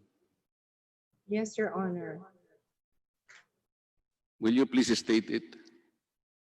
The cross-border doctrine particularly relates to the fact, which is indicated in the PESA law, that the PESA economic zones are separate customs territory in nature, and the cross-border doctrine actually refers in particular also to the policy of VAT payments in the Philippines, which observes the cross-border doctrine policy. Siguro po sabihin ko na lang sa inyo para hindi tayo magkahirapan. Ito pong cross-border doctrine for economic zone. Ito po'y batas creating an imaginary border within our territorial jurisdiction so that everything produced within our jurisdiction are tax exempt. Yun po yung cross-border doctrine. Nakuha niyo po? Yes, Your Honor. Yung economic zone po are supposed to be production areas. Is it correct? Yes, Your Honor. They should produce. They are not supposed to be marketing platforms only. Is that correct? They should produce either products or render services. Kaya nga po, So that is the way that the policy is right now. market lamang po sila ng products and services, hindi po sila nagpo-produce. That correct? Nagpo-produce po sila, in effect po, yung either products, which are the manufacturing companies, Sino po and yung sila? Wala pa po ako tinatanong the IT sa inyo. enterprises. Sino po yung sila? Tinatanong ko Yung po PESA ito, registered mga tools natin. enterprises po. Okay. Maging compose lang po kayo. Wala naman pong takutan dito eh. Ang sinasabi ko po, yung Yes, sir. economic zones natin are supposed to be production areas. Huwag po kayong matakot kasi mambabatas naman kami rito eh. Maging relax lang po kayo. Opo. Kapag production areas po yung ating economic zones, hindi po sila mga marketing platforms. Tama? Yes po, that's right. So lahat po ng mga nag-apply sa inyo, mga locators, dapat mag-produce sila. That's Kasi right. zone po kayo eh. Tama? That's right po. Okay. Yung Big Dipper po, ano po ang pinroduce nila for export? They are essentially producing services, which is the same thing that is the case for other PESA registered IT and BPO companies. Sigurado po kayo, ma'am? Are you sure that Big Dipper are producing services for export? Based on their registered activity, they are engaged in digital archiving. Hingi nga ng PRD report. Did you bother to check on what they do, madam? Yes, Your Honor. Ano po?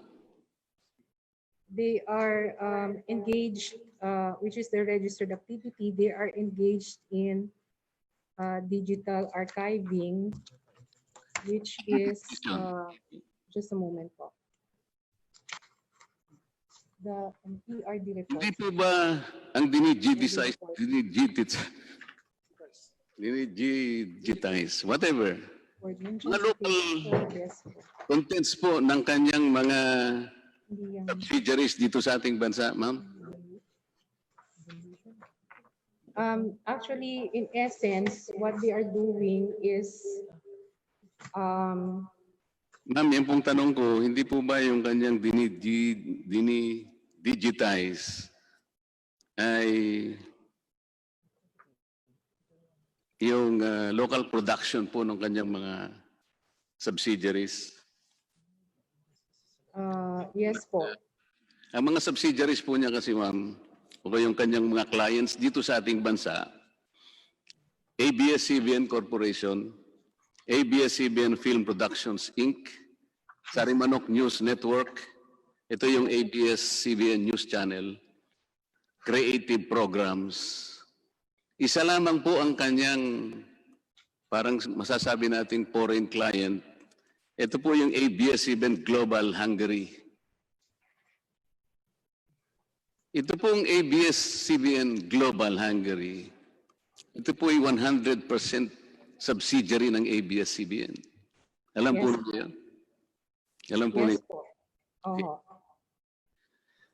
Ano po ang produktong ine-export niya? Eh yung ine-exportan niya po ay 100% na subsidiary ng ABS-CBN. Nasaan po ang export doon, madam? The export actually is in the form of, is in the payment of services for converting the analog materials to digital formats. So, Ano po ba? Essentially, export of services. Ano po ang definition ng export? Exports are sales that are rendered to a foreign company abroad and paid for through remittance of foreign exchange remittance of foreign exchange Isa to po the country of yung origin. kanyang kliyente abroad. Ang sinasabi ko po sa inyo, ito yung ABS-CBN Global Hungary. Ito po yung 100% na subsidiary ng ABS-CBN Corporation. So siya rin po yun. Hindi po foreign company yun. It is essentially not a lawyer po, but it's registered abroad. So it isn't considered as a foreign company. Yun po yung sagot ninyo, ma'am. Yes po. Kahit na po nasa abroad siya, 100% naman na-owned siya ng ABS Corporation. Ibig sabihin, foreign company ang ABS Corporation? It resides in a foreign company po, if I may say that.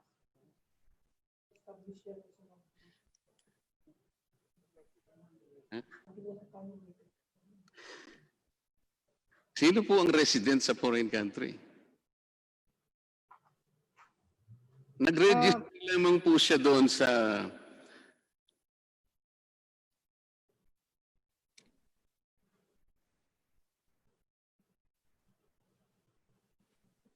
ang Big Dipper po ay incorporated sa Pilipinas in the year 2000. Ang ABS-CBN Global, sa Hungary po yun, meron pa siyang branch sa Luxembourg. Ito po ay na-register naman sa Hungary. Ang nature niya is a limited liability company registered in 2009.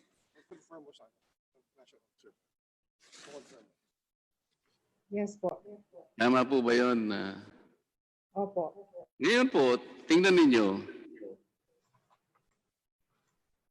ang kinikita po ng Big Dipper, yung mga revenues, are derived by selling to itself. Kasi po, yung ABS-CBN Global ay 100% owned by ABS. Ano po yung nangyayari rito? Kaya po ang tanong ko sa inyo, hindi po ninyo nakikita yung picture. Wala po siyang napoproduce. Dinidigitize lang po niya yung content dito sa Pilipinas. That is not a product exported to a foreign country. Hindi po siya foreign eh. It is owned 100% by ABS-CBN. Ngayon po ito. Okay. Meron ako yung IPP. Okay, kuha na. IPP.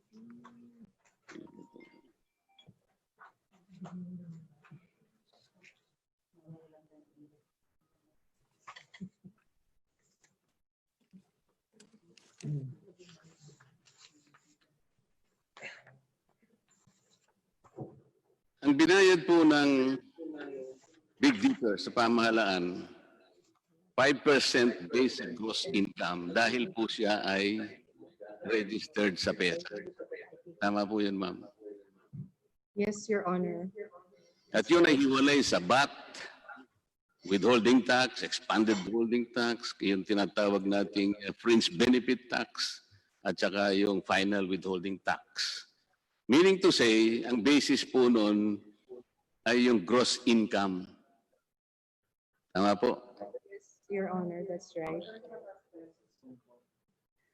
Ang tinitingnan po kasi kapag registered sa PESA ay yung gross income at imumultiply lang sa 5%. So yun po yung bayad niya lang. Kung hindi siya rehistrado sa PESA, ma'am, ang titingnan nyo dito ay yung net income. Kung tawagin po yun ay taxable income. At yan po naman ay imumultiply ng 30% corporate income tax. Iba po ang talagang malaki sana po yung kung ganun. Sa makatwid, nakakatipid sila talaga sa income tax sapagkat pinayagan ninyo sila na marehistro sa PESA. Kung hindi sila rehistrado, siguradong sigurado, net income multiplied by 30% corporate income tax. Yun po dapat ang babayaran nila. Ngayon, pinayagan po niyo silang mag-rehistro sa PESA. Hindi po ba ang basis ng registration is the ability of the locator of the company registered in PESA to help pump prime our economy, generate foreign exchange, as well as to generate thousands of jobs. Kasi po, pag nakapag-create tayo ng libo-libong trabaho, abay lalaki po yung tinatawag nating personal disposable income, iikot po yung pera, lalaki po yung money supply, talaga pong ang economy natin mabe-benefit. That is the reason, ma'am, why we are granting them tax incentives. As a matter of fact, ma'am, nung ito'y magsimula, Big Dipper enjoyed at least 4 to 6 years of income tax holidays. Is that correct? Yes, Your Honor. Sa mag-migrate siya doon sa tinatawag nating GIT. Ito nga po yung gross income taxation. Ang laki po ng tipid, ma'am. Ang ginawa lang palusot dito, exporter siya. But in reality, they are not exporting, ma'am. Why? It is not a product nor service that they created in this country. Produkto natin ito na dinigitize lang pagkatapos isesend sa Luxembourg or sa Hungary, yung pong kumpanya na yun is 100% ABS-CBN subsidiary. Nakita niyo po ba? Sasabihin natin ngayon, tax avoidance po ito eh. Legal po ito eh. Pag tax avoidance kasi, nakikinig yung ating assistant BIR commissioner, legal naman yun eh. Kasi ang illegal yata is tax evasion, convoying. No?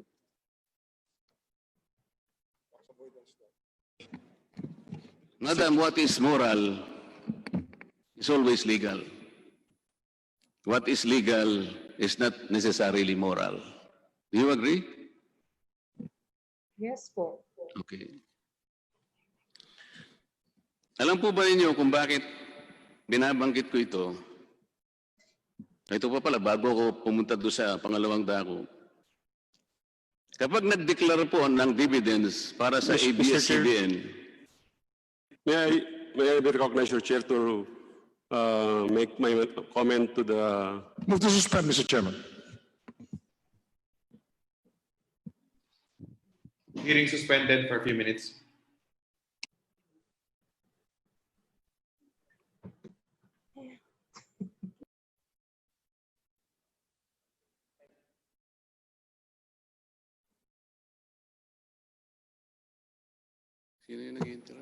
Mr. Chairman, with your indulgence, session resume. Doon lang po sa representative ng ABS-CBN kasi po oras po to ni Congressman Marcoleta, but you have signified your intent to speak and we have noted that, but it would depend on the Honorable Congressman kung ano po ang direksyon ng kanyang pagtatanong at kung sino po ang kanyang tatanungin. So, Mr. Speaker, with your indulgence, may we continue with the interpellation of the Honorable Marcoleta. Salamat po, Mr. Chair. Please proceed po, Deputy Speaker Marcoleta. Hindi po ba, sino po yung gustong mag-react kanina sa inyo? From ABS-CBN po, Congressman. Sige, sa inyo ko na lang po itanong ito. Hindi po ba napakalaking kabawasan sa buwis ng Big Dipper sapagkat imbes na net income o yung taxable income ang tinitignan natin dito, ay yung gross income na lang na kung saan doon ibabase yung 5%. As a matter of fact, napapulusot nga rito yung gross revenue sapagkat hindi naman po foreign entity yung bumibili. Foreign entity po ba yung ABS-CBN subsidiary? Di po ba 100% na pag-aari yun ng ABS-CBN? Do you consider that as a foreign entity? Your Honor, you're correct. It's a 100% owned subsidiary of ABS-CBN. Yes. Is it located considered in- a foreign entity? Yes, Your Honor. May I continue, Your Honor, just to clarify some of the... ABS-CBN owns it 100%. Is ABS-CBN a foreign entity? No, Your Honor. Oh, ay paano naging foreign entity yun? Your Honor, may I clarify a few of the points? No. Yun nga yung sinasabi ko eh, kayong gustong sumagot pagkatas hindi mo naman pala masagot eh. Ganito po yun eh. Kaya ko po binibigyan ng malaking punto yung Big Dipper. Mr. Chair, kahit na po napakahirap talaga dahil to ay puro numero, si Congressman Barsaga lang naman ang mahilig gumawa ng mga tables ng numbers na ito. Kasi nung nagte-training po ako sa Harvard, Mr. Chair, si Kong Barsaga, professor doon eh. Ito po kasi napakarami po ng binigay na financial statements ng talaga isang tonelada po na financial statements. Talaga namang mabubulag ka na, Mr. Chair. Pero pag tityagaan mo eh, sayang din naman po eh. Pinagtyagaan din lang ibigay sa atin. Alam namang hindi natin bigyan ng importansya. Di ba?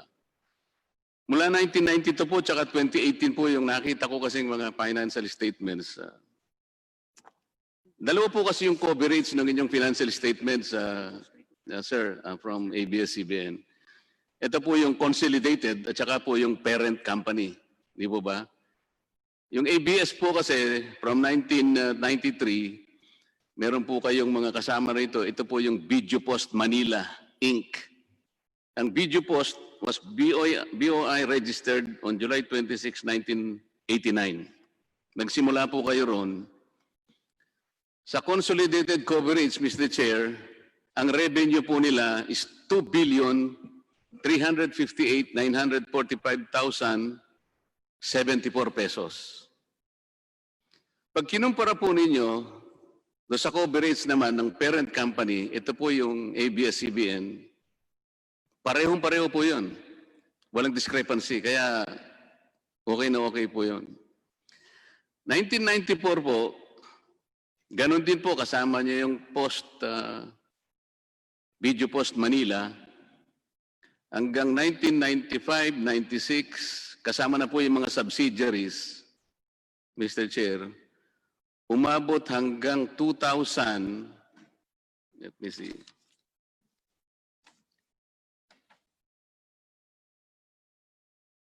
hanggang 1999 po, Mr. Chair, kung ano yun po yung reported revenue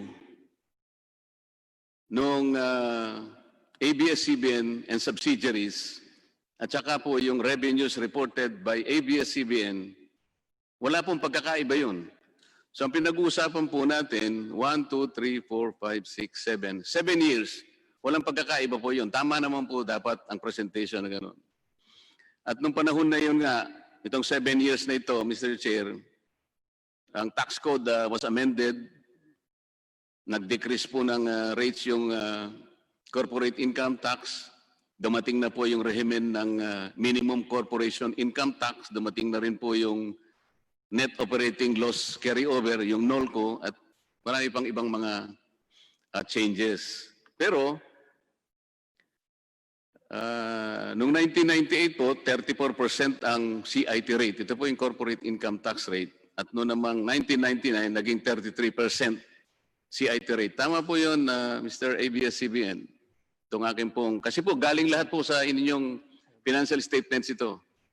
Ginroup ko lamang po ito at sinuma ko lang. Between 1993 to 1999, walang pagkakaiba yung coverage po. Yung consolidated po, yan ang isang coverage. Yung revenue po ng consolidated or group of companies at saka po yung revenue po ng ABS-CBN, wala pong pagkakaiba. 1993 to 1999. Will you confirm that, sir?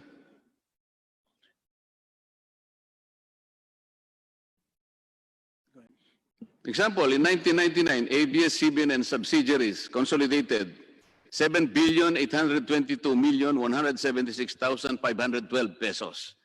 Ganon din po yung halaga sa parent company, which is ABS-CBN. Okay. That's correct, Your Honor. Wala Okay. pong pagkakaiba. Magmula po ng 1993 hanggang 1999, kung ano po yung consolidated revenues, yun din po yung coverage, consolidated revenues po ng parent company, which is ABS-CBN. Tama po yan. Okay. Noong 2000 po, year 2000, 32% na po yung corporate income tax rate. Ang revenues po ng consolidated companies po ninyo and subsidiaries, 9,240,308,000 pesos. At dito po nagkaroon ng nakita kong problema. Sapagkat yung recorded naman nyo sa parent company or ABS-CBN, 8,836,768 pesos, 122 pesos. Alam po niyo yung difference? 403,539 pesos, 878. Ito po ay financial statements ninyo. Wala po akong sariling dokumento rito. Mo pang sumagot? Sige po. Ang pagkakaiba po niyan ay nanggaling na po sa business ng ABS-CBN para po sa kanyang international operations. Kaya nga po dito papasok po. Kaya po nagkakaiba po yung parent tsaka po consolidated kasi po sa parent wala po yung international revenue niya, nasa subsidiaries po niya. Alam ko po yun. Papasok na po tayo dahil dito na po. Ito yung nakikita ko dito yung influensya ng Big Dipper. In 2001, consolidated revenues 9,741,191,000. Parent company ABS-CBN 9,097,368,000. Ang difference 643,823,000. Ito lang muna ang natin. Merong difference talaga. If you want to confirm that. 2002, hindi ko nababanggitin po yung revenues ng dalawang column na ito. You can check your records.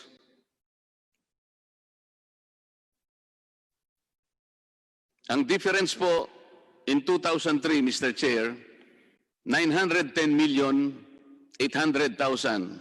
Dito po nag-umpisa yung tinatawag na restatement. Dito po ay nag-a-apply na po yung new and updated financial accounting standards o yung tinatawag ninyong international accounting standards.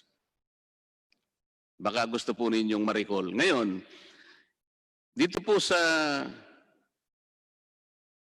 2003, ang difference po ng consolidated at saka yung parent revenue, papalaki na po ng papalaki ito 972,238,000.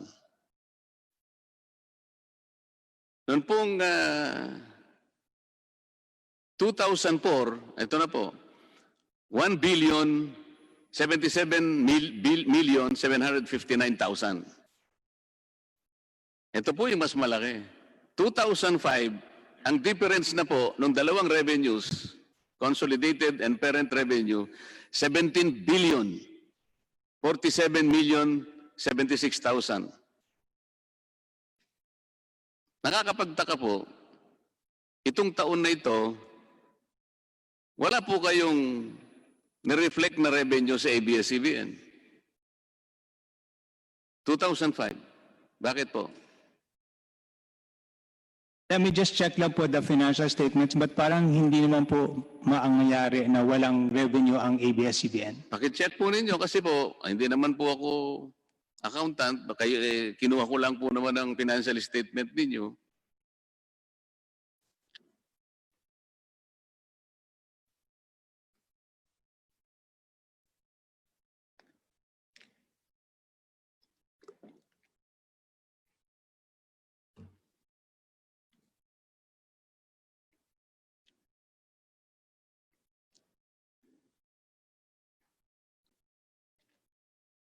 Your Honor, hanapin ko lang po yung files ko. ng Sige po, 2000. habang hinahanap ninyo, isang assistant na lang po niyo, tuloy ko na po ito. Apo. Balikan na lang po natin kung mahahanap po ninyo. Okay lang po yan? Noon naman pong 2006, Mr. Chair, ang difference between the consolidated revenue at saka yung revenue pong reported ng ABS-CBN, 6,412,490,000 pesos. Dito po nagsisimulang makita ko na po yung mga discrepancies sa comparison po ng previous financial statement. Kagaya po ng observation din ni Kong Barsaga kanina, Mr. Chair. Tingnan po ninyo yung pagkumparahan po ninyo yung dalawang financial statement, meron po kayong discrepancy. 2007, Mr. Chair, ang difference between the consolidated revenues reported at saka po yung parent, which is ABS-CBN, 6,524,632,000. And then 2008, Mr. Chair, the difference is 9,790,821,000 pesos.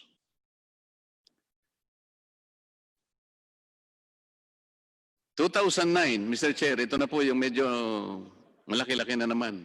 11,445,397. Dito po na-incorporate yung ABS-CBN Hungary at saka yung registration po ng Big Dipper sa PESA. Itong 2009 po. Year 2010, Mr. Chair, ang difference between the two reported revenues, 11,640,763,000. 2011 po, the difference between the two sets of revenues, 11,137,079,000. Dito po makikita ang mga discrepancies, yung comparison po ng previous financial statements ninyo. Madali naman pong makita yun dahil sa kayo naman pong gumawa nito. 2012, the difference between the two revenues, Mr. Chair, 13,213,104,000. Meron na naman pong discrepancy ron. 2013, 15,085,710,000.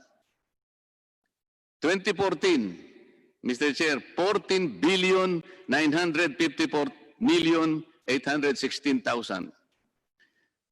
Napakaraming pera po nito, Mr. Chair.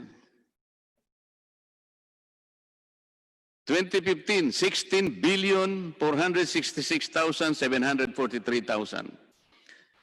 2016, 17,155,859,000. 2017, 17,932,329,000.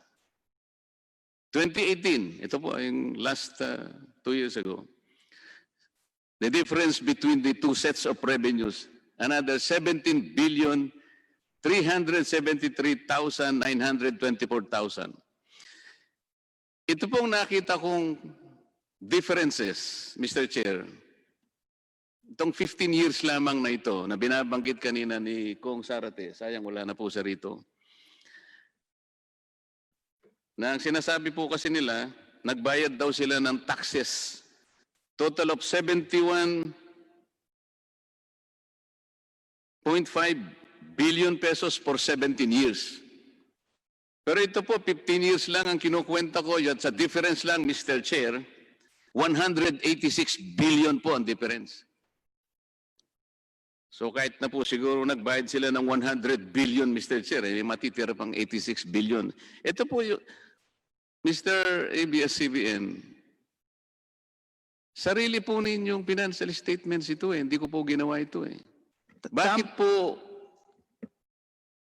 kung halimbawa po, sabihin na lang natin 30% CIT, ito, preliminary lang naman po ito. May plus or minus, whatever. Kung halimbawa, ang pagbabasihan natin, yung consolidated revenues po ninyo, sapagkat doon naman yung Nandun lahat ang subsidiaries nyo. E di dapat noong 2016, Mr. Chair, ang bayad ninyo ng tax, 12.49 billion pesos sana. Noong 2018 naman, ang binayaran nyo sana, 12.21 billion. At noong 2018 pala, teka, nagkabaligtad to.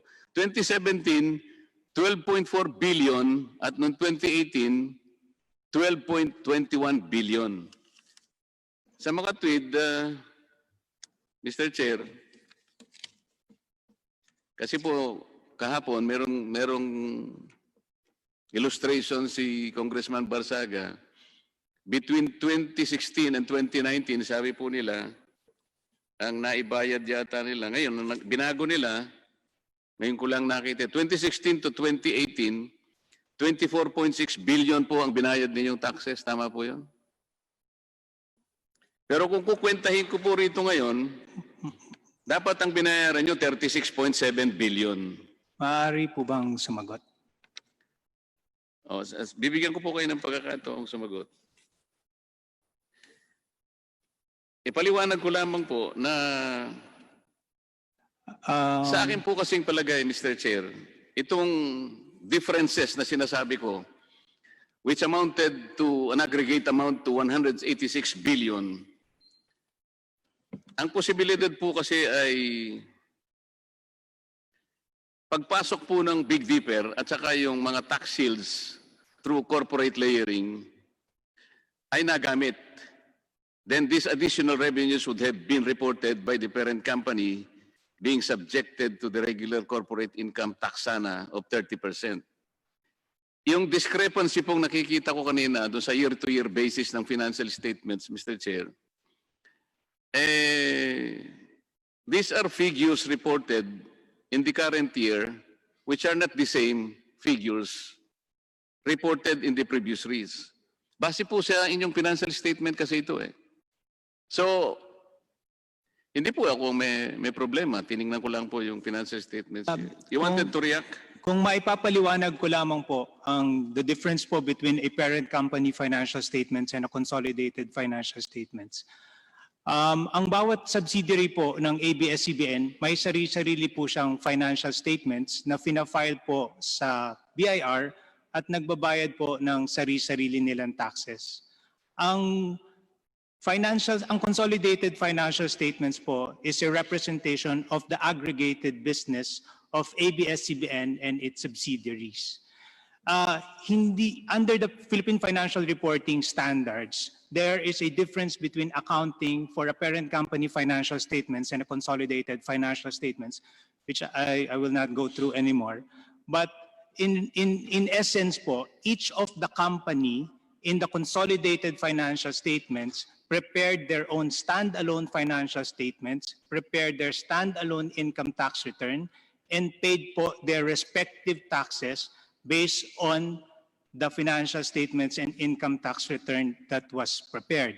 And then for financial reporting po, under the PFRS or Philippine Financial Reporting Statements, these are consolidated for representation of the operations of the group.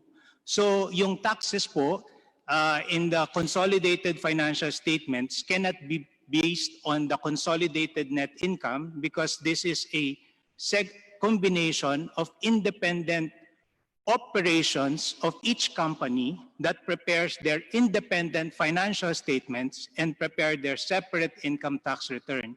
So ang sinasabi ko po, ang ABS-CBN Corporation po halimbawa ay may subsidiary na Sky Cable. Ang Sky Cable po ay gumawa ng sarili niyang financial statements, gumawa po ng sarili niyang income tax return, at nagbayad po ng taxes para sa kinita niya. At ganoon din po yung iba-ibang kumpanya ng ABS-CBN. Mari po kayong magtanong kung bakit po maraming kumpanya na involved sa ABS-CBN. It's because po, iba-iba po ang operations ng bawat kumpanya. Ang ABS-CBN po is broadcasting at content production. Ang Sky Cable naman po is in pay TV business. Meron po kayong makikita dyan na ABS-CBN Films Productions Inc., who's into the business of producing film, which prepares also for their in separate financial statements and pays po its income tax. So technically po, bawat kumpanya na isinasama sa consolidated financial statements had paid its corresponding taxes po. So yung consolidation po is simply a aggregation and a representation of the combined business if this is taken as one po. And that is a requirement po under PFRS, which is required po by the Securities and Exchange Commission. Medyo po mas salimuot lang po yung consolidation process. That is your answer? Yes, Your Honor. Okay, but you will be trapped in your own contradiction because kung totoo po yung pangangatwiran ninyo, bakit naman noong 1999, consolidated po ito, mga subsidiaries po rin ito. Pareho naman ang inyong consolidated revenues at yung consolidated revenue ng ABS-CBN Corporation. In 1998, ganun din. Nireport din yung subsidiaries din. Hindi pinag-iwahiwalay kamukha ng pagkakapaliwanag nyo. Naintindihan ko po yung paliwanag na yun. Ang problema, paano nyo ipaliliwanag ngayon, magmula po noong 1993 hanggang 1999, maliwanag na 7 taon ang pinag-uusapan natin, parehong-pareho po yung consolidated at saka yung parent company. Pagkatapos bigla kayong magsasabi ngayon sa kalagitnaan ng ating pag-uusap na ito iba naman po ang ginagawa nito, iba ang ginagawa ni ganon. Wala pong consistency ang inyong pagpapaliwanag. I would surmise po that is actually a You would result. what? I would ang masasabi ko po ay ito po ay gawa ng evolution po ng accounting standards dito sa Pilipinas. Sa patuloy po na to improve the financial reporting in the Philippines, there are a lot of accounting standards that are implemented. So Not on a year-on-year may po, kasalanan po ba nag-iiba nito po ay siya the ng evolution of the accounting standards? nag-iiba-iba po ang requirements sa pag-prepare ng consolidated financial statements at ng parent company financial statements. Pero kung At mag-evolve po siguro, isa pa po, noong panahon po ng 1993 to 1999, mas maliit po ang operations ng ABS-CBN sa iba-ibang mga businesses. Kaya po, kung papansinin niyo po, halos ang nag-ooperate ng malaki ay yung parent company which is presented as parent. Kaya po, siguro nung na-consolidate, parang wala pong difference. yun po yung assumption, hindi ba? I would assume po kasi... Yun nga po, assumption lamang po ninyo yon. I would read it that way po. Yun nga po, assumption po ninyo yon. Tama? Sige po. Okay.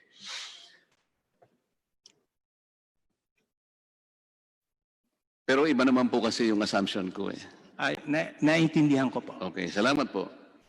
Sapagkat sa aking assumption po kasi, hindi naman magiging dahilan yung evolution ng accounting standards. Kaya naman po ginagawa yung evolution na yan para mapadali ang gawain, para hindi maitago kung ano yung dapat na itago. Kasi po, nakaka-intriga. 186 billion pesos na dati naman hindi naman po nagkakaiba itong parent company, biglang nagkaroon po ng mga discrepancy in your financial statements. Earlier, wala po akong nakita. Pagkatapos nung dumating po yung panahon ng Big Dipper, dito po talaga. And then I assume that Big Dipper was utilized really, heavily utilized, para ma-understate po ang inyong pagbabayad ng taxes. As a matter of fact, kung nakikinig po yung taga-BIR, meron po kong hawak na Excel file, Mr. BIR, that show that Big Dipper was basically used as a subterfuge to cover up earnings and be taxed at a lower rate. Given the inferences, well, this is my assumption, right? Kasi po, napakalaki po nung group revenue kung ikukumpara doon sa parent. Kung ang pinag-uusapan lang po siguro is 10% of this 186 billion, I would have easily sided with you. Pero kung napakalaking ganito po, and then makikita natin itong mga discrepancies, and then you departed from what you used to do earlier, isa lang po ang may isip namin dito na talagang merong nangyaring takipan dito. I will provide the BIR of the Excel file. Meron naman po ako nito para lalo po nating makita kung sino pong assumptions ang kung yung assumption po ng ABS-CBN o ang assumption ng representasyong ito ang mananaig sa bandang huli. Pwede po bang magsalita? What is it? Gusto ko lang pong sabihin na wala po kaming tinatago at hindi po namin ginamit ang Big Dipper para po mag-avoid ng taxes. As a matter of fact po, it is disclosed in the financial statements and it's available in our website and it's filed po with the SEC and the PSE, and we have full disclosure po of the transactions and how it is organized and how it was operated po. Yun lang po. It is not what you believe. It is what you can prove in this hearing. Mr. Chair, pwede ko bang balikan yung... Kasi po kahapon pinag-uusapan natin yung AMCARA insofar as this subject is concerned, sapagkat ang AMCARA is one of the group subsidiaries na napasali doon sa consolidation ng parent company which is ABS-CBN. Hindi po ba yung AMCARA before ABS-CBN divested its shares in, I think, was it last year po, Mr. ABS-CBN? In 2019 po. Last year po. Yeah, I think it's January of 2019. Before that, you own 49% of AMCARA. And then it was reported as in the financial statement of ABS-CBN, considering that it's more than 20%. They report naman because it's more than 20%, diba?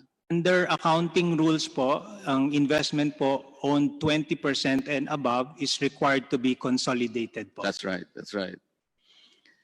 Ang sabi nga ninyo, bumili ng block time ang ABS sa AMCARA frequency para ipalabas yung mga programa nito. Pero ang problema po, Mr. Chair, yung ABS-CBN tsaka yung AMCARA, parehong may frequency. Tama po ba yun? We have separate frequencies po. Oo nga po. Ang ABS-CBN tsaka yung AMCARA, pareho silang may franchise. Opo, pareho po. Ang ABS-CBN, tinawag niyang Studio 23 yung channel ng AMCARA at ginagamit niya yung logo ng ABS-CBN. Pati yung pasilidad, pati yung equipment, at saka yung mga engineers, di ba? For that po, sa mas nakakaalam po. Sino po yung nakakaalam kaya? Yung pong Noong panahon po na 49% ang interest pa ng ABS-CBN, ginagamit niya yung AMCARA Studio 23 at kaya nga ginagamit yung logo.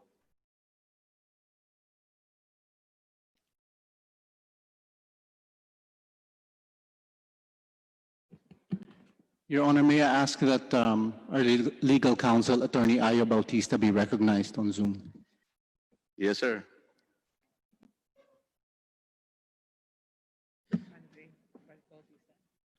Attorney Bautista, you're now recognized. I'm sorry, Mr. Chairman, but I'm not familiar with the details of the AMCARA operations. Maybe a member of the legal department of ABS can better answer the questions. Did I get it right that Studio 23 is utilized by ABS-CBN? This is a channel of AMCARA, and because your logo is also being used, and the facilities, including the equipment and the engineers, So this means that ABS-CBN is operating Studio 23, is that correct? Your Honor, if I may be recognized, Your Honor, our resource person for the matter on Amcara is Excuse not me po, present. I'm Marvin Ibarra, Your Honor, Mr. legal Ibarra, counsel for ABS-CBN. kung maaari po ay habang yung floor po ay na kay Deputy Speaker Marcoleta, hintayin mo pong tawagin po niya yung pangalan. Yes, Mr. Chairman. Sige po. Unfortunately, Mr. Chairman, our resource person, Attorney Maximo, is not present in today's hearing, so we won't be able to answer any of the questions relating to Amcara. Pero siguro naman alam niyo na kapag ginagamit ng ABS-CBN yung Studio 23, yung logo po ang ginagamit, hindi yung logo ng Amcara. Yun lang po, baka yun pwede niyo sagutin.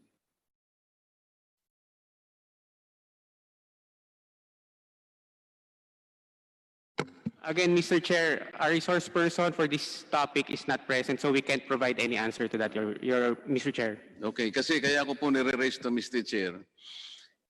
Gusto ko pong ikumpara yung Tape Incorporated. Ito po yung producer ng Itbulaga doon sa Channel 7. Yung pong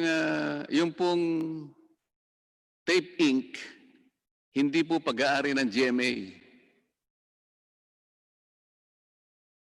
Ibang may-ari ng tape. Iba yung sitwasyon ng ABS-CBN. Pag nag-block time po yung tape sa GMA frequency, ang ginagamit po niya ay yung prangkisa ng ng GMA. Ang GMA po ang may prangkisa, pero ang tape wala. Samantalang sa kaso po ng ABS-CBN, pareho silang may prangkisa. Ang gamit po ng Tape Inc. ay yung GMA logo.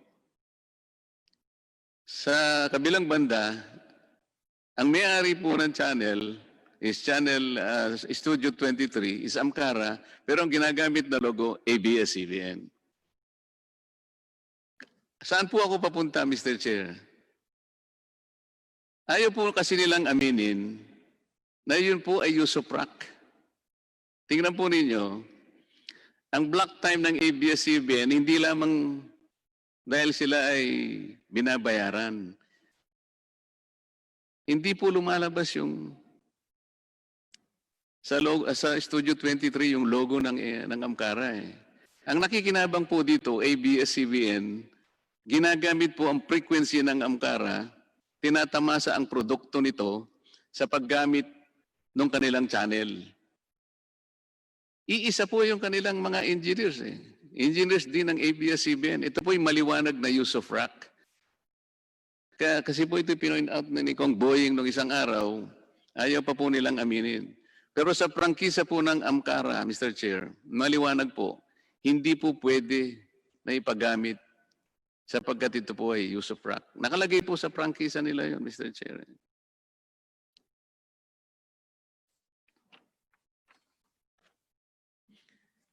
Yun pong hinahanap natin kanina, sir, yung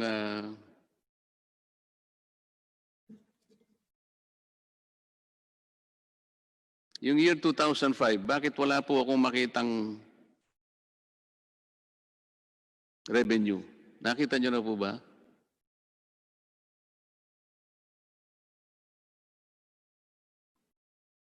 $17,047,000,000 po kasi ang reported sa consolidated. Pero sa parent company, wala po akong makita. Nakita niyo kasi sabi po niyo titingnan niyo kanina. Ang revenue po niya ay 7.7 billion po under the parent company financial statements. Anong financial statements? Nasaan po yung financial Yan statements? po yung parent company financial statements po. Hindi, yung consolidated po ninyo is 17,047,000,000. Dito po sa parent company, wala po akong makita. Saan po ninyo nakita yun? Sa separate parent company financial statements po noong 2005. Nasaan po yun?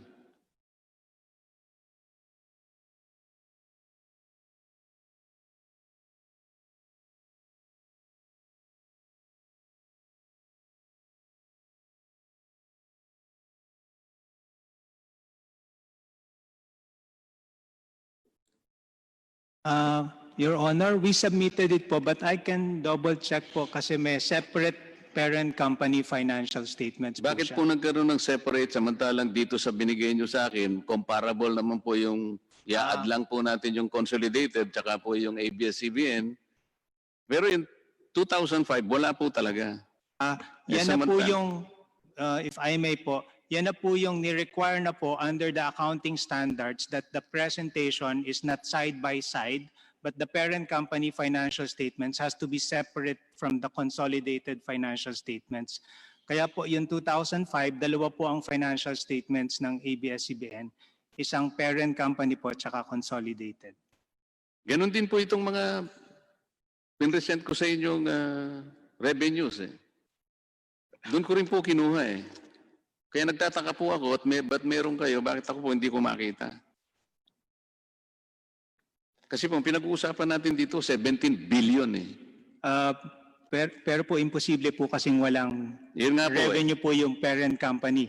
Kasi po sa records ko po, although it's in my Excel file po, it's 7.7 billion po. Sa mga tweet po, magmula nung 2004, 10 billion na kayo, bumagsak sa 7 billion na lang. Ano po ang explanation na walang kayo ng 3 billion?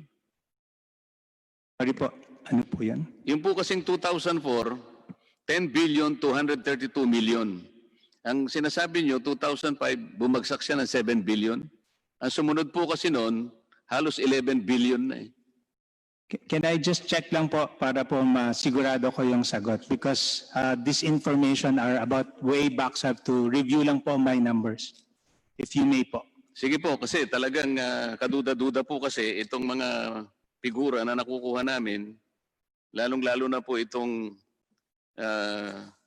pagkakaiba at saka itong differences, malalaking halaga po kasi ito eh. Kaya nga sinasabi ko sa inyo kanina, the possibility that Big Dipper was utilized in this scheme. It is your right to disprove this, sir, if you can.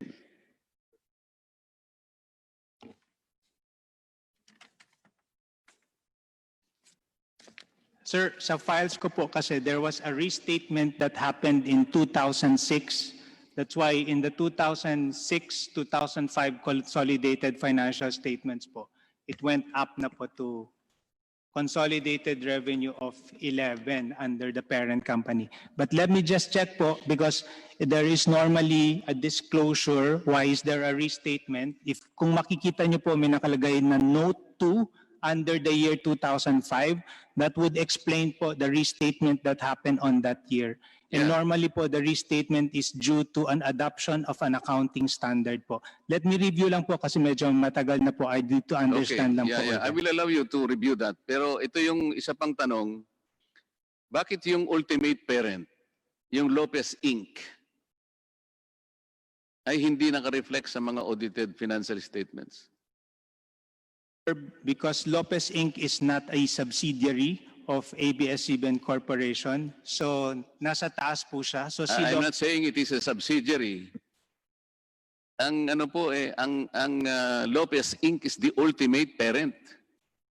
Siya po ang may-ari ng lahat ng ito eh. Saan papasok siya sa picture nito? Tingnan po ninyo. Nakalimutan ko lang yung mapa ko, dapat pinakita ko sa inyo eh. Sa ibabaw ng lahat ng ito is Lopez Incorporated.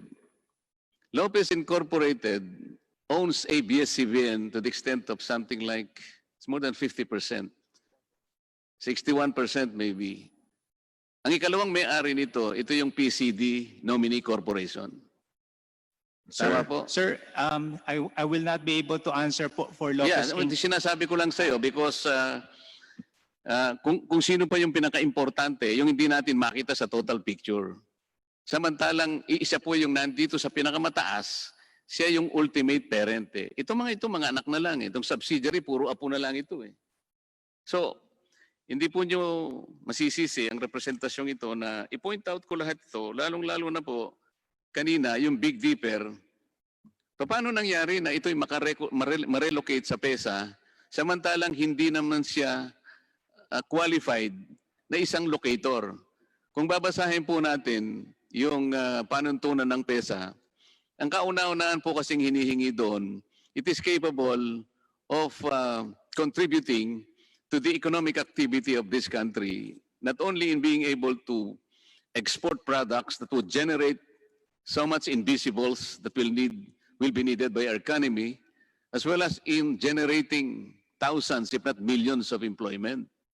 Kaya mo siya bibigyan ng tax shield, kaya mo siya bibigyan ng tax incentive. Pero ito pinakikita nga namin dito, it is not a producer of a product. At hindi siya exporter within the meaning of international commerce. Sapagkat iisa lang ang kanyang kliyente. Ito yung ABS-CBN 100% owned na nakalista sa Hungary. Bakit po ninyo pinaregister sa Hungary? Ang tax po doon yata mga 5% lang eh. Pagkatapos noon, gumawa pa kayo ng parang branch office sa Luxembourg. Ilan po yung kumpanya sa Luxembourg? Ay, ilan po yung manpower? Ilan po yung empleyado doon sa inyong branch ng ABS-CBN Global in Luxembourg? Your Honor, may I respond? Yes, how many? Marami pong questions doon. I'd like to respond one by one to many No, of these. doon lamang po sa ilan po yung empleyado sa ABS-CBN Luxembourg na branch ninyo. Your Honor, there are no empleyado? employees because the services required to be completed by Hungary are outsourced. And No, my that is allowed question by is the- very simple. How many employee or employees do you have in ABS-CBN Global branch in Luxembourg? None, Your Honor, because as I said, Ano po? wala po. Oh, ito Wala po po eh. because Bakit sasabihin po natin, employment generation. Sabi po ng PESA kanina is ability to generate thousands of jobs. Ang sineserbisyuhan lamang po niya, sinasabi ko na kanina, ABS-CBN Film Productions Inc., Sarimanok, Creative Programs. Isa lamang po ang kanyang kliyente, ito nga yung ABS-CBN Global Hungary. So kumita po siya 2018 sa Pilipinong peso, 2,679,475,631 pesos. Your Ang Honor, ginagawa lang po, Mr. Chair, magbebenta siya sa sarili niya. Kasi siya rin ang may-ari eh. Eh kung hindi po ninyo nakikita ang pinag-uusapan natin dito at pipilitin nyo kami na papaniwalain, sana i-disprove nyo yung sinasabi namin. Your Honor, may I respond to that, please? Yes, sir. We are not selling to ourselves, and it's misleading to say that because yung ultimate customers po are the Filipino and non-Filipino audience around the world. Yung Hungary po licenses the content to other companies around the world, which then redistributes it by forging agreements in the respective jurisdictions. That's how Hungary is able to generate foreign exchange, which it then pays to Big Dipper. On the employment question about Big Dipper not generating thousands and thousands of jobs, in the IT sector, typically it's not labor intensive. I think the government's plan here was to build the IT sector because I think the economy is composed mainly of, or a lot of agriculture workers, and we're trying to move, as I understand, to a more manufacturing IT-based economy. So I think this is what we're trying to do here. And in terms of what Big Dipper has accomplished over the last 10 years, I think we have been able to fulfill what the government set out to do, which is to generate employment, to build the IT sector, to generate foreign exchange, which we mentioned was $237 million. And also there will be a multiplier effect to all this economic activity. So I don't think it's correct to say na wala pong pinapaikot lang or we're just selling to ourselves. I think Big Dipper has been able to fulfill the initial objectives set by the government in the investment priorities plan in 2009. Don't you think what you said is supposed to be the one to be testified to by PESA and other competent agencies? Kayo po yung nagsasabi para sa sarili niyo eh. You don't have to support yourself. You don't have to patronize yourself. PESA should be the one to ratify and even support your statements. Kung talagang ganun nga kayo. But what we see here is a different story. Your Honor, may I ask that Attorney Othello be recognized to respond? Mr. Chair. Sige po, Attorney Othello. Okay. Your Honor, maybe we may give our comments on the various points that you have raised. First, on whether or not a service would qualify as an export product, Your Honor. Because I think there is a impression that only a physical good can be exported. But under our laws, even services may be exported, Your Honor. And that is provided under our PESA law, and in fact, even under the tax code, Your Honor. And also, so that's why under the resolution number 00411 that was passed by PESA law, it allowed the registration of information technology enterprises, Your Honor. So it could provide IT services abroad, Your Honor. So these are not physical product. Thus, these are in the form of services. Same with BPOs, Your Honor. So they provide services. These are considered exports and are entitled to incentives under the PESA law, Your Honor, provided they satisfy the conditions set under our PESA regulations, Your Honor. So in this case, Your Honor, PESA applied for registration of its activities under that regulation, and under the evaluation made by PESA, it qualified, and so it was able to avail of the preferential tax treatment, specifically a income tax holiday for the first 6 years, and after the expiration of the tax holiday, it was allowed to enjoy the 5% gross income tax, just like other qualified locators, Your Honor. Now, as to the point that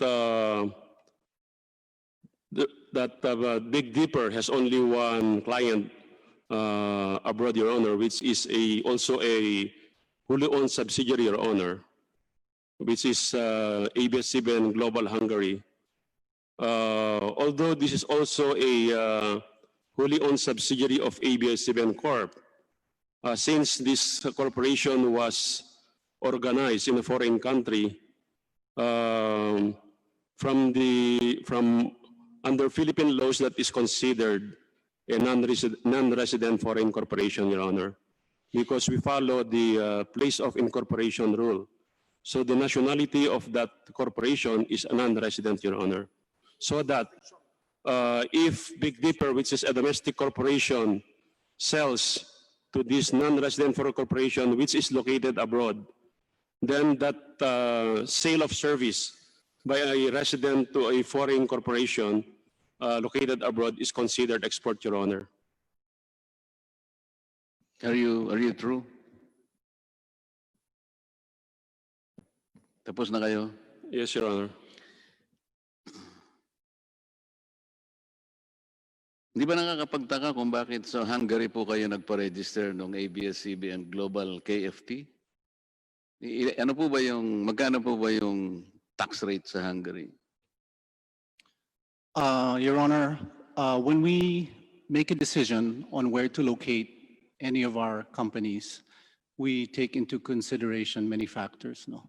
In this case, since Hungary manages the IP, Di po tinatanong ko lang yung tax rate kasi. Your Honor, you mentioned, you mentioned. Ano po yung tax rate sa Hungary? It is 9% currently, Your Honor. Maliit po, di ba? What about ABS-CBN Global Limited, which was registered in Cayman's Island? Magkano po ang tax rate? Wala po, di ba? Tax holidays. Ito po yung problema, Mr. Chair. Alam niyo kung ipagpipilitan po yung sinasabi ninyo na kayo po ay talagang nagbayad ng correct taxes, madali po nating makita yun eh. Pero kung sasabihin nyo sa amin, i-justify ninyo na kayo po ay PESA, kayo po ba'y consider na PESA locator? Big Dipper is considered a PESA. Locator? Allocator. ABS-CBN, no. Ayun po eh. Do you know what a locator is? Yes, Your Honor. What is a locator within the meaning of the PESA? A locator is a company that has, for example, land or a building in which a PESA registered company may locate. This is the beauty of this, sir, Mr. ABS-CBN. Kaya po joint hearing ito para makita rin po namin yung pagkukulang ng ating mga government agencies. In this particular case, yung PESA. Gusto naming malaman kung bakit pinalusot niya ito. Bakit kayo na-register? Within the meaning of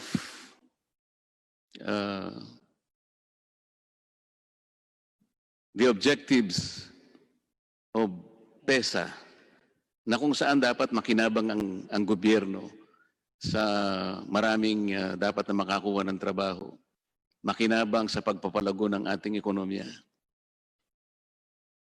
Wala po kaming nakita eh. Kaya gusto namin malaman, bakit kaya ni-register ng PESA? Hindi ba dahil lamang dun sa 5% na GIT yung pinag-uusapan namin? Kasi ang laki po ng mababawasan sa inyo eh. Kung hindi kayo registered, sinasabi ko nga kanina, maliwanag na i-base po ang pagbabayad nyo ng tax doon sa net income. And easily, ang gagawin po doon, i-slap nila yung 30% CIT. Hindi po nangyari yun eh. Parang ang nangyari, yung gross revenue no, nakalusot na eh. Hindi po ba nyo nakikita yung nakikita namin? Napakasimple po nung analysis dito eh. So, to us, Mr. Chair, Big Dipper was organized to simply act as a subterfuge para magiging understated po yung income as reflected in the difference between the two sets of revenues I presented earlier. Sa gross revenue po ng consolidated and the gross revenue of the parent company ABS-CBN, there is a difference of 186 billion pesos. This is the most intriguing question, Mr. Chair, that needs to be resolved. Mr. Chair, salamat po sa inyo. Maraming salamat po, Deputy Speaker Marcoleta. Ang susunod po na magtatanong ay si Representative Garbin at binigyan po siya ng oras ni Congressman Ino D, Congressman Mike D, at Congressman Mike Go. Mayroon po siyang kabuang 20 minuto para magtanong. Congressman Garbin, you now have the floor. Pwede ka na po magtanong. Salamat po, Mr. Chair, and magandang gabi po sa inyong lahat. Ako hindi na magpapaligoy-ligoy at hindi ako magtatanong tungkol sa mga ano-anong doktrina dahil ang ating usapin naman ngayon ay kung meron talagang tax violation yung ABS-CBN. But I truly believe that, yung sinasabi kanina na yung taxation is really the lifeblood of the nation. And in fact, it is essential because any government can neither exist nor endure without taxation. And, the existence of the necessity of the government is really essential. And it cannot continue without the means to pay its expenses. And yun nga, taxation nga ang dapat tingnan natin dyan.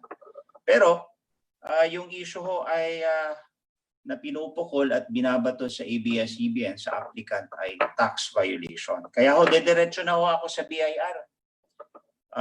At tatanungin na ho natin sila kung meron ho ba talagang tax violations ang ABS-CBN, whether it be tax evasions, or tatanungin rin ho natin yung perceived tax avoidance resulting into tax evasion. So, nandyan pa po ba si Assistant Commissioner or si Deputy Commissioner Mapoy?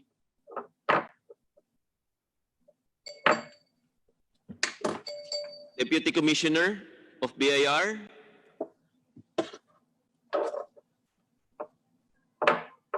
Paki-unmute po si Deputy Commissioner.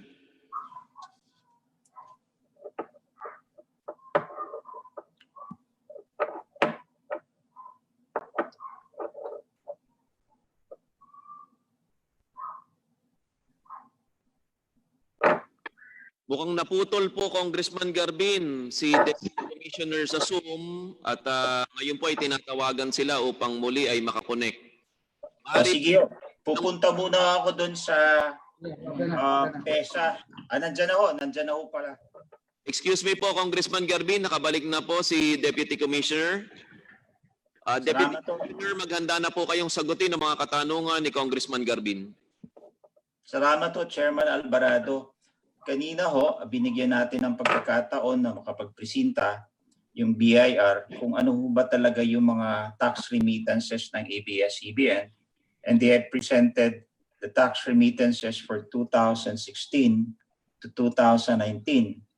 And all in all, they have this aggregate amount that they have presented, the amount of 15,383,423,364 and 16 centavos. Tama ho ba, Commissioner Mapoy?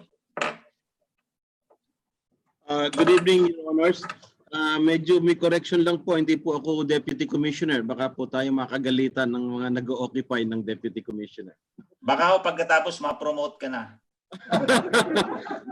Wag naman po, Your Honors. Your Honors.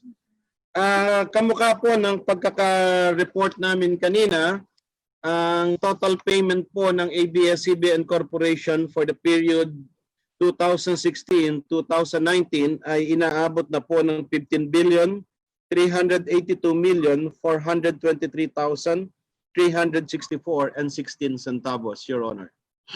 And yung breakdown ho nito ay galing ho sa iba't ibang klase ng buwis, whether direct or indirect taxes. Tama ho ba?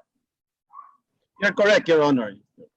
Sinasabi ho natin dahil meron hong income tax, meron hong value-added tax, meron hong withholding tax, meron hong final withholding tax, merong enhanced withholding tax, meron pang capital gains, meron pang documentary stamps, and of course other fees like or other taxes and licenses. Tama ho ba?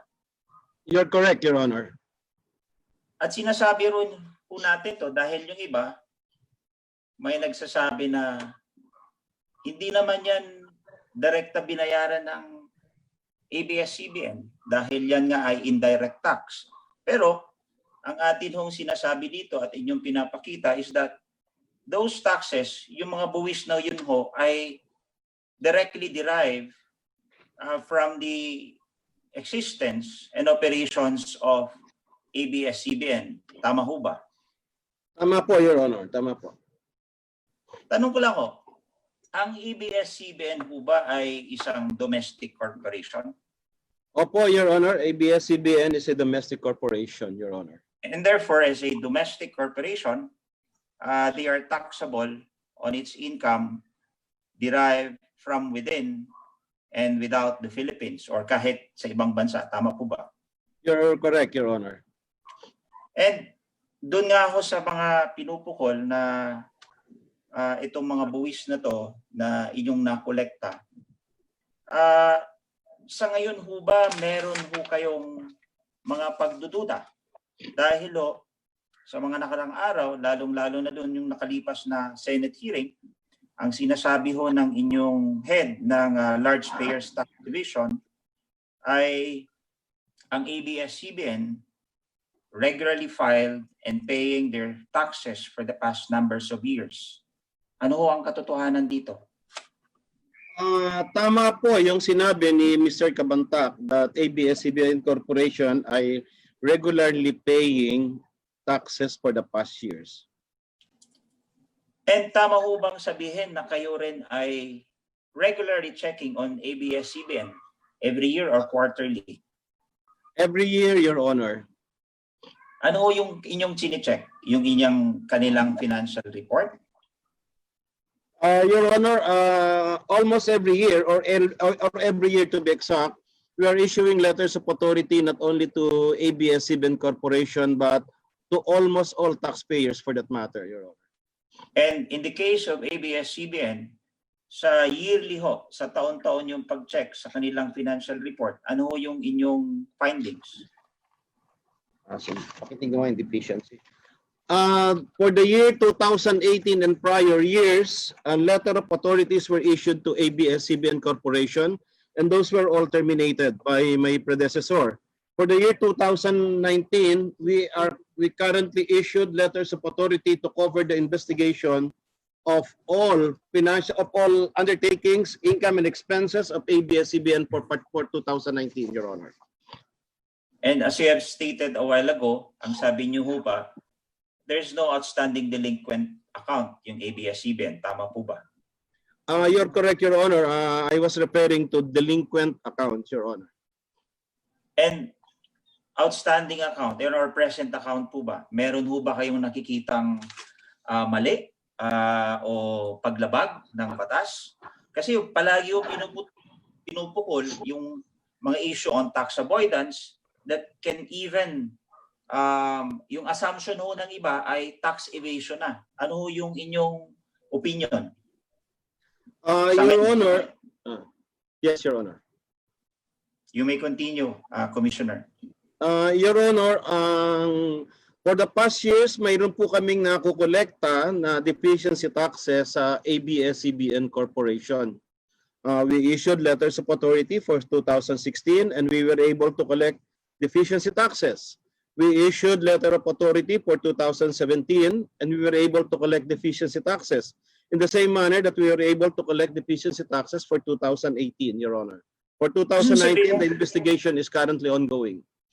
Gusto sabihin ho, compliant naman ho sila sa inyong mga alituntunin.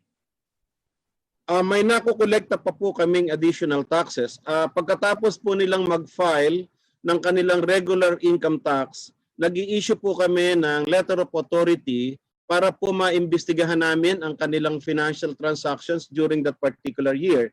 At yung pong nasabi ko ng mga deficiency taxes, yun po yung nakukolekta naming additional taxes dahil sa investigasyon na ginawa ng Bureau.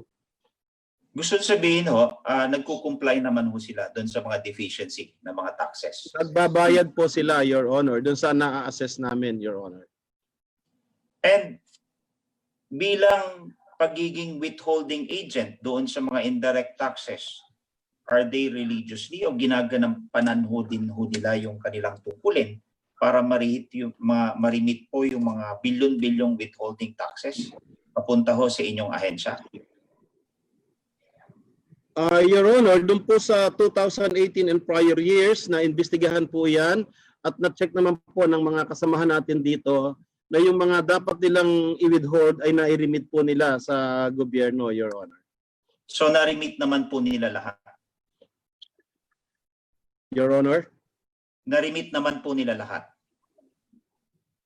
Doon po sa nakita ng ating mga kasamahan dito ay nai-remit naman nilang lahat.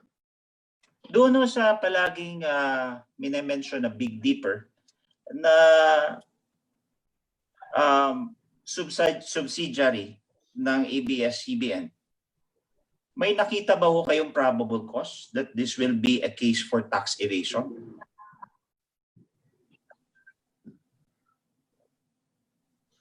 Pwede pong pakiulit, Your Honor. Medyo naging choppy po yung dating dito. Well, with all due respect, Your Honor. Yeah, Commissioner, kasi kanina and yung mga nakalipas pang nagsalita, palagi hong binabato na yung Big Dipper is a subsidiary that is being used for not paying the proper taxes to defeat or lessen the payment of taxes. Kung sabihin, may takita ho ba kayong probable cause doon sa Big Dipper that this is a probable case for tax evasion? Big Dipper po, Your Honor, is covered by Region 7A. With your permission, may I refer you to the Regional Director of Region 7A, Quezon City, Regional Director Alvin Galanza, Your Honor. Salamat po.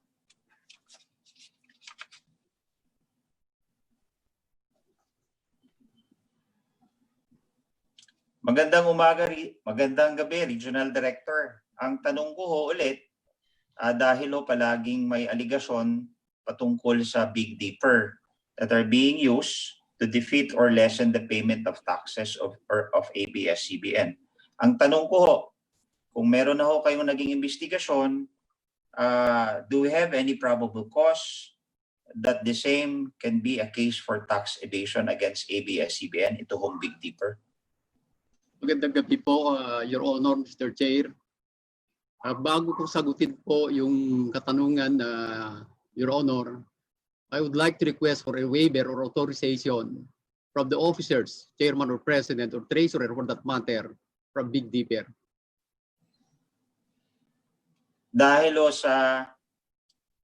Because under Section 270 of the tax code, we are not allowed to divulge any tax matters about a taxpayer, Your Honor.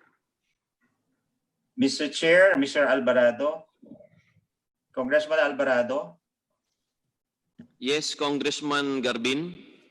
They're asking for the waiver of the officers of the Big Dipper in order that the officers of the BAR can testify on the tax matters pertaining to the same.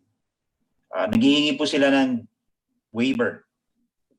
Or waiver, Your Honor. Your Honor,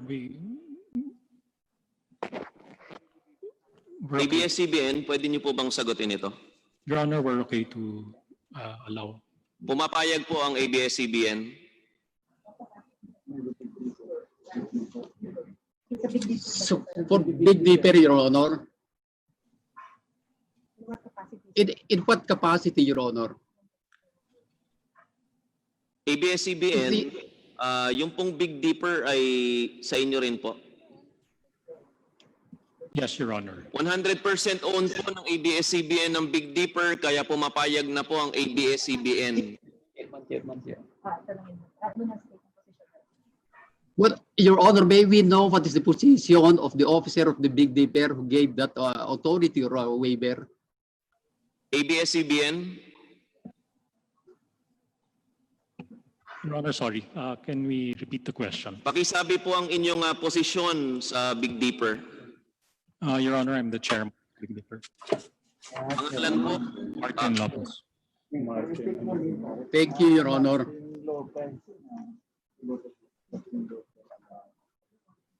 Regional Director, you may answer na po. Your Honor, can you repeat the question, Your Honor? Now, with all the allegations that Big Dipper are being used to lessen or defeat the tax system and the payment of taxes due against the ABS-CBN, do you have any probable cause for tax evasions against against the Big Dipper? As far as tax payments of Big Dipper is concerned, Your Honor, I think they are paying their correct, rather the voluntary payments of their tax returns disclosed that from 2016 to 2019, Your Honor, they have paid the total amount of 1.51 billion pesos. Magkano ho? 1.15 billion pesos, Your Honor. So ang sinasabi niyo ho, they are correctly paying the taxes. They're voluntary tax payments as per record, Your Honor. Iyon po yung binayaran nila.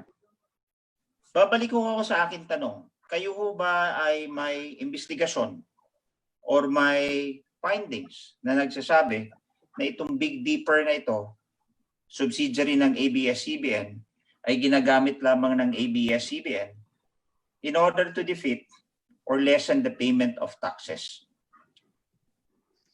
The region had issued letters of authority, Your Honor, for 2017 and 2018.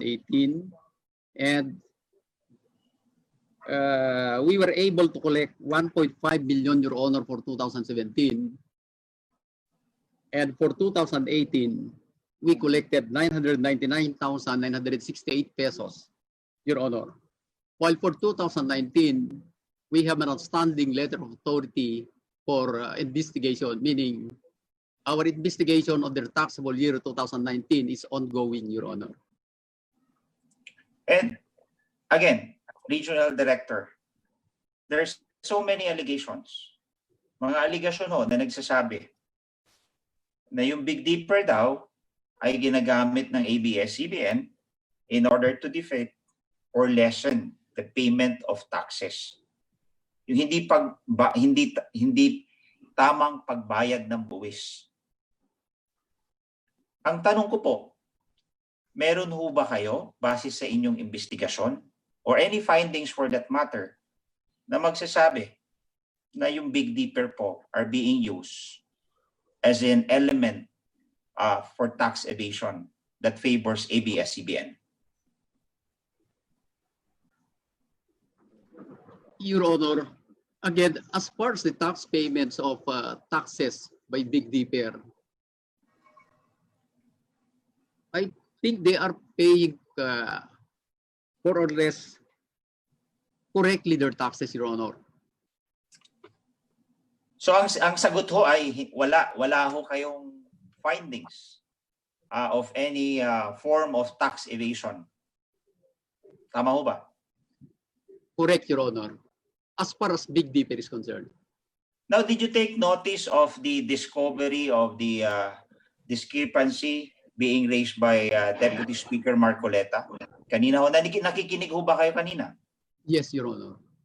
And all those assumptions na kanyang sinasabi, sinabi niya nga na it is not what you believe, but it is what you can prove in the hearing.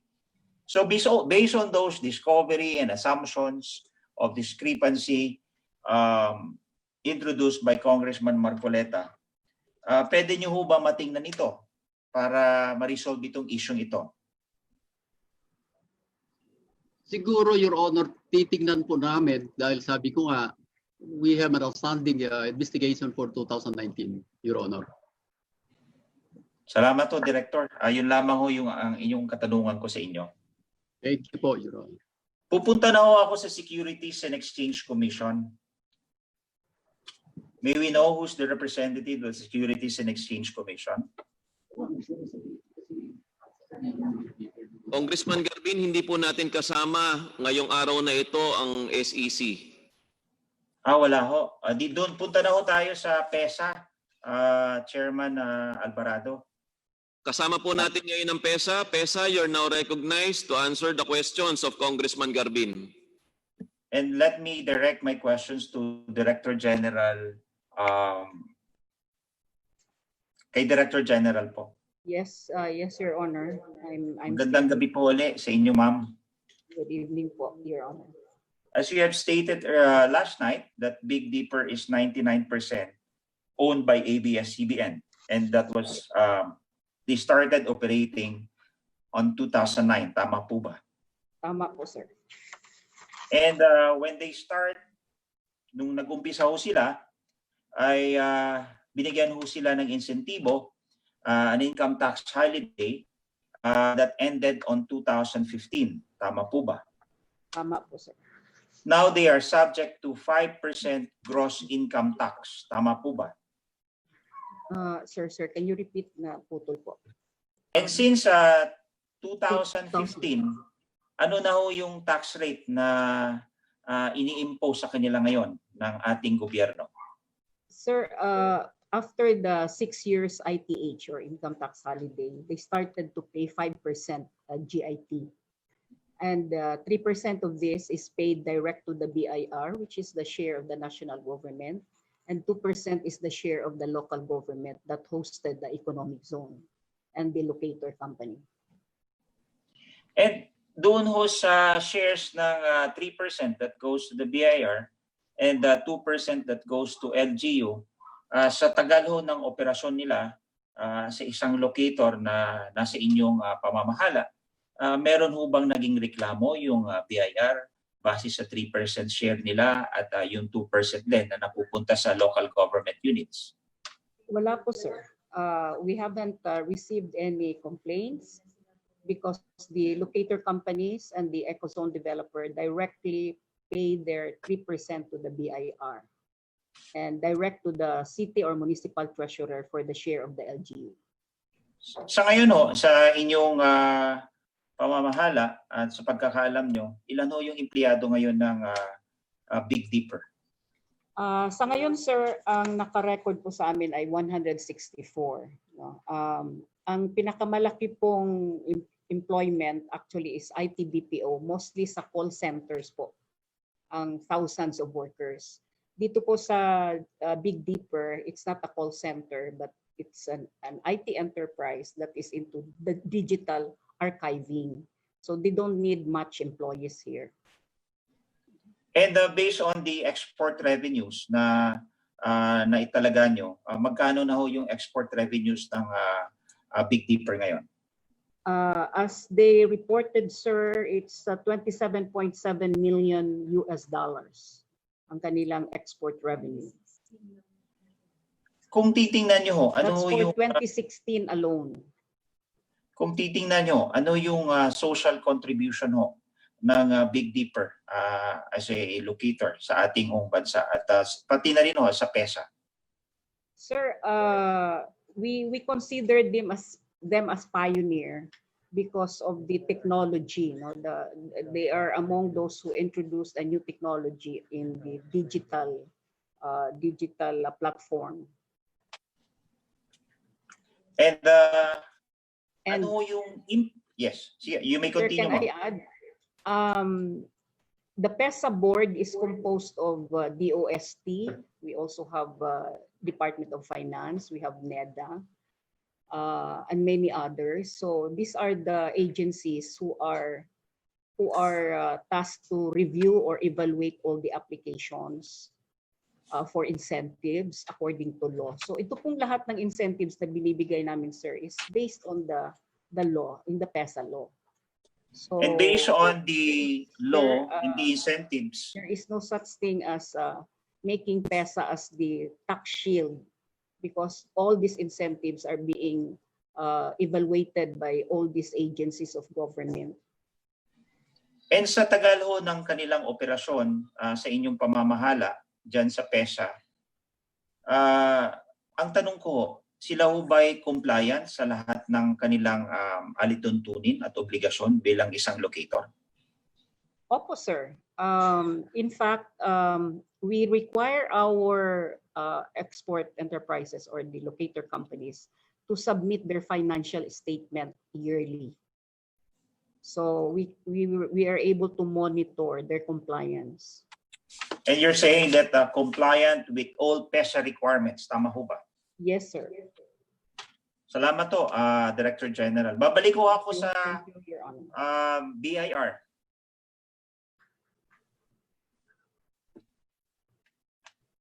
Kay Assistant Commissioner Mapoy, Mr. Chair.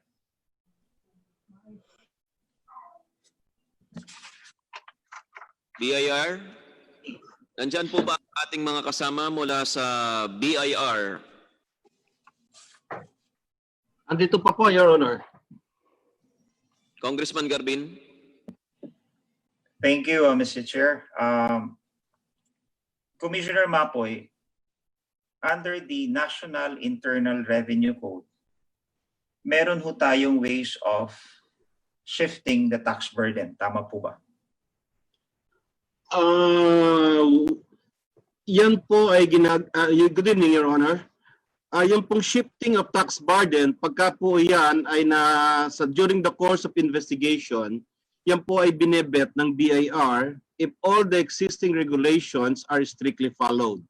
If during the vetting we discovered that a violation was committed, we disallowed such kind of account or such kind of expense, Your Honor.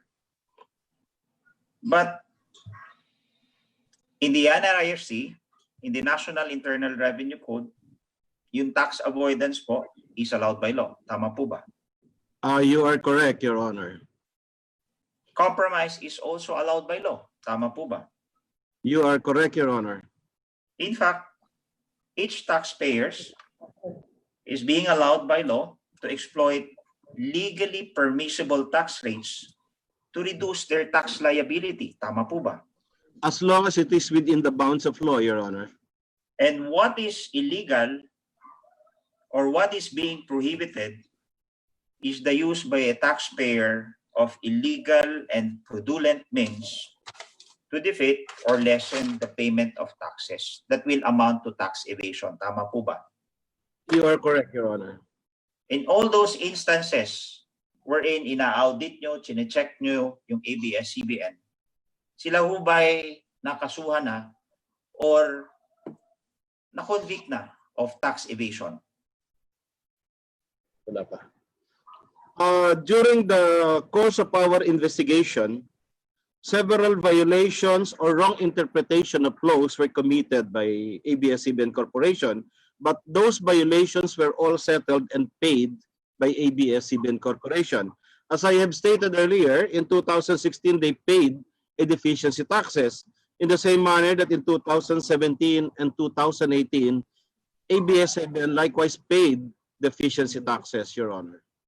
So meaning they are paying their taxes regularly in a lawful manner. Tama po ba? You are correct, Your Honor. Salamat po, Mr. Chair. Yun lamang po. Magandang gabi po sa inyong lahat.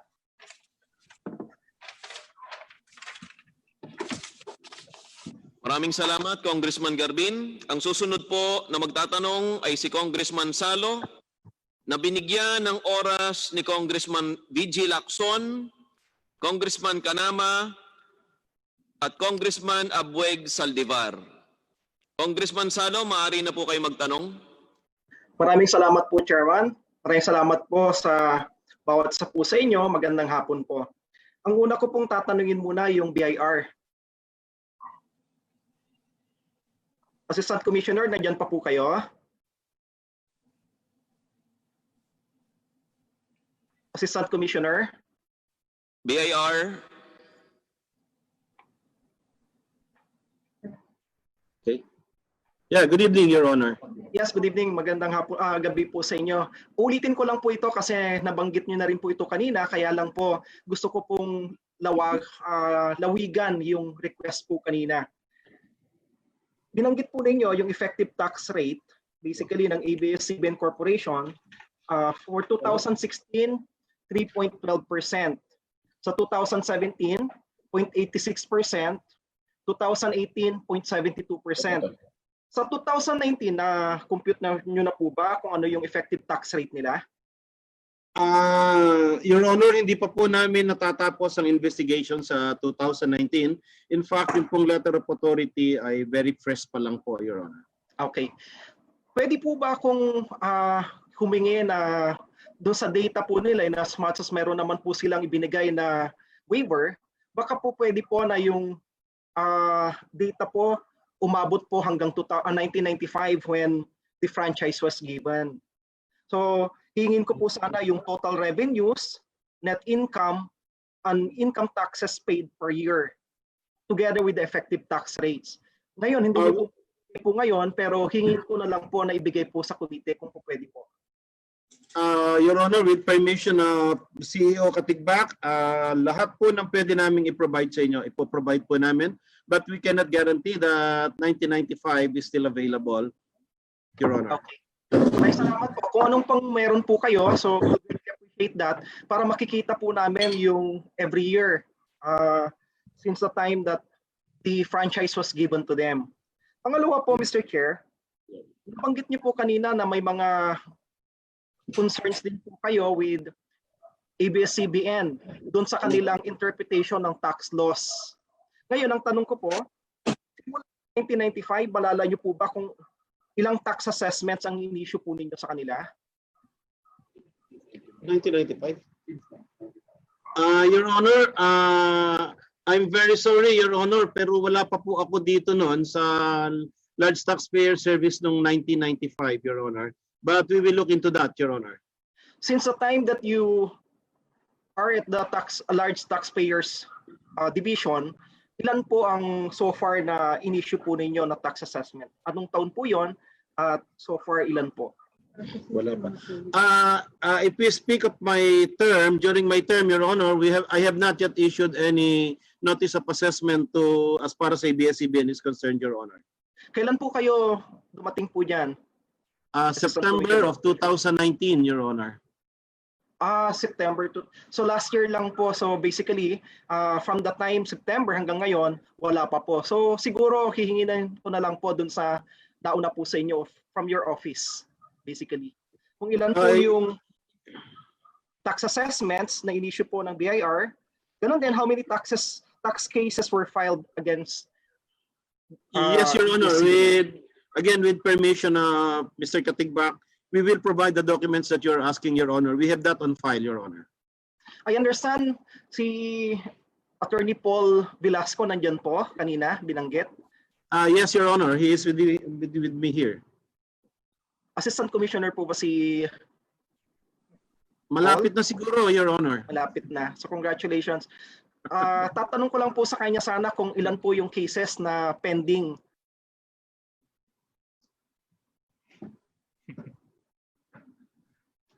Good evening, Your Honor. Good evening, Paul. Tatanong ko po sana kung ilan po yung cases na pending against ABS-CBN. Against ABS-CBN Corporation, Your Honor, none. Mr. Chairman, I think we have a new witness who was not taken his oath. Yes, Congressman Remulla. Meron pong bagong testigo na hindi pa ako nakapag-oath. Kasama na po siya sa nag-oath, Congressman Remulla. Maaari na po kayong magpatuloy ng inyong pagtatanong, Congressman Salo, at sa BIR. Maaari po kayong sumagot. Maraming salamat po, Chairman. I-clarify ko lang po ano po yung position ni Attorney Paul Velasco para sa kalaman po ng lahat. It's Head Revenue Executive Assistant of the Enforcement Service. Okay. So far, wala pong tax case ang ABS-CBN Corporation. No more. No more. Anong ibig sabihin po ng no more? So nagkaroon po sila dati? Before and then it was compromised. Since 1995 hanggang kasalukuyan, mga ilan po yun? Your Honor, since I became head of litigation 2010, and then afterwards as a director in the enforcement service, that was the only case I know of.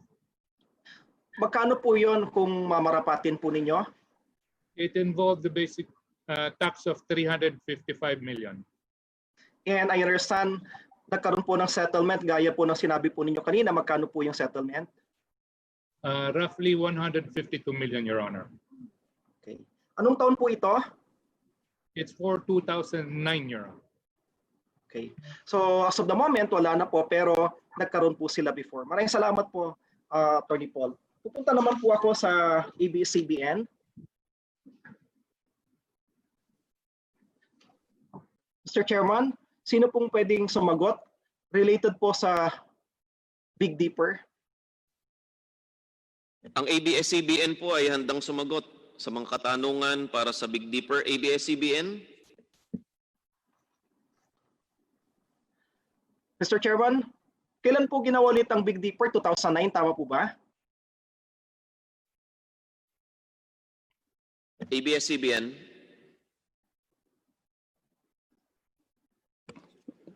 It was incorporated in June 30, 2000. 2000. Okay.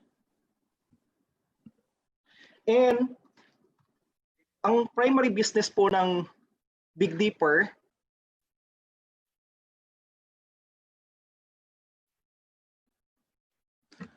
Ako po ang sasagot, Aldrin Sirado po. Ang Big Dipper po ay in charge, ay nag-digitize, nagre-repurpose ng mga content po na pinoproduce ng mga ABS-CBN companies po. Okay. So, nagdi-digitize po siya, kagaya po ng binanggit po ninyo, ng mga produkto o yung result ng production ng ABS-CBN companies din, nung the entire group. Tama po ba yun? Tama po yun. For So, distribution po locally and internationally. locally and internationally. So kaklarify ko lang po, ilan po yung kanyang kliyente? Sa local, sino po? Sa local po, ang kliyente po niya ay ang ABS-CBN Corporation, ABS-CBN Films Production Inc., Creative Programs Inc., Sari Manok Network, and yun na po. Okay. And sa international naman? Sa international naman po ay ang ABS-CBN Global Hungary KFT. Okay. At lahat ng mga ito, for the premise, lahat po ito ay subsidiaries din ng ABS-CBN Corporation. Tama po. Tama. 100%. Ngayon, bago po gawin po yung Big Dipper, sino po ang gumagawa ng digitization ng produkto ng ABS-CBN Corporation? Bago po itinayo ang Big Dipper, kung inyo pong natatandaan, nag-evolve po ang technology dito sa Pilipinas. From tapes po, yung mga LT tapes na tinatawag, yun po ang manner by which the content are kept and archived. And then nung 2009 po, and then yung iba pong repurposing, it's either done here by some outsourced company or abroad po because the technology is not available. But mostly po, nagsimula po ang digitization noong 2009 when we migrated to a digital archive or a digital content. Okay. Ilan po yung employees po ulit ng Big Dipper? Sorry po, hindi ko po narinig. Ilan po yung employees ng Big Dipper? 164 po. 164. Ever since po ba ito o nagpa-fluctuate din po ito? Nagra-ramp up po ito. Nagsimula po ito noong 2009. Yung number of employees po is as of year-end December 31, 2019 po. Yung 164. Ano yung highest na nabot po niya? Ano po yun? Ano yung pinakamataas? Ito na po yung pinakamataas, 100. Ito na yung pinakamataas, 164. Prior to that, anong number of employees niya? Sorry po, you were... Prior to that, bago naging 164, ilan yung average employees?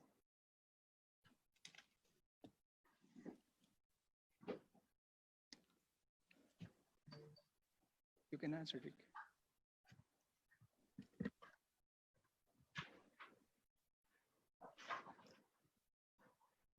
So, sorry po. Nung 2014 po, 170. Nung 2015, 165. Tapos, nung bandang 2008, 177. Ngayon po, 164. So, sorry po. Okay. Natama yung... So, pinakamataas po na number of employees niya, 177. Okay. May listahan din po ba kayo kung magkano yung kinita niya from the time that it was established? Pero ngayon, bigyan nyo na lang po siguro ako ng for the past 2016 onwards. Yung revenues po niya.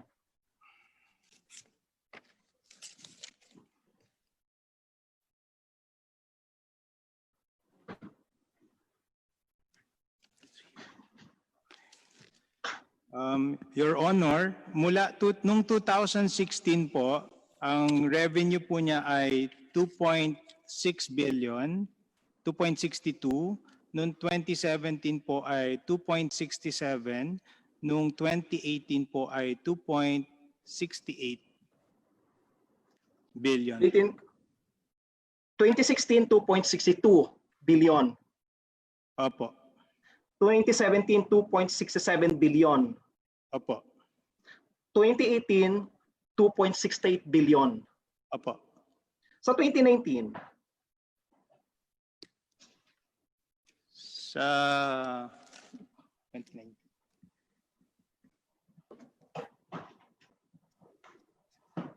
Sa 2019 po ay 2.6 billion po. 2.6 billion. based dito sa revenues po niya, ilang percent yung nanggaling po o binayaran po ng ABS-CBN Corporation, yung domestic, ilan naman percent yung binayaran po o yung revenues niya na nanggaling po doon sa ABS-CBN Hungary? Noong 2016 po, ang foreign revenue po niya ay 51%. Noon pong 2018 at 2019, 54% po. Okay. So halos 50-50, 1, 2, 3, 4% lang yung difference. Tama po ba yun? Opo.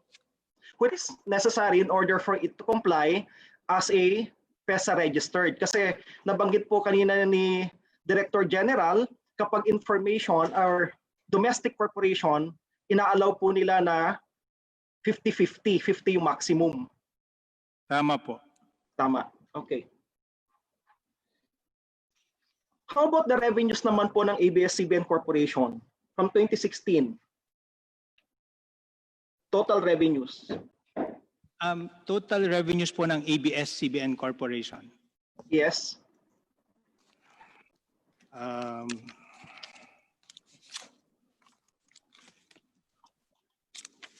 For ABS-CBN Corporation naman po, ang total revenues po niya noong 2016, 24.5 billion.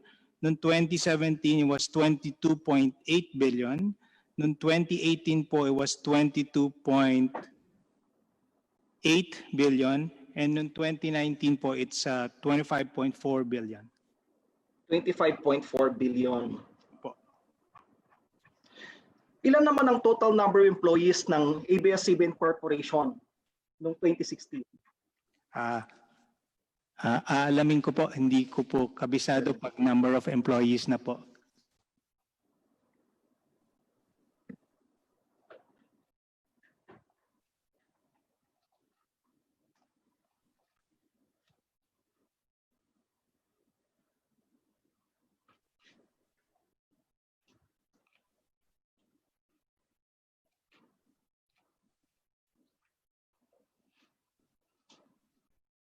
Honor, wala Yes. po kasi akong dalang information on the number of employees of ABS-CBN kasi po it was scheduled po yesterday. So I don't have Nonetheless, to refresh your memory, Mr.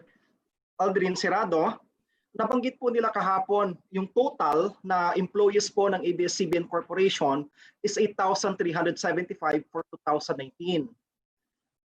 Lahat na po yun, kasama po yung regular, which is 2,000 plus, 2063 po ata yun.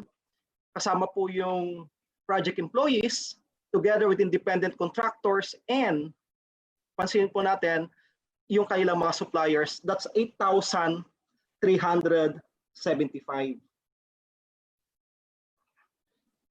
May napapansin ba kayo rito na dito sa Big Dipper, for 2019, 169 yung employees lang po nila, tama ba?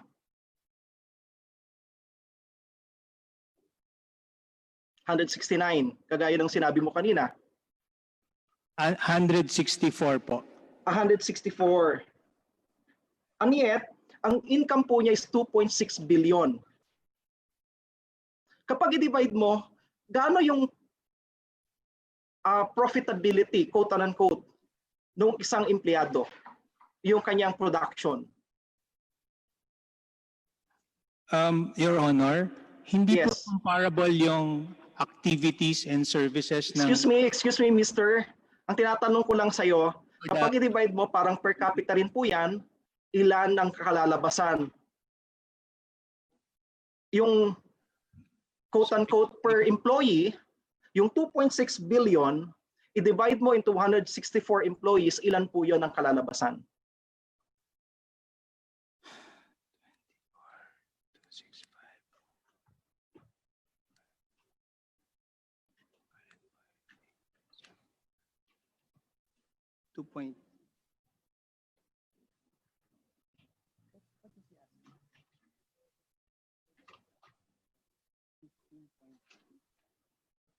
Yung pong 2019, 15.8 million po. 15.8 million per employee ang kanyang productivity, quote unquote. Pagdating po sa ABS-CBN Corporation, you have 8,375. And of course, you actually claim na 11,000 yon, but we just stick with the 8,375. That would be 3 million po. Yung isa po, 15 million. Yung pong sa ABS-CBN, 3 million po. So lumalabas 5 times, tama ba? Tama ba yung sinasabi mo 3 million o 300,000? Pwede bang buwang balikan? Hindi ko po naintindihan yung tanong. Tama ba yon? 25.4 billion divided by 8,375. Oh, sorry po. 25.4 billion. divided by 8,375.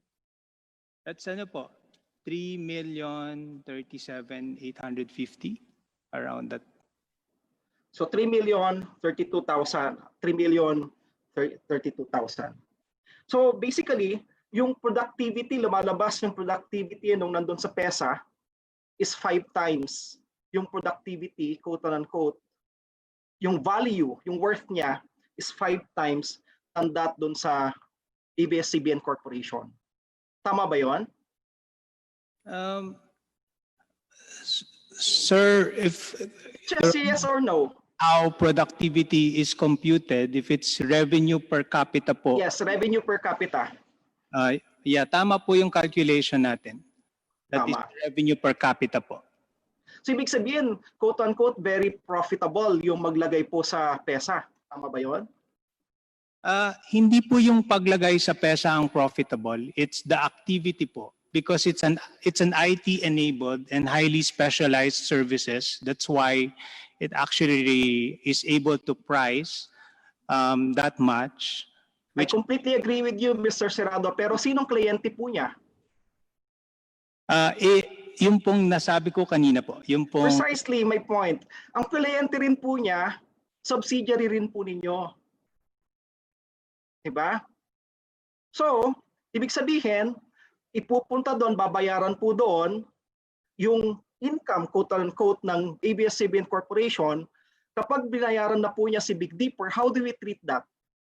Your Honor, those prices naman po are market-driven because yes, I completely agree with you. Tinatanong lang po kita. Our charge to Hungary po will eventually end up as the price of our product internationally. So if we... Mr. Serrado, mukhang nagiging defensive po kasi kayo dahil ang tinatanong ko lang naman po kung ano po yung as facts. So, paano nyo ititreat ngayon kapag binayaran po ng ABS-CBN Corporation yung si Big Dipper, how is that treated in the books of ABS-CBN Corporation? In the books of ABS-CBN, that is part of the production cost of ABS-CBN. Yes, it's a production cost of ABS-CBN. Pero pagdating po doon sa kabila, that's an revenue. Income po niya yon. Tama ba yon? Tama po. Tama. Maraming salamat. Tatanungin ko naman po si BIR. Babalik po ako.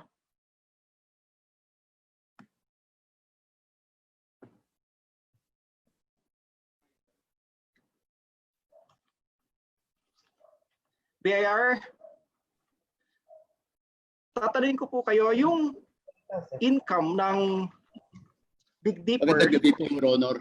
Yes, magandang gabi ulit po sa inyo. Yung income po ng Big Dipper, subjected to how much percent yung kanyang tax rate?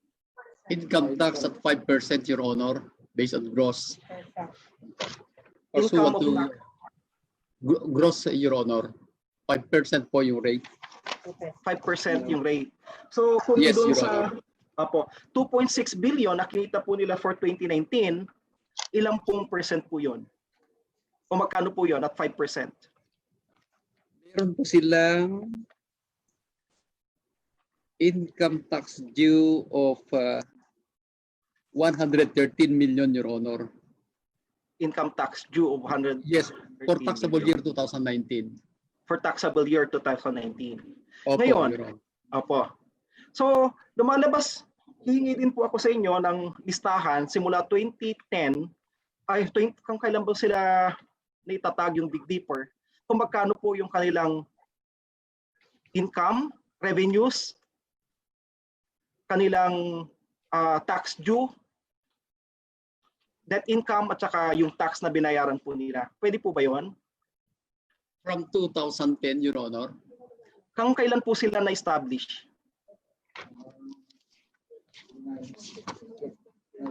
July 1, 2000 po, Your Honor. They have registered sa BIR po. Okay. Yung last ano na lang po, tatanungin ko po sa inyo, from 2016 to 2019, magkano po yung binabayaran po nila na tax? Ang total income tax at saka value added tax, Your Honor, is 1.087 billion. Yung income tax po? Yung income tax nila, Your Honor, for 2016 up to 19 is 468 million, Your Honor. 468 million. Because 5% po yung gross. Bakit naging 468 kung 2.6 billion po yung gross income po nila, revenues? Sa 4 years po yun, Your Honor, from 2016. 4 years. Yes, Your Honor. Okay. Up to 2019. Okay, for 4 years, 468. So lumalabas po 100 plus million yung kanilang taxes. Income tax due, Your Honor. Income tax due. Nag-declare na po ba sila ng dividends?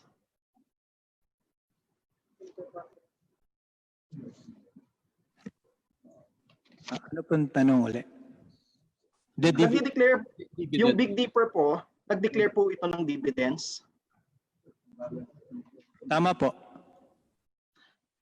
Regular po ba yon every year?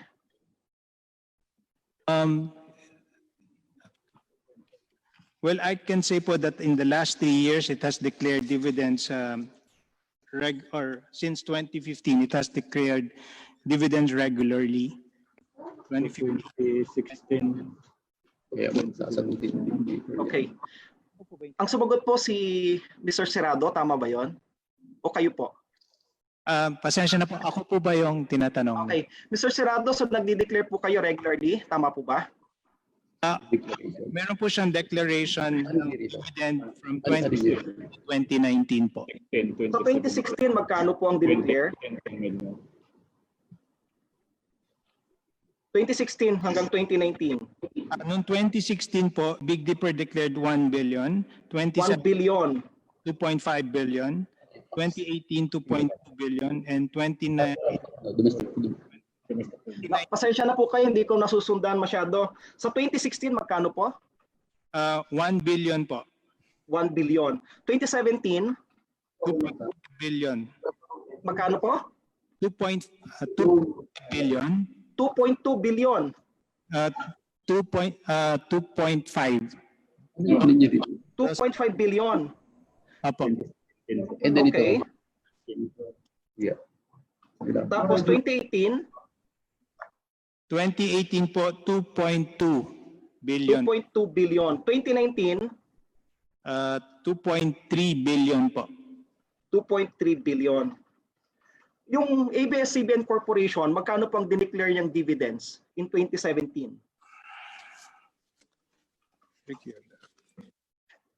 Sandali, kunin ko lang po.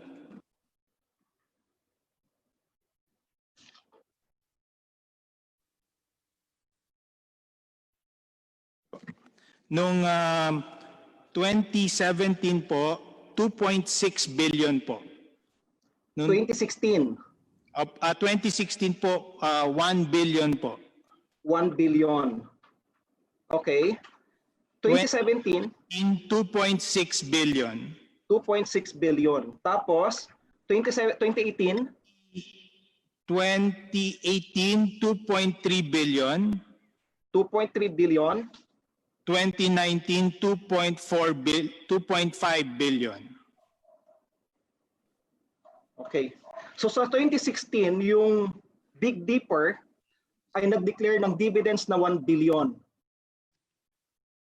Nang kita lang po niya So, is 2.62 billion.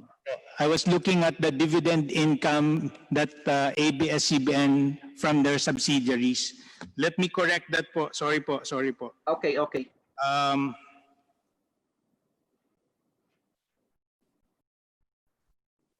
Nung 2016 po, the dividends declared was 638 million. Nung nung 2017 po, the dividends were 884 million. Nung 2018 po, the dividends were 793 million. And then nung 2019 po, 474 million. Sorry po, Your Honor, naguluhan po yung numbers ko kanina. Walang problema, Mr. Sirado. Maraming salamat po sa paglilinaw po ninyo. So, lilinawin po natin, yung Big Dipper, na kumita lang po siya ng 2.62 billion in 2016, may dividends po siya na declaration na 1 billion. Compared po ninyo dun sa ABS-CBN Corporation na kumita ng 24.5 billion, ang na-declare lang po niya is 638 million. Sa 2017, yung Big Dipper was able to declare 2.5 billion, samantalang si ABS-CBN Corporation, kinita lang po niya is 2.67. So basically, 0.168 lang po yung kanyang ginastos. Compared po ninyo kay ABS-CBN Corporation, in 2017, kumita po siya ng 22.8 billion, pero 884 million lang po yung kanyang dividends. 2018, 2.68 billion ang kanyang kinita ni Big Dipper, 2.2 billion ang kanyang dividends. Compare po ninyo kay ABS-CBN Corporation, 22.18 billion ang kanyang kinita, pero ang dineclare lang po niya 793 million. Pagdating po sa 2019, ang revenues lang po ni Big Dipper is 2.6 billion, pero ang kanyang income, dividends, is 2.3 billion. Compare po ninyo kay ABS-CBN Corporation, 25.4 billion ang kanyang kinita, ang kanyang dividends is only 473. Hindi ba masyadong profitable, quote-unquote, yung Big Dipper in this particular regard? Your Honor, the declaration po of dividends by ABS-CBN is influenced din po ng, for example po, in our notes to the financial statements, our debt covenants po restricts the... Simple lang po yung tanong ko po sa inyo, hindi ba masyadong mataas? Imagine, kikita lang siya ng ABS-CBN ang buong 2.6 billion, pero ang kanyang dividend declaration would be 2.3 billion.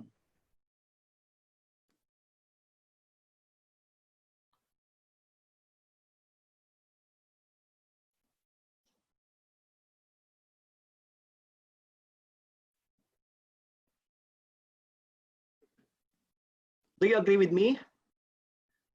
Are we going to dispute the fact na talagang profitable po siya compared dun sa ABS-CBN Corporation?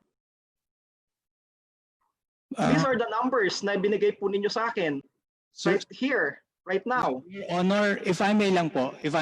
Kasi po, you're comparing po the amount declared dividends by Big Dipper versus what ABS-CBN is declaring as dividends. As I said po, there are certain restrictions po on the part of ABS-CBN to fully declare its income for that year because of certain loan covenants. And at the same time po, if you read the financial statements, we have appropriated retained earnings for business expansion. Kaya po yung... Maraming salamat po, Mr. Sirado, pero their numbers speaks for themselves. Imagine, kikita lang yung si Big Dipper, 2.6 billion lang po yung kanyang revenues, pero ang kanyang, in 2019, ang kanyang dividends is 2.3 billion. Pagdating po doon sa 2017, kumita lang po, total revenues lang niya is 2.67 billion. Pero ang kanyang dividends declaration is 2.5 billion. Kapag kinumpare po ninyo, hindi ba simple lang po yung sinasabi ko, hindi nga ba talaga siya sobrang profitable compared dito po. Ngayon, tatanungin ko po si RD o Assistant Commissioner ng BIR? BIR? Assistant Commissioner, tama po ba 5% Yes, good lang evening, po Your Honor. kasi yung 5% lang po yung pinapataw po dahil PESA registered po sila. Tama po ba 'yon? Gross. Tama po, Your Honor. 5% po sa gross income. Apo. Compare po natin doon sa ABS-CBN Corporation, anong income tax category po nila? Ilang percent po ang pinapataw sa kanila? Regular po, Your Honor, 30% po sa net income. 30% sa net income. Compared doon sa isa, which is 5% gross Sa gross income. income, Your Honor. Okay. Ngayon, yung po bang dividends, kapag dineclare na po ni Big Dipper yung kanyang dividends, may tax pa po ba ito? Pag domestic to domestic corporation po, Your Honor, wala po, Your Honor. Wala po. So basically, after po na pumasok po yung dividends na yon sa ABS-CBN Corporation, hindi na po siya entitled to tax. Tama ba? Tama po, Your Honor. Tama. So ibig sabihin, yung 2016 na 1 billion na kinita po niya, 2017 na kinita niya na 2.5 billion, 2018 na 2.2 billion, ito po yung mga dividends po niya, na 2019 2.3 billion, hindi na po siya entitled sa tax. Tama po, Your Honor. Tama. So pumasok po siya, it's so profitable, ang ginawa rin lang po niya, yung trabaho rin po na ginagawa ng ABS-CBN Corporation. Si ABS-CBN Corporation din lang po yung kanyang kliyente. Pareho, belong in the same category, subsidiary silang lahat. Ipinasok doon sa Big Dipper, naging cost po ngayon ni ABS-CBN Corporation. Pagdating kay Big Dipper, it has so become so profitable na paglabas po nung kanyang dividends, it becomes tax-free because these are both domestic corporations. But they are also owned by the same company. Don't you think wala kayong nakikitang anything na unusual po doon? RD? As far as the Big Dipper company is concerned, Your Honor, wala pong violation, and I think compliant po ang Big Dipper, Your Honor, when it comes to payment of taxes. Yes, I completely agree with you. Compliant po sila sa taxes. Ang tinatanong ko, that particular scheme, wala kayo nakikitang any unusual?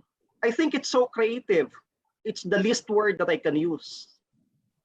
But don't you think that is so creative in such a way na yung taxes that should have been paid, hindi po babayaran dahil it has become tax shield pagdating po siya sa Big Dipper? Again, Your Honor, as far as Big Dipper is concerned po, they are compliant in accordance with yung sa PESA law as they have been given the income tax holiday and special rate at the rate of 5% of their gross income, Your Honor. So, yun lang po, Mr. Chairman. Maraming salamat po sa inyo. Tutuwa po tayo sapagkat ginagawa po ng BIR po natin yung kailang mga dapat gawin. But at the same time, medyo nag-iisip lang po ako bakit wala po sila nakikita na any unusual thing in this particular scheme. Ang tanong ko lang po huli po sa inyo, meron pa po bang ibang kumpanya na gumagawa ng ganitong scheme sa ngayon? As far as you're concerned. As far as my concern, Your Honor, wala po akong alam, Your Honor. Wala kayong alam. So far, ito lang po yung nakikita po natin ngayon na gumagamit ng ganitong scheme. May isa pong PESA registered company, ibabayad doon ng malaki, tapos pagpasok po noon, it becomes a cost doon sa main corporation. Pagpasok po doon sa PESA registered company, malit lang po yung tax na kanyang babayaran. Then paglabas po noon, it becomes tax exempt because it's a domestic, both are domestic corporations. Mr. Chair, may I clarify some of the points made, please? Yes, ABS-CBN. Mr. Chair, the prices charged by Big Dipper, as stated by my colleague, are based on market. They are backed by transfer pricing studies conducted by reputable third-party firms, number one. Number two, this is not a scheme. The clients, the ultimate clients or the ultimate beneficiaries of Big Dipper's work are the Filipinos and the non-Filipinos who consume our content both here and overseas. With regard to the amounts that Big Dipper makes on ABS, let's say, that comprises about 6% of total production cost of ABS-CBN Corporation. Mr. Chairman, Congressman pwede Sal. pong, tatapusin ko na po, nagpapasalamat po ako doon sa sinabi po ng taga-ABS-CBN sa kailang paglilinaw. Pero hindi po nila nalinaw din po na basically lahat po ito ay isang may-ari, yung ABS-CBN Corporation din po. Subsidiaries lang naman po niya lahat po yon. And kung binabanggit po nila na 6% nga lang ng production cost po noon, mukhang yun nga po yung exactly yung sinasabi po natin. Yung 6% na production cost na yon, then later on, lalabas po siya as pure dividend sapagkat napakaliit nung cost po na gagastusin po nila pagpasok po niya doon sa loob. Based doon sa numbers na binigay po nila na kanina, imagine Big Dipper 2.62 billion in 2016 ang kanyang kinita revenues, pero ang kanyang dividend declaration is 1 billion. Pagdating ng 2017, 2.67 billion lang po yung kinita po niya, pero ang kanyang dividend declaration 2.5 billion. Pagdating ng 2018, 2.68 billion lang yung kanyang kinita, and yet 2.2 billion yung kanyang dividend declaration. Pagdating ng 2019, 2.6 billion na ang kanyang kinita, total na kinita. Pero ang dividend declaration po niya is 2.3 billion and these are all tax exempt already. Why? Because it's a both domestic corporation. Well, in one sense, sabi ko nga po nung kanina, Mr. Chair, it's a very creative way. Pero I suppose, makikita po natin exactly whether this particular scheme is the very thing that the NIRC is trying to prevent as well. At nakakalungkot na yung mga aims ng PESA law po natin, which are so noble, nang sinasabi po natin in order for us to develop at maka-develop po tayo ng industriya natin dito sa Pilipinas at makapag-create ng mas marami pong mga employees, employment opportunities for our people. And yet nakita rin po natin the maximum that they were able to produce or employ is just 177 in those past years at mas mababa pa. And yet makikita po natin doon yung pinakamalaking dividend declaration on which are all tax exempt. Nakakalungkot sapagkat yes, may batas po tayo na PESA law, pero nanawagan po tayo sa DG na papasalamat po tayo, nandito po sila. I suppose gagawin din po nila yung kailang dapat na gawin in order to ensure na hindi naman po magamit po yung batas po natin yung magagandang aims na magiging daan para ma-evade po natin yung mga taxes natin. Maraming salamat po, Mr. Chair. Mr. Chair. Maraming salamat, Congressman Ronsalo. At, Mr. Chairman, sino po kayo? From ABS-CBN, Mr. Excuse me po. Maaari ko po bang, nandyan po ba ang PESA ngayon? Kausap ba natin ang PESA? Yes, Your Honor. Hello, ma'am. Narinig niyo po yung linya ng katanungan ni Congressman Salo? Yes, sir. Masasabi Yes, Your Honor. niyo na may nilabag sa batas ang ABS-CBN?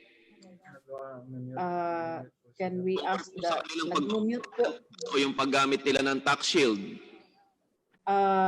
Sir, with due respect, it's not true that PESA is being used as a tax shield because we are governed by our own laws. We have the PESA law, which provides the different incentives that we... Sa madaling salita po ay wala po kayong nakikita ng pagkamali. So we are ruled by our law, sir. Mr. Chair, pwede po ba akong magsalita rin po? Congressman Salo, sandali lang po. Kasama po ba natin yung mga tiga-BIR?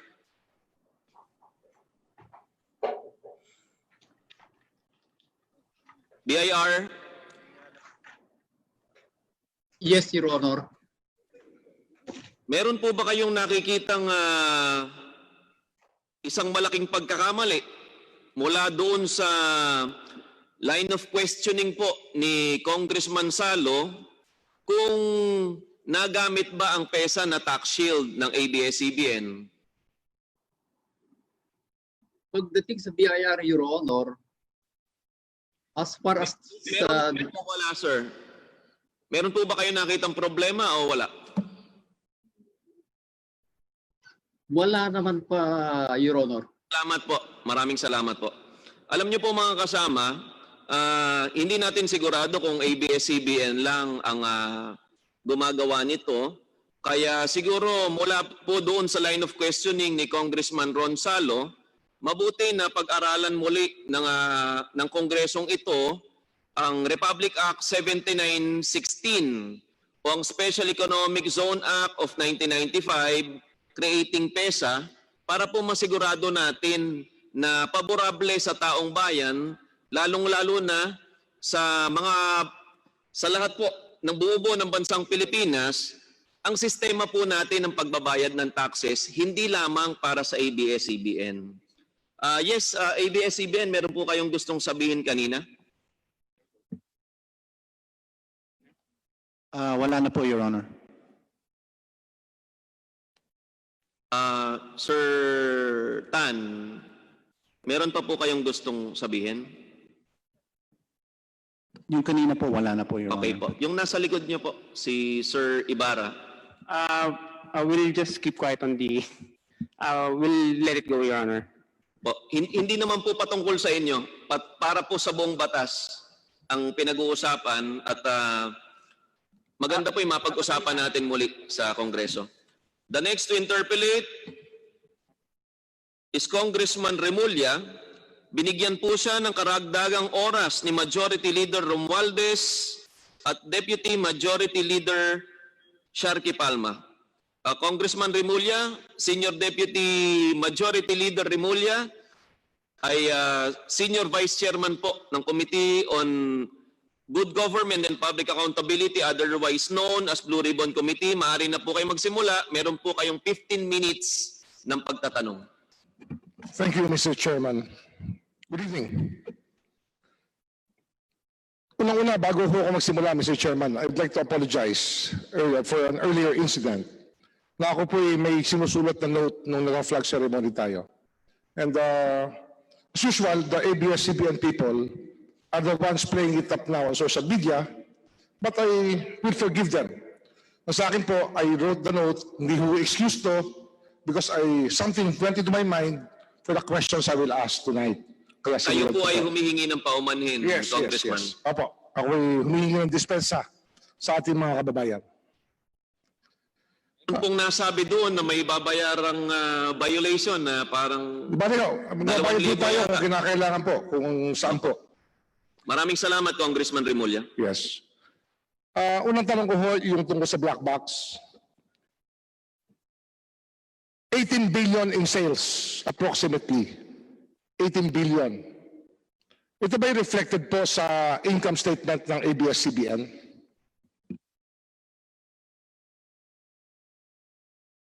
Yung sale po ng the black box is reflected po in the financial statements of ABS-CBN. Sa income tax return, hindi ko naka-reflect yan? Can you repeat that, sir? Sa income tax return, hindi ko naka-reflect yung black box income ng ABS-CBN? In the income tax po, it's part of the revenues of ABS-CBN. We've segregated our revenue to advertising and consumer, and it's part of the consumer revenue. Di ba ho, yan ay merong VAT report? VAT po siya. Saan ho nakasulat yung VAT niya sa inyong income tax returns? So it's part po of our VAT returns, our monthly VAT returns, and our quarterly VAT returns. Segregated ba ho yung account na yan? Sir, Yung VAT returns po may kasama po yung schedule, what do you call it? Summary list of sales po, which determines po yung sales niya. Yung import documents po ng black box, meron ho kayo nun? We have it, but I don't think we have it here, Your Honor. Magkano ho ang declared value na isang TV Plus? Sa importation.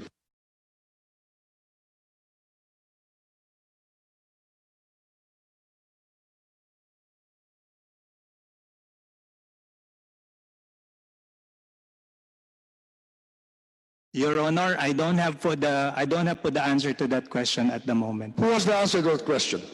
Sino sa inyo? Ang dami nyo rito. You have 18 law offices that you hire. Sino sa inyo makakasagot ng tanong na yun? Unfortunately, wala po siguro sa amin na makakasagot because we don't have the import documents right now. At hindi ko po kabisado yung landed price po ng box. But I could assume po because we sold it at cost, it's probably around the same as close to the selling price po. So ang VAT niya would be around 300 pesos per piece sa mga initial. Kung average kung 18 billion ang naging sale, ang VAT niya would be 12%, which means ang binayaran niyo po noon ay mga 2 billion in VAT. Would I be correct? That should be correct po. It's supposed to be 12% po of whatever is the sales value po. Pwede mong isabit po sa amin yun? Sige po. Okay. But Your Honor, yung pong sale yung VAT po ng boxes is reported together with the VAT on advertising. And then lahat po ng input taxes is offset against it. So, ganun po yung reporting yan sa VAT return. Di ba, yung import documents na lang, pakita nyo lang kung magkano yung pagka-import ng lahat. Sige po. Ilang home foundation ang hawak ng ABS-CBN? Ilang home foundation? May Bantay Bata, mayroon kayo ABS-CBN Foundation. Ilang home foundation lahat-lahat ito? ABS-CBN doesn't own a foundation. Maybe I can ask the foundation itself to answer. We have them on the line, on Zoom.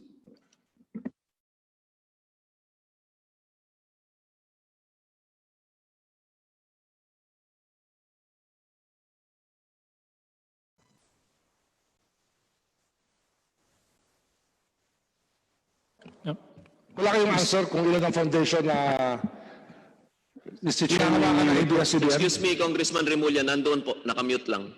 Nasa Zoom. Sige po, sige po. Yes, Madam from the foundation. Paki-unmute po, ma'am. Mukhang may problema po, Congressman Remulla, yung kanyang... Ayan. Good evening po.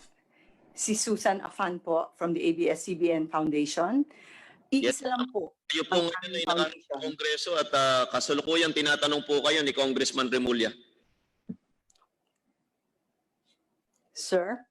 Ilang foundations po ang meron ng ABS-CBN? Bukod sa ABS-CBN Foundation. Isa lang po ang foundation ng ABS-CBN. Ang ABS-CBN po Foundation po ay isang donee institution? Yes, sir. We are a BIR accredited entity. So ang BIR, binibigyan kayo ng permiso na tumanggap ng donation mula sa mga taong bayan. Yes, sir. Ano yung reportorial requirements tungkol sa mga donations na pumapasok sa mga foundation nyo, sa ABS-CBN Foundation? Yes, sir. Meron po kaming mga report na binibigay po sa DSWD and of course sa PCNC at saka of course sa BIR po. And as a donor institution, kayo po ay merong tax credits na binibigay sa mga tao, tama ba ho yun? Nagbibigay po kami ng certificate of donation sa mga tao or korporasyon na nagdo-donate po sa amin. At yung mga nagdo-donate sa inyo, pwede mo i-claim na tax credit yung mga dinonate sa inyo. Tama ho yun? Pwede po nilang gamiting expense. Opo. So kasama siya sa mga deductible items pag Opo. nag-donate po sa inyo. Yes, sir.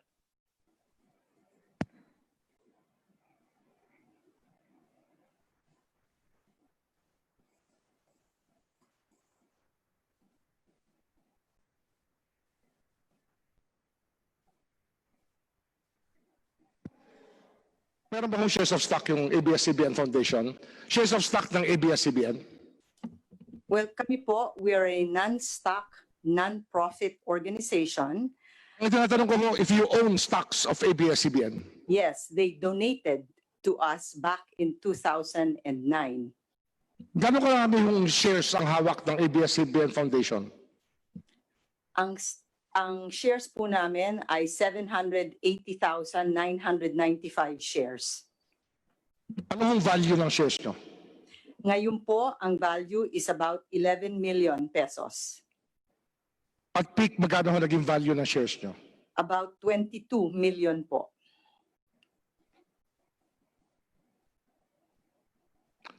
Sige. Ang tanong ko lang ho dito, nung tinitingnan ko yung income tax return ng ABS-CBN Corporation, marami yung dinonate. Meron kayong donations to foundations of more than 90 million sa isang income tax return nyo. Yung may regular donation ng ABS-CBN sa foundation? Depende po sa mga nangyayari every year. Kasi po, like let's say, pag meron pong mga malalaking mga sakuna, katulad po ngayon, pandemya, nagbigay po sila ng cash donation sa amin ng 52 million. Pag nung pong Yolanda, nagbigay po sila ng 122 million. Over and above po, ang binibigay po nila sa aming cash subsidy of an additional 26 million a year. Ano nangyayari sa mga dollar donations na nanggagaling sa abroad? Depende po ulit yan. Meron pong mga nagre-remit sa amin directly kasi meron po kaming tinatawag na bank SWIFT code. So pag meron po kaming mga hinihingi pong mga donation, pwede pong pumasok ito. Pero meron din po tayong ABS-CBN Foundation which is based in San Francisco at nagbibigay din po sa amin ng mga donation. So yung donation po, Mr. Serrado, yes, magkano naging donation ng ABS-CBN Corporation sa foundation from 2015 to the present? On a year-by-year basis, magkano naging donation sa foundation? Okay. Sir, can I just, kasi I have to add lang po.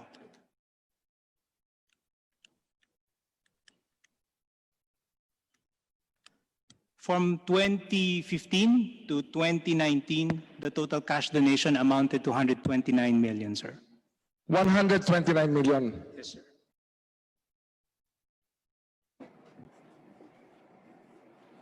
Mr. Chairman, can I have a 2 minutes, 3 minutes suspension? I just look for the item in the income tax return. Hearing suspended.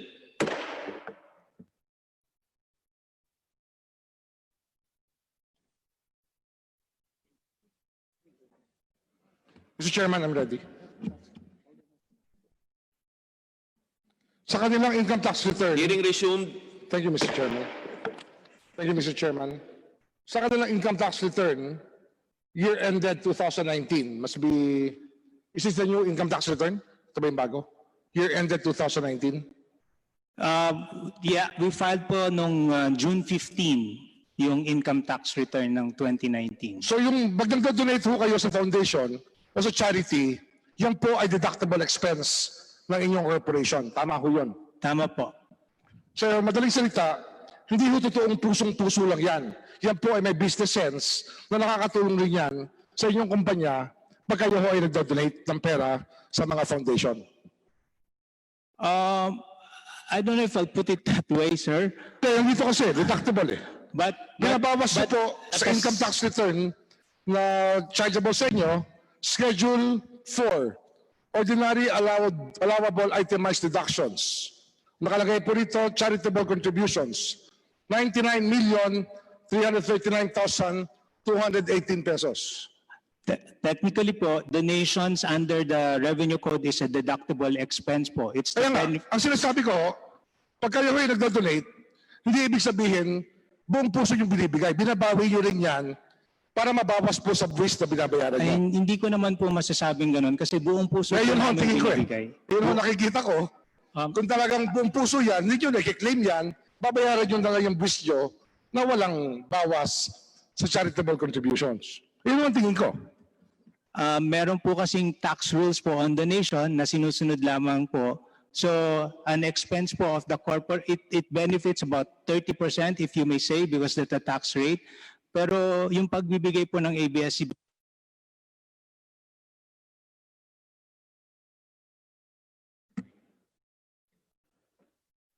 Hello. Mr. Chair. Mr. Chair, can I make a comment? Sige po. Yes, Mr. Lopez. Sir, I think on our donations, I think the tax credit is not the motivation for making those donations, but it is also not allowed. It is allowed, I'm sorry. Bale, ito ay isang incidental benefit. Pag kayo nagkakawang gawa, pwede hong ibawas yan sa buwis na yung binabayaran. Yes, Your Honor. Okay.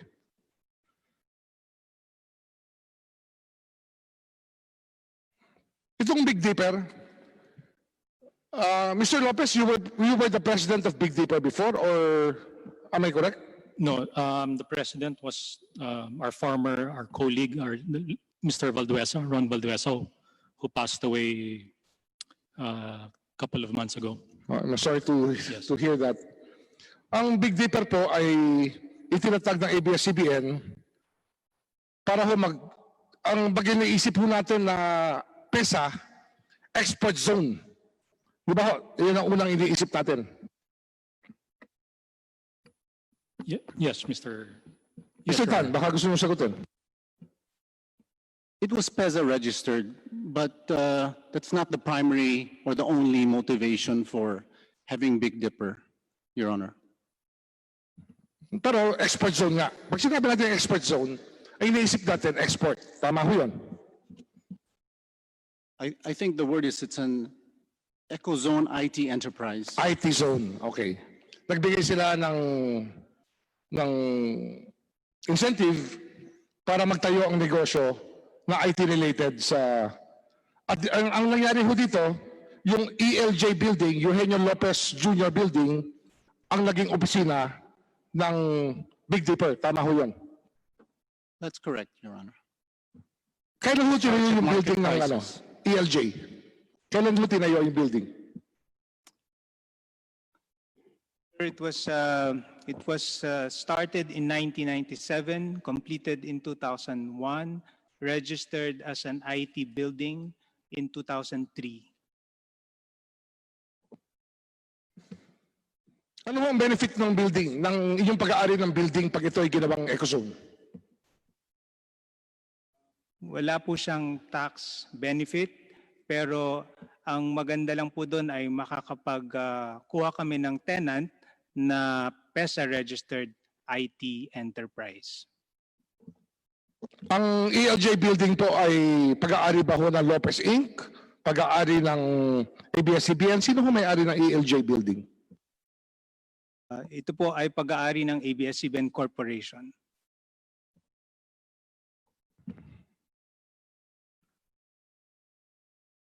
Ang Big Dipper po ay kumikita ng 2.679 billion or 2.6 billion a year.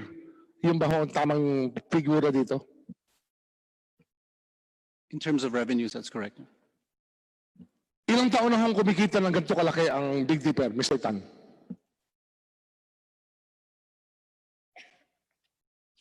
From 2009 to the present, magkano na ho kinikita ng Big Dipper?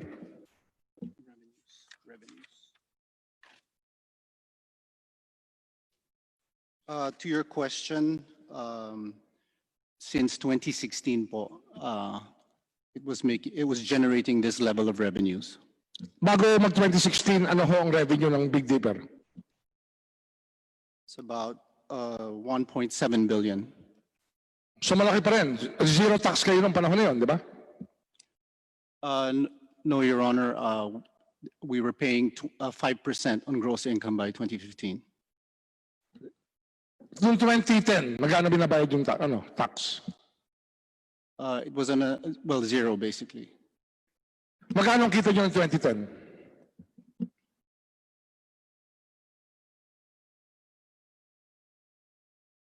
In terms of revenues, 989 million.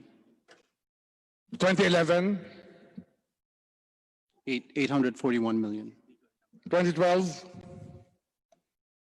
846 million. Madaling salita, mula 2010 hanggang 2019, kumita ng mga 15 billion ang Big Dipper. Tama ho yun? Well, those are the revenues. It's a top line. Meron hong gastos yun, Your Honor. Mamaya na yung gastos. Yun ang kita. The numbers we Sino ho nagbabayad ng kitang yan? Sino ho ang inyong customer na nagbabayad sa Big Dipper ng pera? 15 billion. Sino ho nagbabayad nun? Ultimately, the people who consume our content. For example, overseas, as I said, if I can give an example. Yung kontrata mismo. Sino ho nagpapatrabaho sa inyo sa Big Dipper? Sino ho nagbabayad sa Big Dipper na diretso? Sino ba nag-kontrata sa inyo na i-encode nyo, i-digitize nyo yung mga content ng ABS-CBN? The customers, ABS-CBN Global. That's one of the companies, yes. But Ano pa yung isa? Ano pa yung isa? Dalawang kumpanya lang yan, di ba? Yeah, Your Honor, I need to clarify a point because they would not be able to generate the revenues to pay Big Dipper if the content isn't being watched by Filipinos abroad. So for Hindi, example, alam ko yun. Huwag yun na ipaliwanag. Tinatanong ko lang kung sino nagbabayad.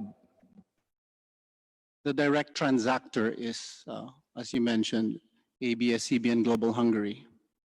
ABS-CBN Global Hungary. Yan po ay isang paper corporation na tinatag sa Hungary. May opisina ba ho kayo sa Hungary? It's not a paper corporation, Your Honor. Ano, shell corporation? It's not a shell corporation. It has business substance, Your Honor. Okay.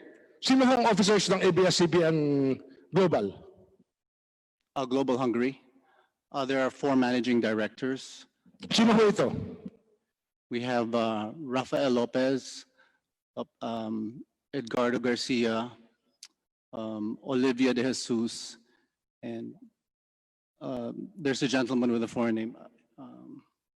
Give me 1 second, Your Honor. In other words, Mr. Tan, itong 15 billion na transaction is from ABS-CBN to ABS-CBN. Yung isa lang Global Holdings, yung isa ho, Big Dipper. Your Honor, these transactions are... Hindi, tinatanong lang kita eh. Yes or no lang yun, di ba?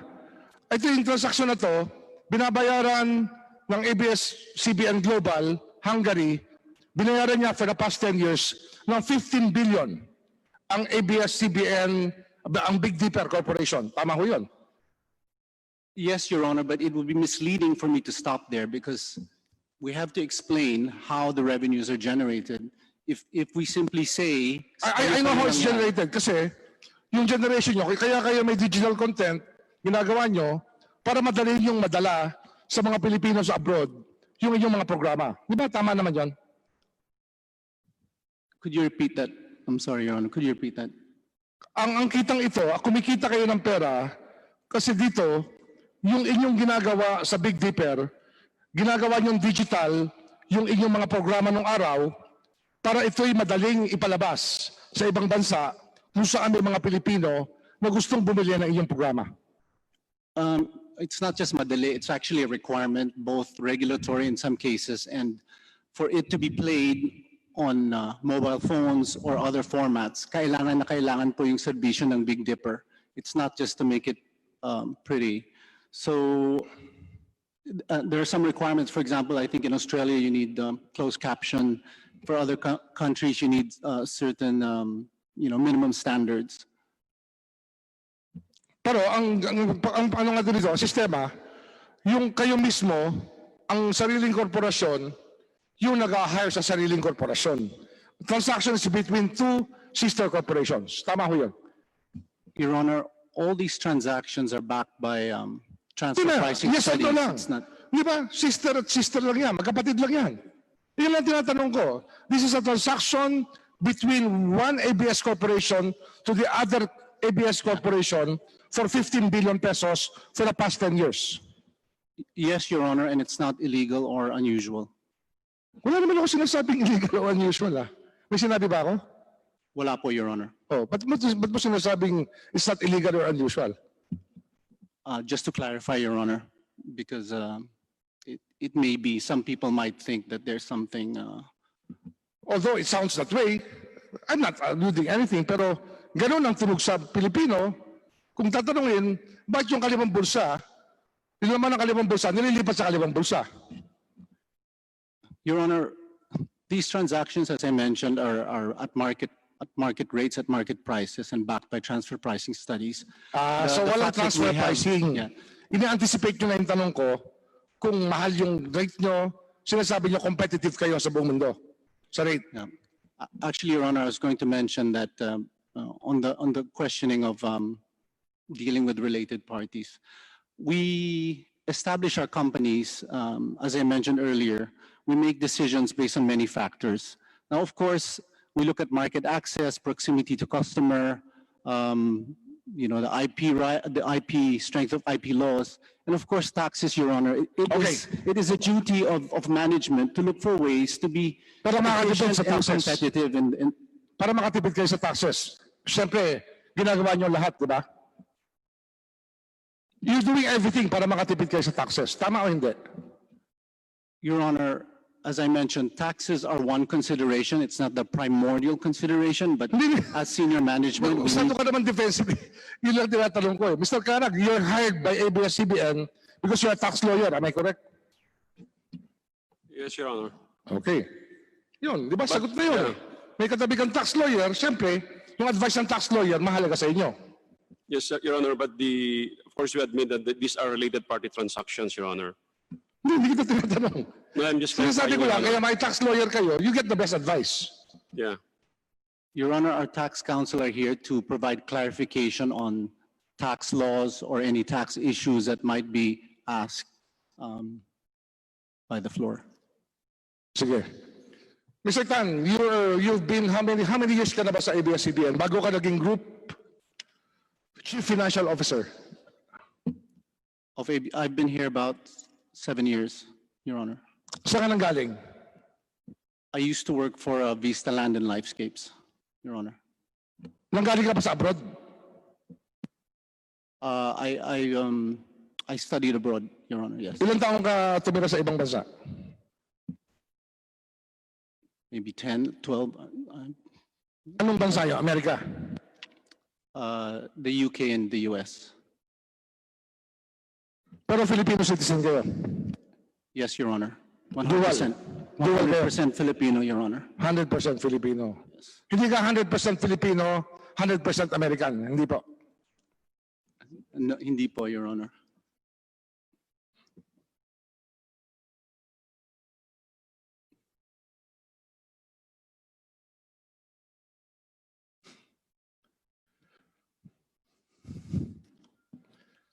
Ngayon, kaya tinanong ko kayo, Mr. Tan, kasi kayo ang gumagawa ng strategy pagdating po sa inyong grupo, sa finances. Tama ho yun, Mr. Tan? We formulate our strategy with consultation of Example, last year, 2019, you decided to divest, or ABS-CBN decided to divest itself from Ankara. Tama ho yun?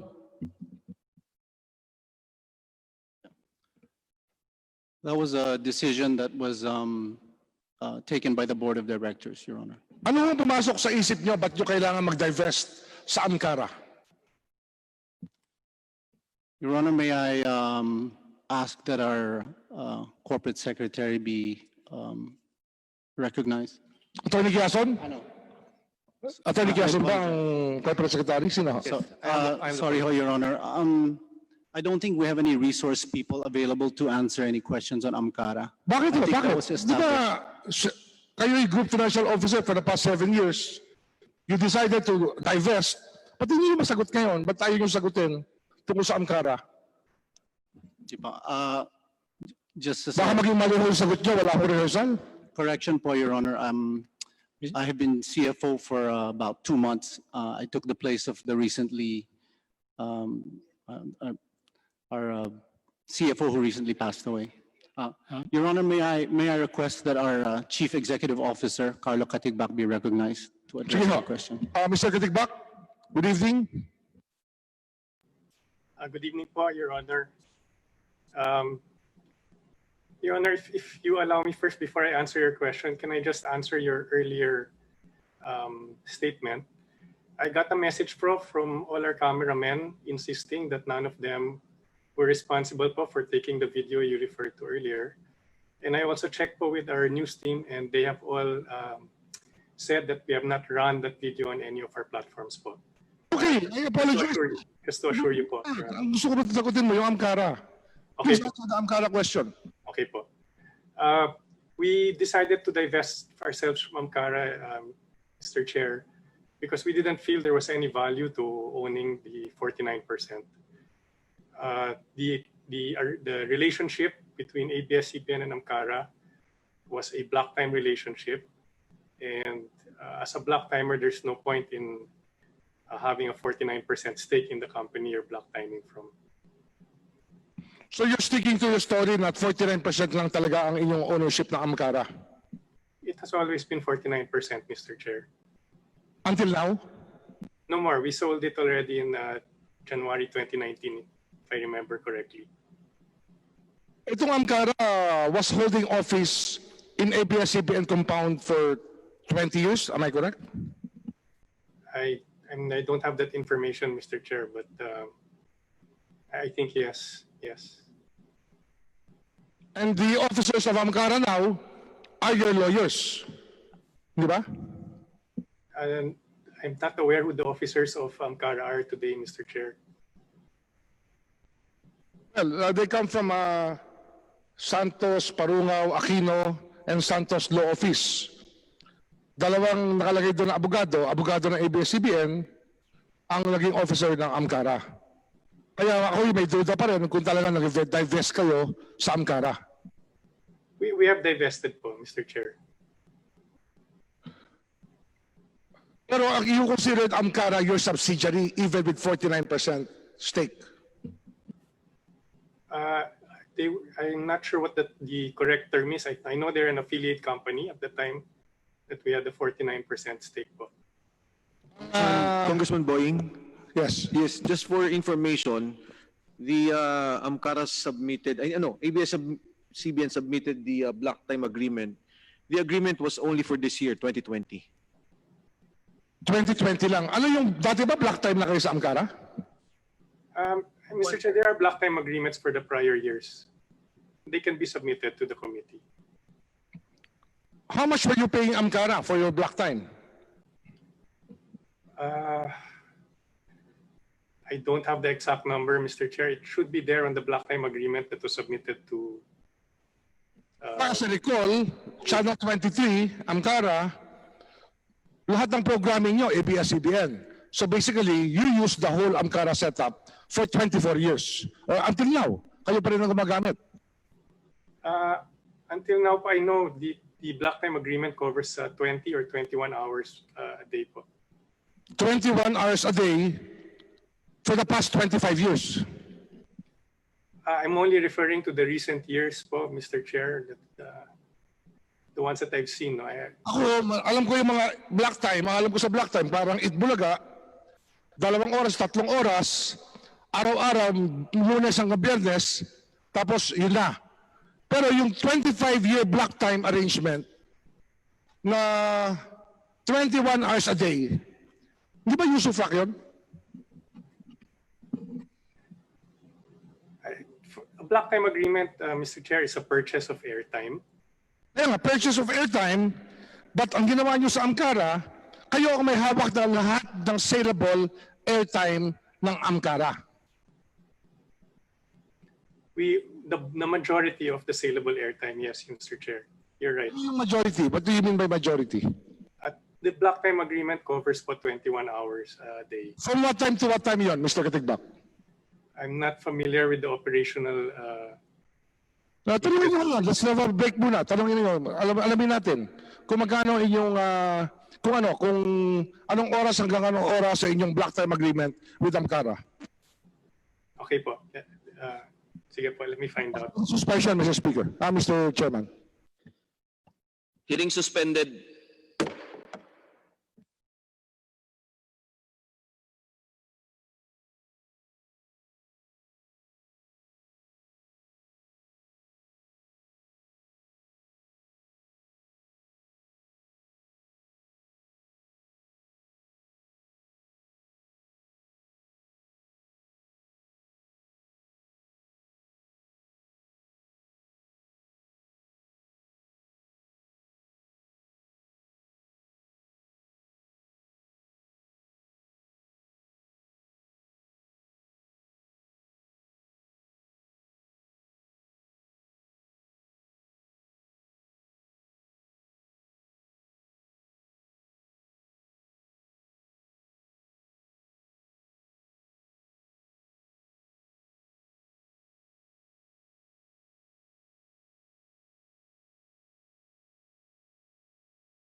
Mr. Chairman, pwede na tayo mag-resume?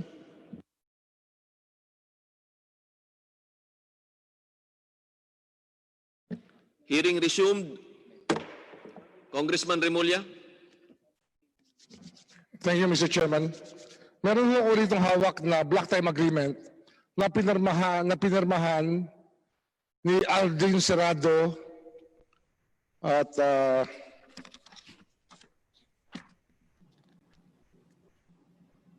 Erwin Malimban at sa Amkara si Jose Antonio Veloso. Tama ko yan?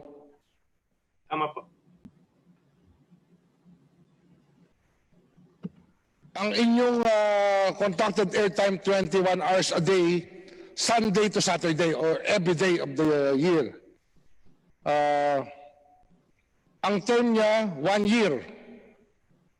Commencing January 2020 with automatic renewal unless terminated by either party subject to at least 60 days prior written notice. Tama ho yun? Tama po. Magkano ho yung airtime ito? Ano po yung... Ano po? Sorry, Mr. Katigbak. Congressman Defensor. Gusto ko lang pong mag-interject kasi po, gusto ko lang pong ibigay yung impormasyon sa inyo na yung prangkisa natin kay Amkara is only analog, wala po yung digital. Number 1. And number 2, kaya po yung nakita nyo yung order ng NTC, may select areas lang po sila. So Mr. Chairman, I do not know how that can be a block time agreement on a digitalized program when they do not have an approved digital programming, Mr. Chairman. Mr. Chair. Digital programming ang Amkara, Mr. Katigbak. Mr. Chair, Amkara has a provisional authority granted by the NTC allowing it to use Channel 43 po for a digital broadcast. And I think we have, if I'm not mistaken, we have submitted already the provisional authority of Channel 43 to the committee. And if not, then I can direct our people to submit it. Yes, Mr. Katigbak, with your indulgence, Mr. Chairman, sila po pwedeng pumasok sa digital. Pero hindi po yung papasok sa TV Plus. Kasi po yung TV Plus is getting the frequency of ABS-CBN. So pumapasok si Ankara as digital doon. Pero siya mismo, wala namang Ankara box eh. So I do not know what the purpose of this contract would be. Ito ba yung inyong ito ba yung inyong backup plan para kung kayo ho ay hindi makakuha ng prangkisa ay makaka-ere pa rin kayo? Ito Ankara po ang inyong ginamit na backup plan. It was just another way to reach more areas po. We used Ankara so we could reach more areas on TV+. Gano'ng karami ba ho ang transmitter ng Ankara? Yan ang hindi ko po alam, Mr. Chair. I'm sorry, we're not prepared with the Ankara questions. For 24 years. Gano'ng karami ho ang transmitter ng Ankara? Hindi ko po alam, Mr. Chair. I'm sorry, we didn't come prepared to answer these technical questions. No, I can... Kasi ito, para sa kaalaman ng lahat, kumakalat po ngayon yung propaganda ng ABS-CBN na ang Ankara ay black timer daw sila sa Ankara at ang black time agreement daw ang kanilang ginagamit para makapag-broadcast sila sa TV+. Hindi ba tama ho yun, Mr. Katigbak? Yun po lumalabas na balita. Yung broadcaster po is Ankara kasi sila po yung may-ari ng frequency. We're just buying the airtime po from them. Ano ho ang mga programs ng pinapatakbo ng Ankara on its own? Wala po. Wala. So they're in the business of renting out their time. Yun lang ho negosyo ng Ankara? Mr. Chairman, Congressman Boying. Yes, Congressman Defensor. Ulit po, paglilinaw lang po.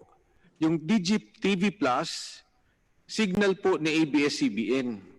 Doon po pumapasok yung digital programs. So, wala pong Ankara Plus. Wala pong Ankara Box. So, signal po ng ABS-CBN ang lumalabas doon po sa TV Plus. So, hindi po totoo na channel ni Ankara po yun dahil frequency po yun ni ABS-CBN, Mr. Chairman. Ang tingin ng NTC dati, di ba, Mr. Katigbak, ang Ankara at ABS-CBN, sister companies. Hanggang ngayon, sister company pa rin daw. Hindi po. It's, we are not, we have sold Ankara, the 49% stake in Ankara last January 2019. Yung pumimba ho ng kontrata nyo, kapatid ho ng former congressman abogado ito from Ateneo Law 1986. Ito po kabatch ko dati sa Ateneo si Atty. Veloso. Hindi naman ho siya, wala naman siya sa negosyo ng ng broadcasting. Paano ko siya napasok dito? Sir, decision po yan ni, I think, Mr. Karandang and his family. By the way, si Mr. Karandang doesn't want to come in. Pinatawagan po namin sa COMSEC namin, ayaw niya ho magsalita. Mukhang natatakot po sa ABS-CBN si Mr. Karandang. I am not aware, Mr. Chair. I haven't spoken to Mr. Karandang. Chair. Congressman Marcoleta. May I interject, please? Sige po. Mr. Katigbak, before ABS-CBN divested its 49% share or ownership in Ankara in January last year, Ankara was reported in your consolidated financial statement because it is more than 20%. Hindi ba? Opo. Okay. During that time, nung hindi pa kayo nag-divest, meron kayong black time agreement. Ito nga yung Studio 23. Wag po tayong makukonfuse. Yung pong Ankara 53, ito po yung digital channel na ginamit nyo na pinahagaan ka ng NTC. Ang pinag-uusapan natin dito is Studio 23. Ito po yung Sports and Action. Analog po ito.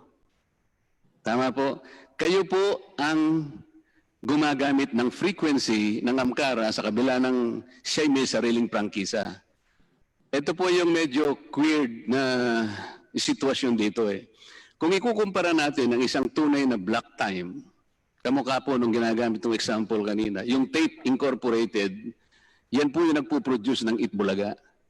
Pero yung Tape Incorporated, wala siyang prangkisa. Kayo po meron kayong prangkisa, ang Ankara meron prangkisa, kayo ang nagmamanage noon, ang facilities ninyo, pati engineers ninyo, sa inyo. Ang katibayan nga po nito, pati yung logo Okay? Hindi po logo ng Amkara. Kayo ang gumagamit nun. Pag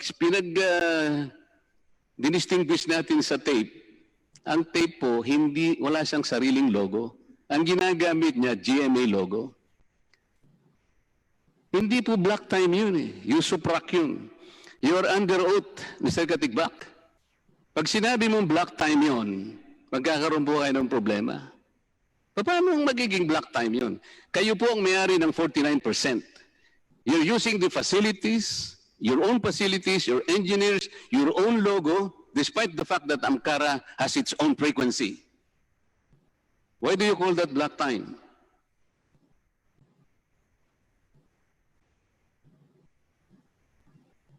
You may now answer, if you want to.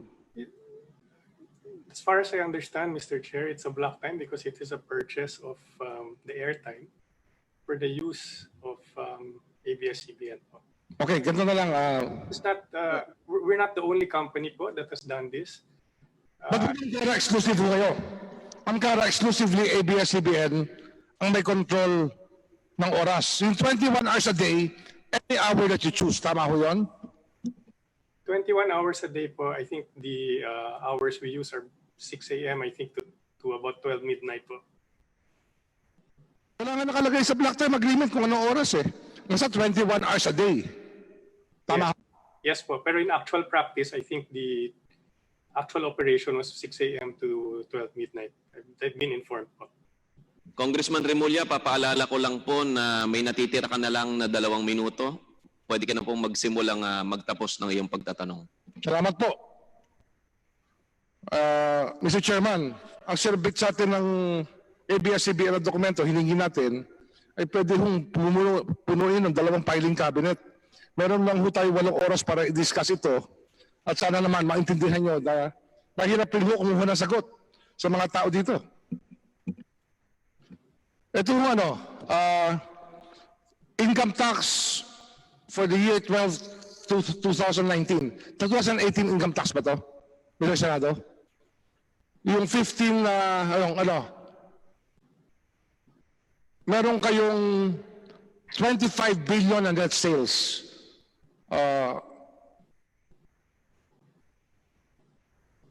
Tama ho yun? 2019 income tax return? O year ending 2019? Hindi ko kasi naintindihan itong schedule nyo rito eh. Year ended 2012-2019. So ito yung inyong 2020 income tax return. Meron ho kayo ritong ang lumalabas po, pagdating sa net tax payable, meron ho kayong overpayment sinasabi na 669,782 pesos. Tama ho yun? Tama po, Your Honor. Ngayon dito ho, total tax credits, 1,637,635,242 pesos. Tama ho yan? Tama po yan, Your Honor. Ano ho yung mga tax credit niyan? Ito po yung withholding taxes po. Ito po yung creditable withholding tax na binabawas na po ng mga customers namin. So ito po yung safeguard po ng BIR to ensure that all corporations, big corporations will pay taxes. So halimbawa po, si Mr. Tan po is an advertiser, nag-place po siya sa akin ng 100,000. Si Mr. Tan po, pag nagbigay sa akin ng bayad, net po of 2% withholding tax. So i-remit niya po yon sa BIR as advance payment po ng ABS-CBN for income taxes. So yan po yung accumulated creditable withholding tax from all our customers na ibinayad po ng sa BIR. Ano ho mga kumpanyang hinahire ng ABS-CBN? SGV, kayo ho ang auditor, sila ho ang auditor nyo. Kasama ho sila, di ba? Nandito sa financial statement na foundation. Yes, Your Honor. Punong bayan, sa inyo rin ba ang punong bayan? We hired them also for some services. Sino pa ho mga auditor nyo? Sino pa ho? Si Mr. Carag ho, gumagawa rin. Mr. Carag, kayo rin ho, kasama kayo sa Nag-audit din ho kayo? No, you're an external counsel. Counsel kayo. Sino yung mga audit firms pa? Sir, the auditors po of ABS-CBN Corporation is SGVN Company. Ilan yung abogado ng ABS-CBN?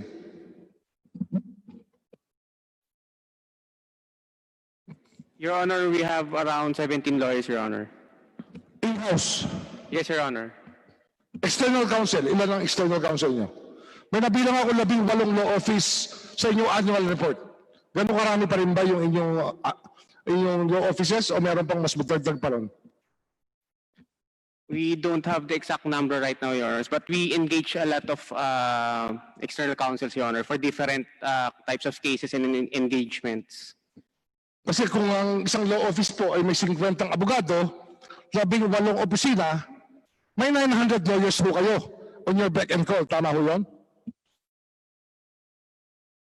Well, our lawyers provide services that the company need, Your Honor. Mr. Chair, may I get the 15 seconds left for Congressman Remulla? Yes, Congressman Marcoleta, kung papayagan po kayo ni Congressman Remulla. Anything for my esteemed colleague, Congressman Marcoleta. Thank you. Last question to Mr. Carlo Caparas. Kung totoo pong talagang pinatitibayan nyo na mayroong black time agreement, hindi po ba, I'm sorry, Mr. Carlo Katigbak, I'm very sorry. Hindi po ba totoo na ang rights po ng Amcara ay nilipat na po sa Multimedia and Productions Company as of March 12, 2019 per NTC case number 2019-041. Paano po magkakaroon ng black time? Nilipat na po ang kanyang rights sa Asian Multimedia and Production Company March 12, 2019. So paano po yan? Papag-aari din po ninyo yun. Tama po ba?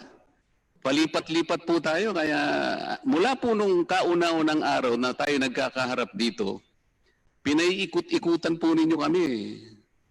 Alam po namin lahat ito, Mr. Katigbak.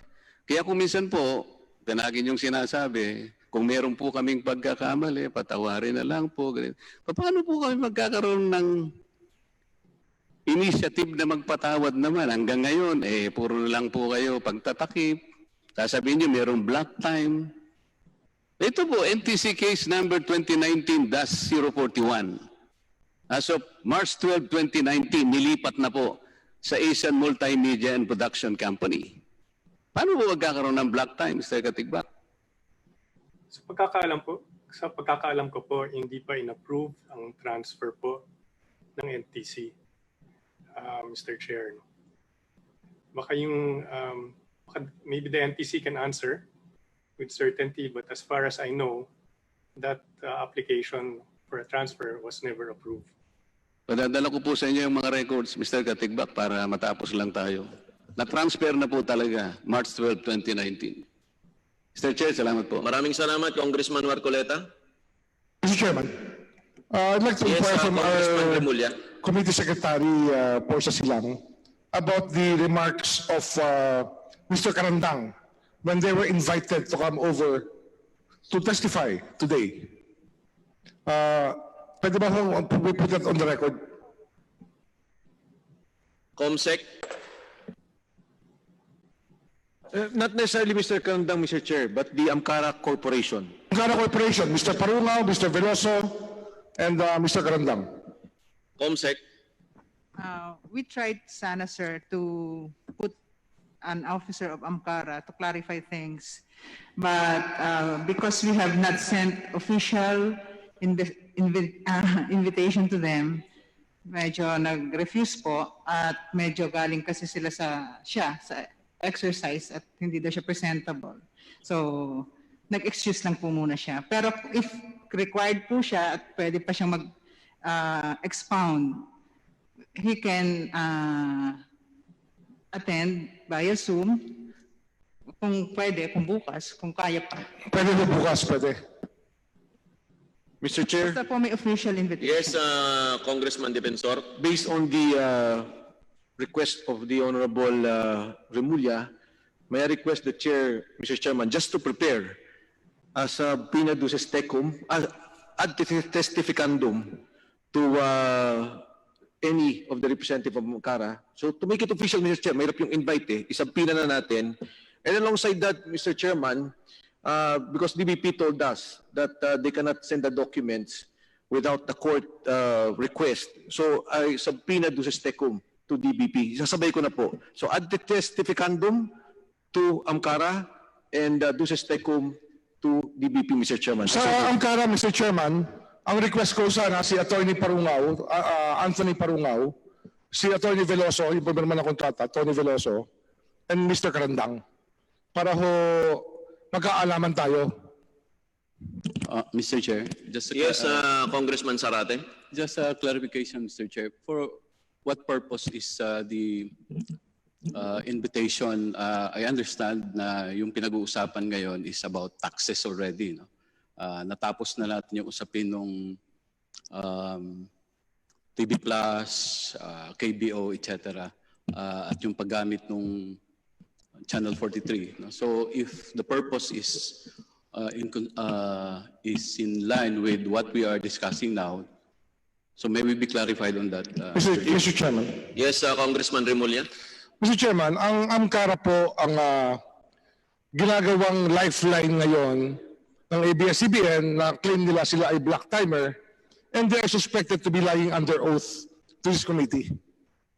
Yan po ang impression natin sapagkat napakatamis po ng terms ng kanilang black time agreement na hindi ko basta-basta nangyayari. And this is a violation of the franchise of Amkara that we're talking about. And it is an affront to Congress that ABS-CBN did not even seek Congress's permission, the House's permission, or even the Senate's permission to utilize Amkara as a usufruct. Kasi yun po ang ating impression. Is that satisfactory, Atty. Sarate? At Honorable Sarate, kasi po naalala nyo, nag-personal and collective privilege po ako. Pagkatapos po, sabi nila, sabi ng NTC, hihinto na ho. Ngayon po, sinasabi ho, lalabas pa rin at tuloy-tuloy pa rin. Kaya po medyo nagkaroon pa ng kaunting komplikasyon. So para lang humaklaro na yung issue, Mr. Chairman, parang yun na lang po yung request natin. Not anymore doon sa discussion ng issue, but doon na po sa question of personal collective privilege, Honorable Sarate. Thank you, Mr. Chair. That's precisely kinaklarify natin dahil lahat naman tayo dito ay may kanya-kanyang conclusion of facts and law. No? But that is not, hindi naman yan ang desisyon ng komite. No? Meron tayong kanya-kanyang interpretasyon sa dokumento, sa kontrata. No?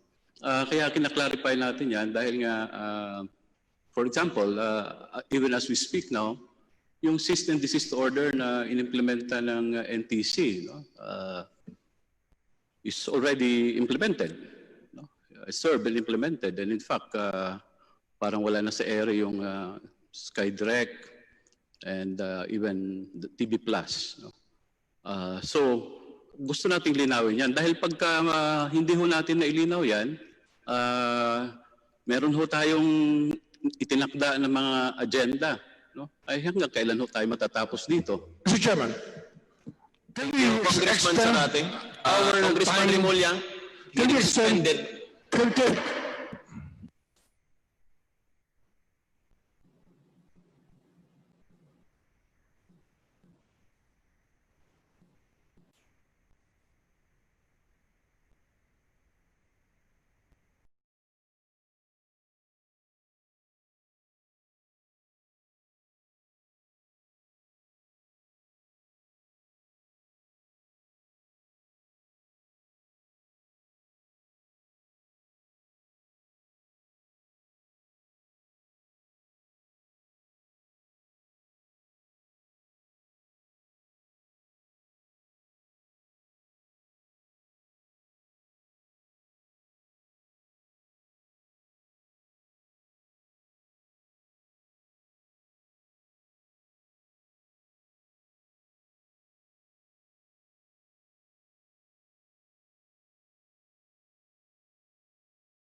Hearing resumed.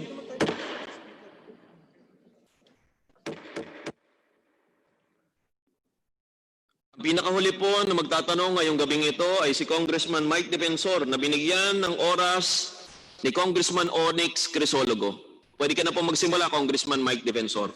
Thank you, Mr. Speaker. Gusto ko lang pong, Mr. Chairman, sa ating pong mga kasama, sa ating pong mga guest, Mr. Ricardo Tan, napanood niyo po ba yung, kasi marami na hong mga detalye na napag-usapan tungkol dito, napakatikina lang issue na to. Siguro, isa po ito sa makukumpara sa pinakamahirap ng issue ng ABS-CBN, katumbas marahil lang yung issue ng PDR.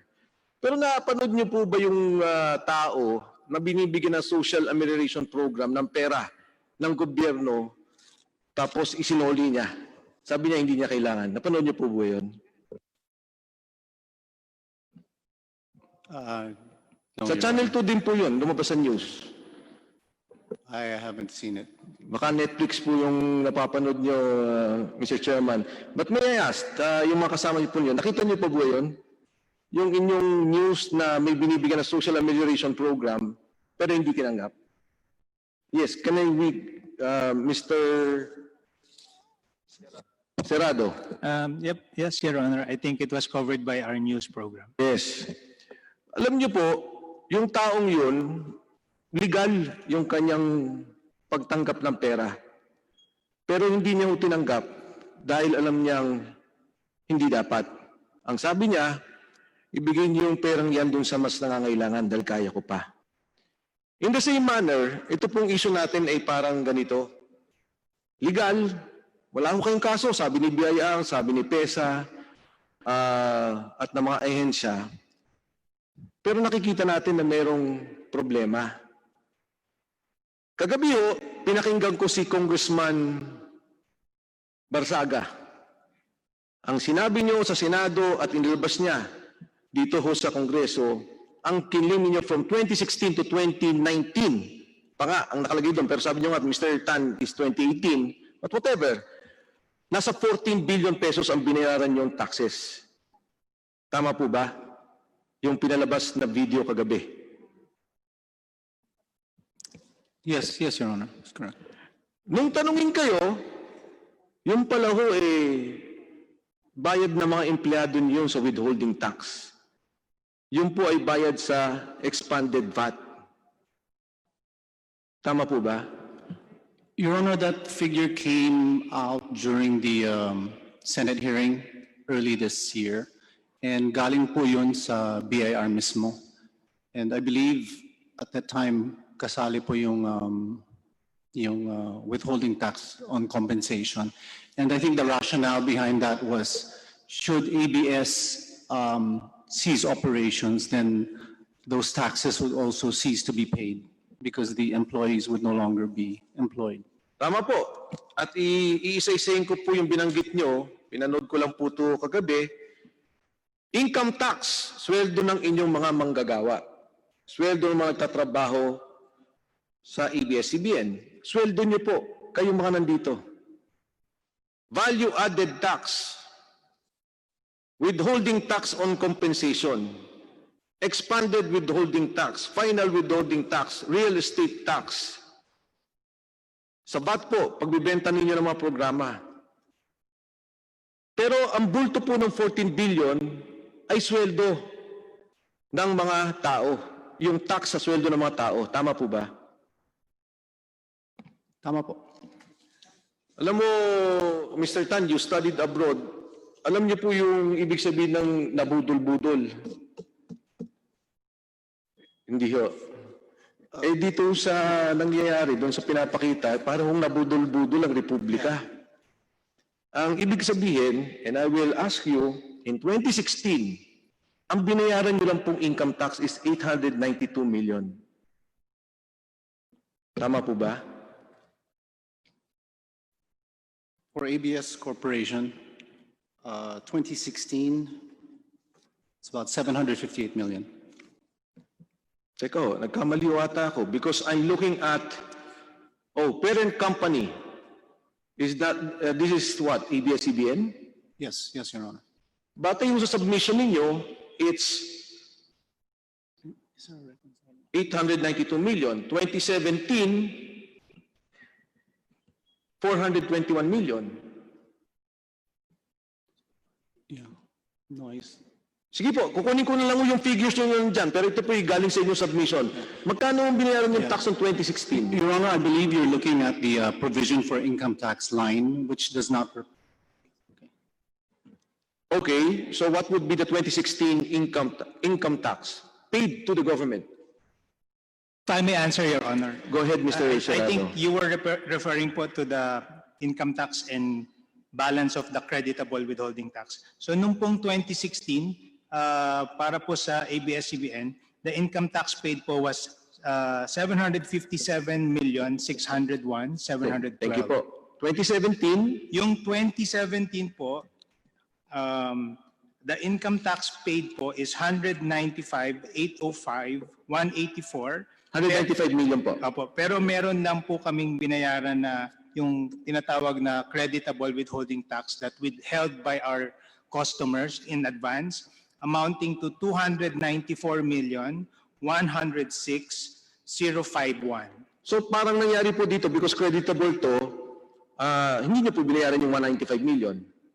Technically po, ano po yan? You have to add po. So technically, ang total po na paid in advance through creditable withholding tax is 195 plus 294, about 489 million. Okay, so sige. in-apply ko na po yung tax payment. Sige po. At tapos sa 2018? Noong 2018 naman po, 163,955,793. Yun naman pong balance of the creditable withholding tax is 312,084,970. Yung creditable withholding tax po is, ano po to? Saan ang galing? Ito nga po yung CBIR po ensures that all large taxpayers pay taxes kahit po hindi kumita okay, via creditable withholding tax po. Okay, 2019? 2019 po, income tax po is 203,266,698. Balance of creditable withholding tax is 140,431,382. Fair po ba, Mr. Senado, na sabihin kung tanggalin na natin yung creditable withholding tax because anyway, yun naman po yung naman-menos nyo doon sa mga binabayaran nyo sa future payments? Tama naman po yan. It can be applied on future payments. Dahil parang kung ini-insure lang ng BIR na may pondong nakalagak sa kanila. Opo, pero ang ibig sabihin lang po nun na kuha na po yun in advance ng BIR. So 2019 is 203 million. 203,266,698. Kung i-add ko po ito lahat, siguro po more or less nasa 1.4 billion pesos. More or less. Hindi ko na po i-eksaktuhin. Tama po. Tama. Okay. Ang sabi po ninyo, 14 billion, pero ang total niyong binayaran is 1.4 billion for 2016, 2017, 2018, 2019. Tama po yan. Okay.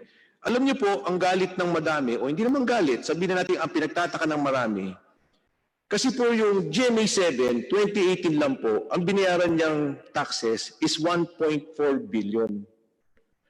Yung pong 2018, ang binayaran niyang taxes is 928 million.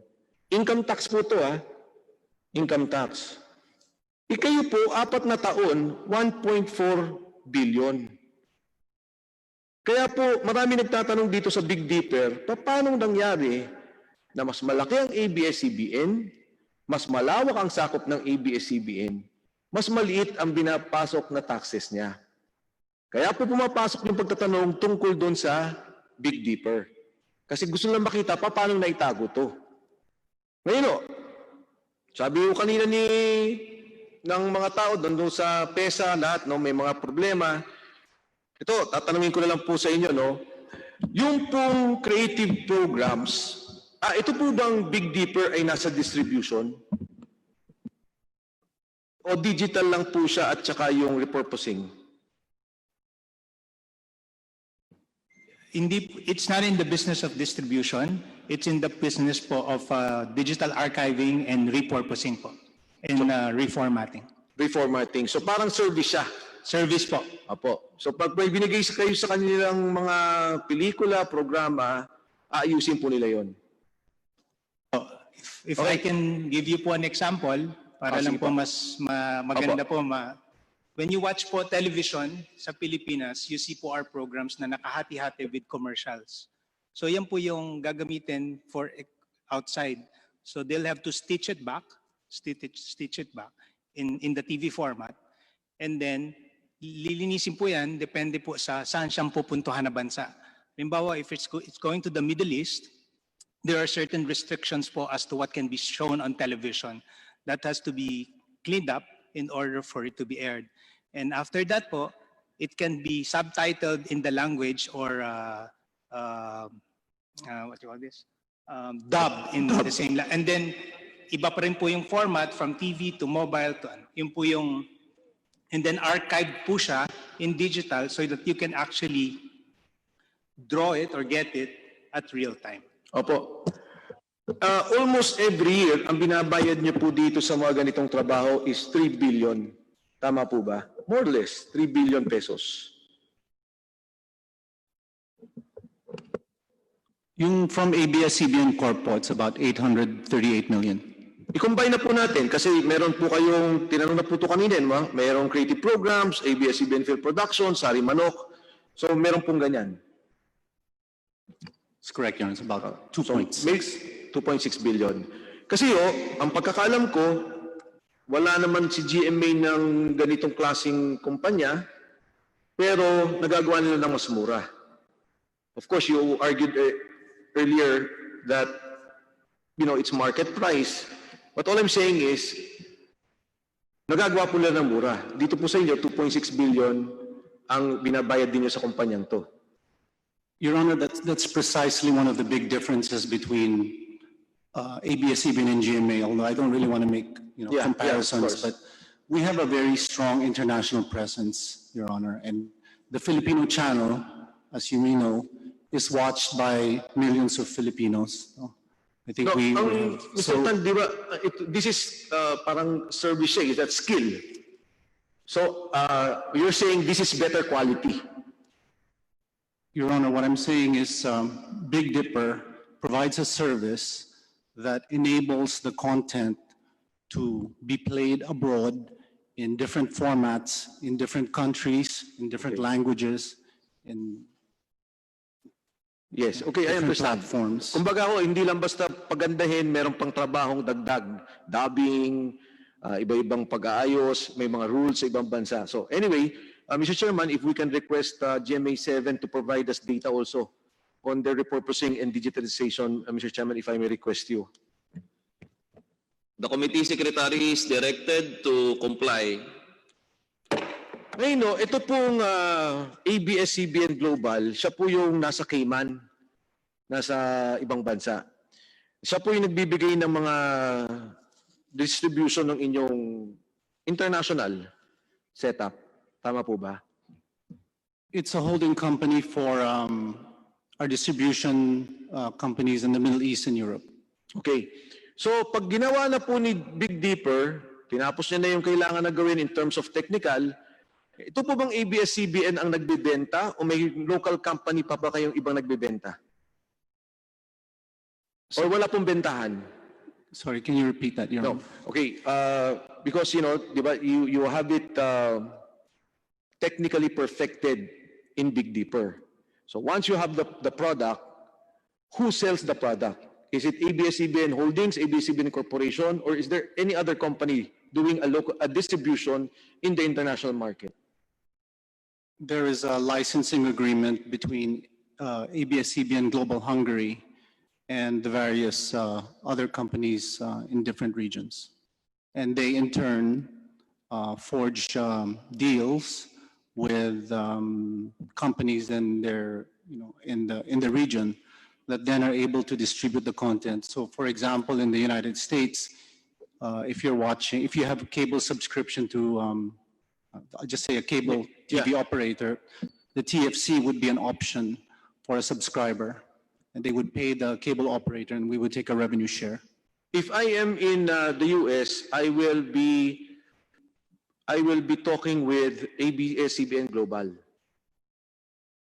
Is that correct? If I am in the Middle East, I would be talking with ABS-CBN Hungary. If I may answer po, if you're in the US, let's say you're like DirecTV in the US, which is a cable. Yung ano po, yung business model.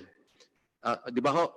Meron kayong produkto dito. Lagay na natin ang probinsyano. Ito po ba ay binibenta ninyo sa ABS-CBN Global o binibigay nyo lang po sa kanya to distribute? Ito po ay pinaghahatian po ng ABS-CBN Hungary at ng ABS-CBN Corporation ang pag-produce po ng content na ito.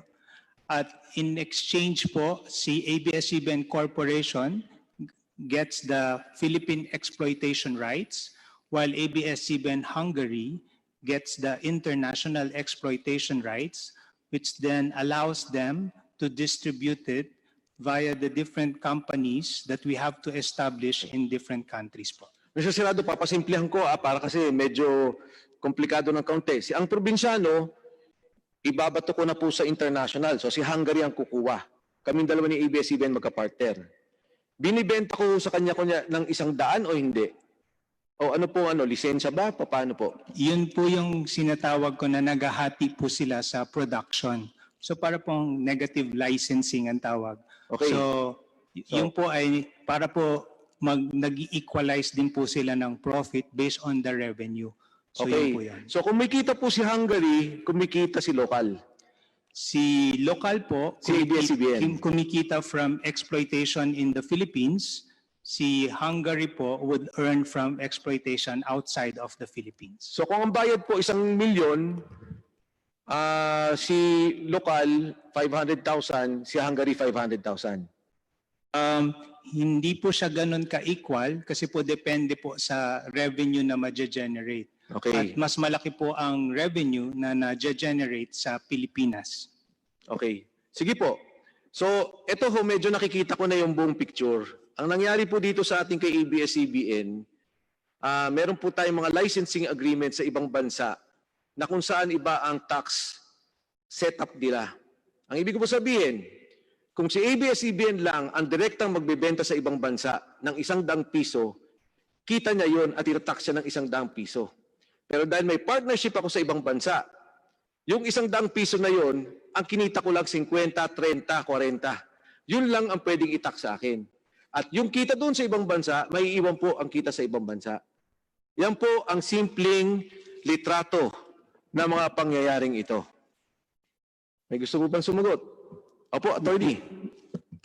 Your Honor, while it is true that ABS-CBN could have distributed the content as through a branch located in a foreign jurisdiction, then that income would have been reported in the head office, which is the ABS-CBN in the Philippines.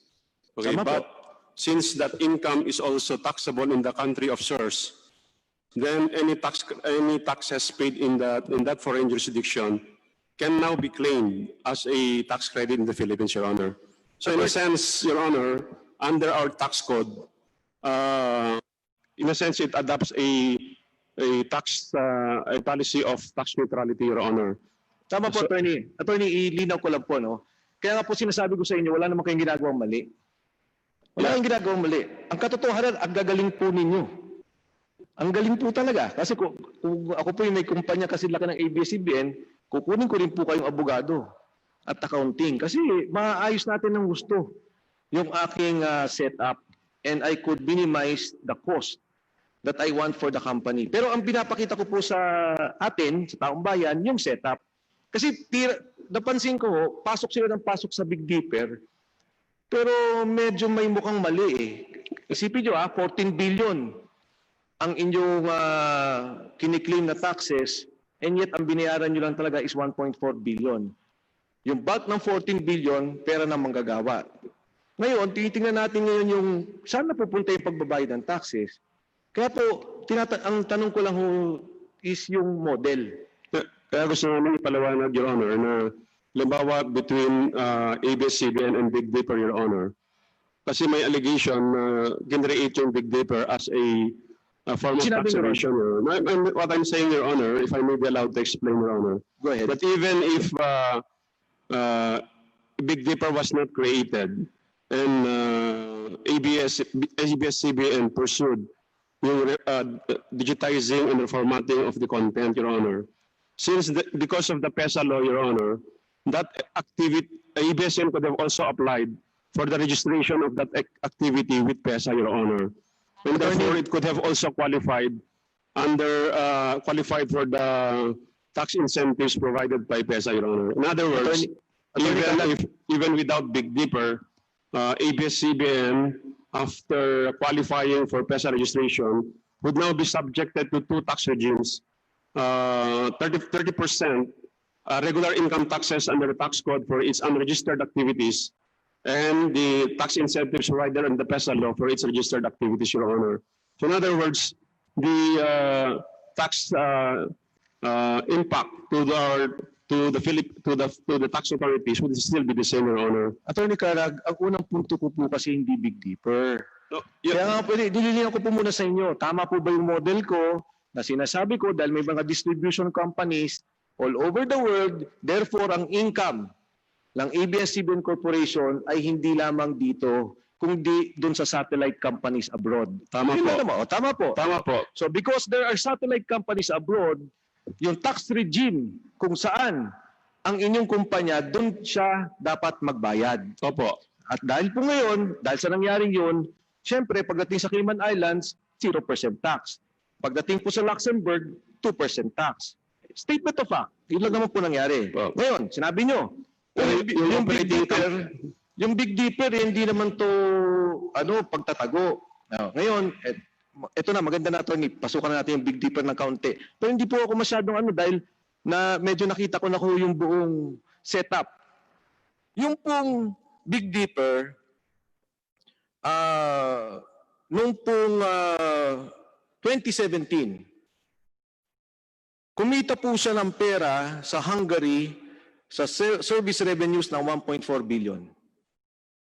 Kumita po siya sa ABS, kasi may 50% kayo kaya kailangan nyo talaga ng digitalization ng lokal because 50% of what Big Dipper is doing is also servicing your local company. Meron po kayong 838 million na binayaran, na kinita si Big Dipper. Yung pong Creative Programs Incorporated, yung ABS-CBN Film Productions, SNN at ANC, kumita po sa service revenues ng 468 million. Tama po ba? Isang taon lang po to, 2017. That's correct, Your Honor. Tama po. Ang binayaran nyo po na income tax based on the 5%. And because of the cost of services and expenses, 30 million lang po. 2017 po to. Big Dipper po not ABS. Big Dipper. 30 million. I have to check that figure, Your Honor. Okay, What I thank have you. is 119 million for 2018. 2017, sir. Mr. Tan, 2017 po. Anyway po, while you're checking, Mr. Tan, nag-cash dividends po kayo, cash dividends of 2.5 billion pesos. Okay, yes, Your Honor. Can I just answer? Your Honor, 2017, income tax paid by Big Dipper was 120 million. Income tax was 120 million. 2017. Minus na hulapat to deductible cost of services and expenses. Kasi ang nasa akin po 30 million. For 2017, Your Honor, Opo, 2017 the po. correct figure is 120.131 million. Yun po yung binayad in terms of income tax ng Big Dipper. Minus everything na po. Okay. Minus all the cost and expenditures. Those are the taxes that were remitted to the government. Okay, thank you. Yung cash dividends po was 2.5 billion. 2017 lang po, sir. Yes. Okay. Ngayon, gusto ko lang pong ipaliwanag. Ito pong Big Dipper kumpanya ninyo. Dahil lahat po ng mga kumpanya ninyo nagpapagawa sa kanya. Yung bayad niyo po dyan, kita mo rin. Parang, kasi kumpanya mo rin naman yun eh. In terms of the ABS-CBN family and the Lopez Inc. Corporation. So, ito pong kita nito ni Big Dipper, binigay nyo naman ngayon sa ABS-CBN Holdings. ABS-CBN. Ito po, hindi natatax. 2.5 billion of cash dividends na hindi pwedeng i-tax under the law. Yes, Mr. Tan. O Mr. Serrado. If I can just po expound on what Attorney Carag said. If I can just put lang po Sir, a premise. yun lang po, di ba? Si Big Dipper, nagre-remit sa kanino ng cash dividends? Big Dipper remits cash dividends to ABS-CBN Corporation Okay, because so it's intra-company 2.5 po. billion na binigay niya dito na cash dividends, hindi po siya na-tax. Tama po ba? But it's not subject to tax po because yung intercompany tax. Domestic corporation. Opo. So yan po yung isa sa mga problema na sinasabi ko, because if that income was ABS-CBN Corporation income, that would have been taxed. But because that money went to Big Dipper and Big Dipper gave cash dividends to ABS-CBN Corporation, there is no tax. If may I be allowed to make a comment on that statement, Your Honor? Sige po. Okay, Your Honor, kung gaya na sinabi ko, kung ang ABS-CBN ang nag-pursue ng kanyang business abroad, Your Honor, no? And then it could have also located in a special economic zone. And it would have been able to avail itself of the tax incentives, just the income tax rate 5%, Your Honor. If ABS-CBN established the same type of company in a different country, sabi No, what I'm saying, Your Honor, is that ABS-CBN does not need to create Big Dipper in order to register its activities in the ecozone, Your Honor. Pwede po siya magtayo ng Big Dipper kahit hindi sa ecozone. Meaning the business can be pursued as a unit in the ABS-CBN Corporation, Your Honor. Okay. So in other words, that particular activity can be registered under PESA, Your Honor. And after approval, it can now avail of the tax incentives. So in other words, it would ABS-CBN. Attorney Carrick, I'm sorry, I don't get your point. Whether I'm in Makati and I register it at PESA, or I go to Cavite and I register it at PESA, it's still PESA. What we're talking about is the concept of PESA, not where it is located. Yeah, but the PESA, the incentives that ABS-CBN avail of is incentives granted by the PESA law, Your Honor. Yes, I agree. Okay, so because it was able to avail of that, what I'm saying is, Your Honor, even if Big Dipper was not created and no revenues flowed to Big Dipper, if ABS-CBN pursued the business by itself, okay, if then you have the building in Mother Ignacia and one of the buildings is PESA registered, you can do it the same without Big Dipper. no, in other words, in the present scenario, Your Honor, there are two entities, ABS-CBN Corp and Big Dipper. But it's possible to have just one entity to register in the ecozone, Your Honor. But there would be unregistered activities and registered activities, and only the registered activities would be entitled to the tax incentives. Now, if all the revenues of this digitizing business would now go to ABS-CBN Corporation, then there would be no need for ABS-CBN Corporation to declare dividends to itself. Therefore, it's still being able to avoid the dividends tax, Your Honor. In other words, whether there are two... Attorney Carag, I think, I think you're trying to justify what's happening when I'm not even saying it's illegal. I'm not even saying it's illegal. Ang sinasabi mo sa akin ngayon, kahit na ginawa niya yun sa, kunyari gumawa lang siyang bureau, nag-digitalize sila, tama, in-enroll niya sa PESA, yung kita naman din noon, pupunta rin naman kay ABS-CBN. If I may clarify, sir, if it's okay. Pare-pareho naman tayo, Pilipino, ba't hindi tayo nagkakaintindihan? So, ganito lang po yung gusto. When this was registered in 2009 po, the registered what was registered with PESA was the activity, hindi naman po yung entity talaga. So it's the activity. So during that time, ang PESA po, I don't know now, will give the company an option whether you do it as a division in ABS-CBN or you do it as a separate company. What Attorney Carag was saying was, if it was made a division within ABS-CBN, those activities would have enjoyed the same tax benefits po. It would have enjoyed the income tax holiday and also the 5% tax. May diferensya. However po, it's administrative nightmare. No, it's not. There's a difference. There's a difference. Kasi po, No, attorney, magkakaroon po siya before you ng- continue, sagutin niyo lang po ako. Yung kinita dito kay Big Dipper, ginawa sa inyong cash dividends, wala kayong tax.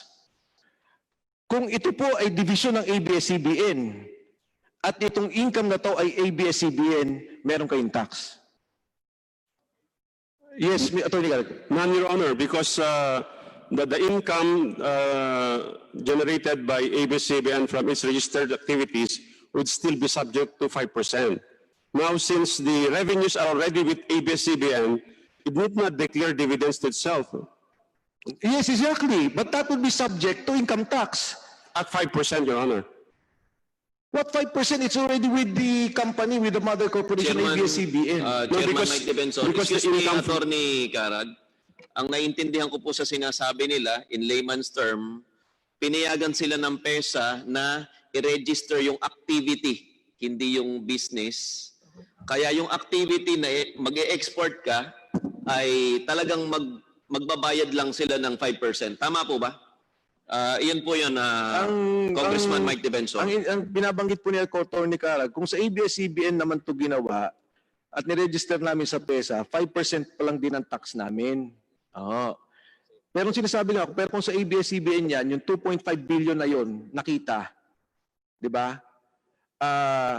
Will be subjected to income tax.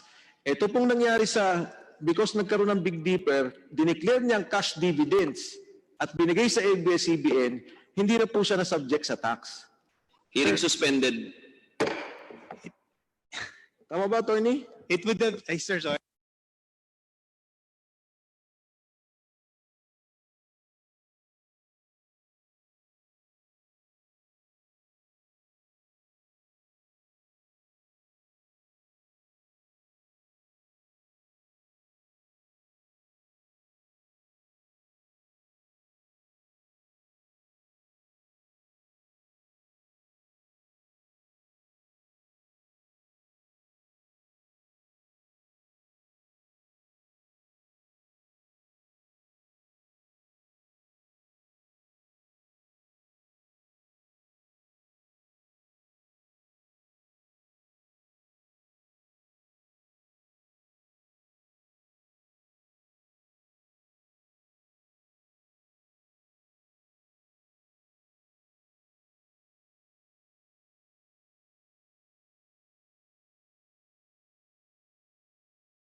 Mr. Chairman. Hearing resumed. Yes. Mr. Chairman, Attorney Carag and I were discussing about the points raised. And ang pinupunto niya, and if I may put it on record, sinasabi niya, once na-register namin yan, and pumasok na yan, hindi na kami pwedeng i-tax ulit sa income tax. Tama po ba, Attorney Carag? So just to make it clear. Yes, Your Honor. Yes. And then I was asking him, and maybe we have to put it on record, bakit hindi niyo po ginawa yung ganun? We could have opted for that, Your Honor, but because there would be difficulties in financial and tax accounting in terms of allocating the cost between the registered activities and unregistered activities, it would be just easier to just put up another company to locate in the ecozone and to register that activity under the PESA rules, Your Honor. So it was more for administrative convenience, Your Honor. Meaning to say, baka po pagka ipinasok niyan, just as I was confused earlier, magka-problema kayo sa pagbabayad ng tax. Hindi naman, Your Honor. Hindi naman. Eh, hindi naman pala. Ba't di nyo po ginawa? Eh, kasi nga, kahit ako confused kanina. No, it's an option given to us under the law, Your Honor. No, I agree. Tinanong ko nga kayo, ba't hindi nyo ginawa? Ang sabi nyo, That's why, Your Honor, the choice of business structure is a prerogative given to businesses, Your Honor. They could pursue businesses with just using one corporation. They could put up branches, or they could put up subsidiaries, Your Honor. yes, but Mr. Chairman, I do not agree with the point of Mr. Carag because I think if that was within ABS-CBN Corporation, mahirapan po talaga kayo, even maybe in the registration of that company. But by going to PESA and setting it up there, then that would have eased your situation and the payment of taxes in the future. And I will go to the next point now, Mr. Attorney Carag. Yung pong Hungary nyo, nagbabayad sa inyo ng ang ABS po ang biggest domestic corporation ninyo na nagbabayad sa Big Dipper. That's correct, Your Honor. And dito po sa non-resident foreign corporation, ang nagbabayad po ay ang Hungary. Tama po ba? That's correct, Your Honor. So, nagbabayad si Hungary kay Big Dipper at si Big Dipper po naman nagbabayad ng maliit na tax sa Hungary. Tama po ba? Could you repeat the last question? Yung pong si Hungary nagbabayad ng maliit na tax, approximately 9%. How much? They pay 9%, which is basically the taxes that are required in that jurisdiction. 9%. Yeah. Whether it's 9 or 15, I don't think they're depriving the Philippine government of any taxes because they pay the taxes overseas. Apo. So nagbabayad po siya ng 9 to 15%. Tapos po, si Big Dipper nagbabayad ng cash dividends to ABS-CBN. So Big Dipper pays its own taxes and then it declares dividends, yes. Opo. Tax-free po yun. Tax-free. The intercompany dividends are tax-free as it is for all. Yes, for all. I'm not saying just for ABS-CBN, for all. So si ABS ang may-ari ng Big Dipper. Yes, Your Honor. Si ABS ang may-ari ng Hungary. That's correct, Your Honor. At yung pong kita kay Hungary ay maliit ang tax na binabayaran din ni ABS-CBN. Hungary pays, I'm not sure I understand the question. Hungary pays, ABS-CBN Global Hungary pays the appropriate taxes in Hungary to the Hungarian government. ABS-CBN Corporation pays the appropriate taxes here in the Philippines to the Philippine government. And Big Dipper Digital Content and Design, Your Honor, pays the 5%. So each of the companies pay the proper taxes as required by the BIR. Yes. So what I'm saying is, it's really a clever setup. You own Hungary. And this is why, Attorney Carrick, I think one of the reasons why magulo din pagka nilagay nyo to sa inyong lugar, sa inyong division, meron kayong Hungary, meron kayong Big Dipper, may kita rin siya dito, parehong pag-aari ni ABS-CBN Corporation, and then based dun sa modelong sinetap nyo, you pay the minimum tax as set up. As a matter of fact, wala naman po akong sinasabing may mali.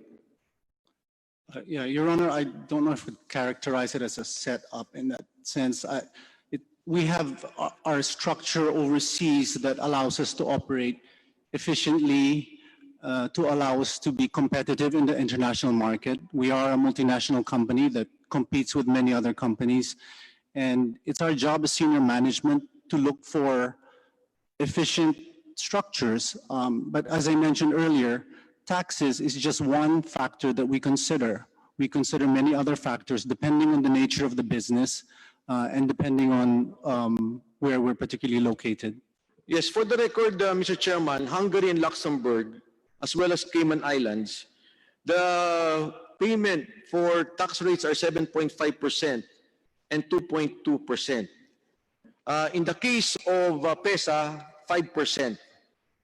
So from a regime of 30%, if this was all centered in ABS-CBN Corporation, without the kung wala po kayong mga opisina sa labas ng bansa na doon yung pinapasok yung pagdidistribute, kung hindi po kayo na-register sa PESA, ang binabayaran nyo po ay 30% of your corporate income tax. Tama po ba? Your Honor, you've described the hypothetical situation. We established and built Big Dipper up to what it is today.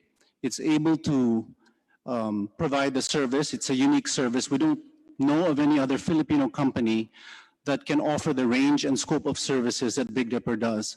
So it's also possible, without Big Dipper, that we would have to engage the services of foreign firms, and there would be no Filipino employment for Big Dipper today. There would be no foreign exchange inflows because we would have to find foreign companies that would do these services. Third time, if you do that, what if you do it abroad? Di ba mas mahal ang cost? At least kung may local kayo, because Big Dipper services your local production, 50%. Mas mahal po kayo pag i-abroad niyo pa itong mga to. It would have been cheaper option to really set up your own digital and repurposing company in the Philippines. Your Honor, I think you were talking about foregone revenues or foregone taxes. So, no, I'm saying, sabi mo, if we don't have Big Dipper, we would use companies in other countries. I said it's a possibility that we would, because the skill set and the technology does not exist here. So when we look for comparable companies, I don't know, I mean there may be, but I don't know of any company here in the Philippines that's able to do what Big Dipper does. And as we mentioned earlier, siya lang po ang accredited by iTunes of Apple. And I think we're trying to get accreditation from other companies like Amazon. No? GMA is not supplying iTunes and Apple and other foreign I'm not aware, platforms. Your Honor, of GMA's activities in this market. I understand that they also have such presence in those platforms. But anyway, we will be asking the committee secretary to give us a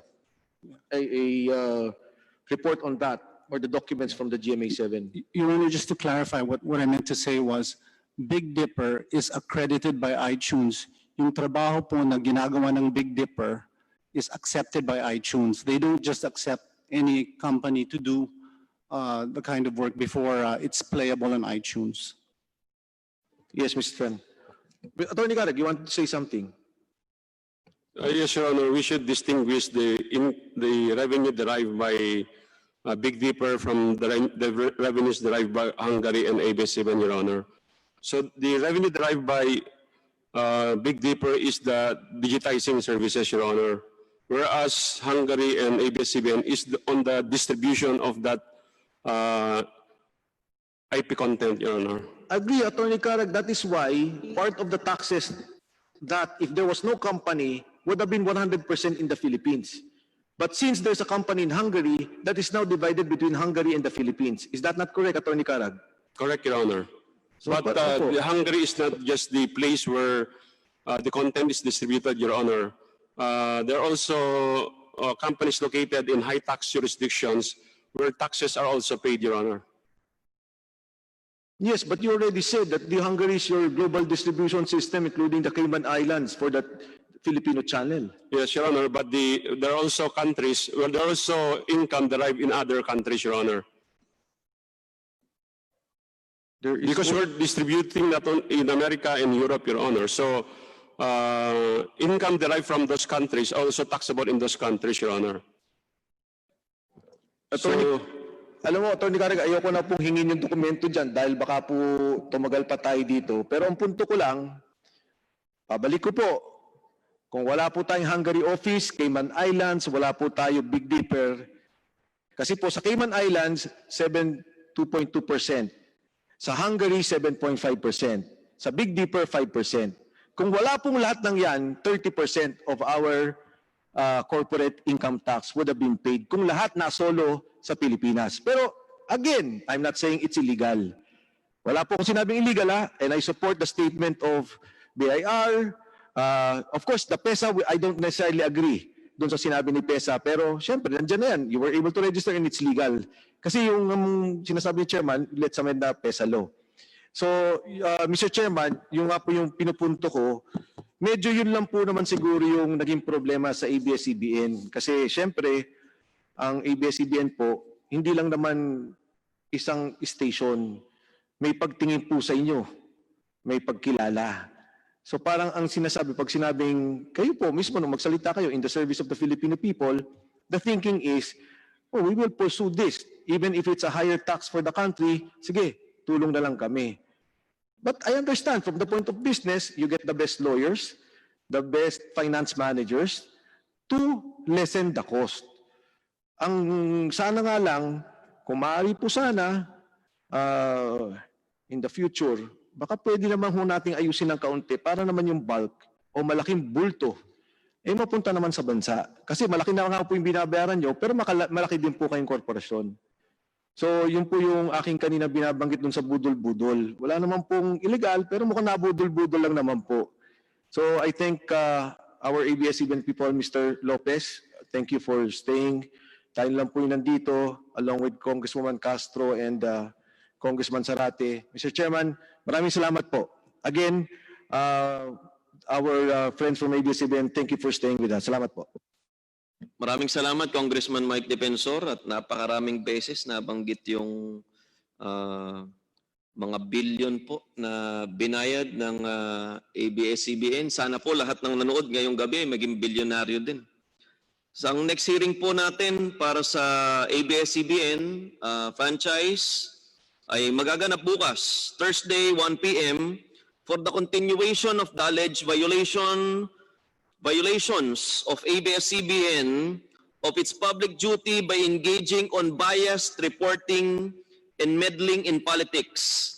The parties, guests, resource persons, members, and sponsors are considered notified for the next hearing.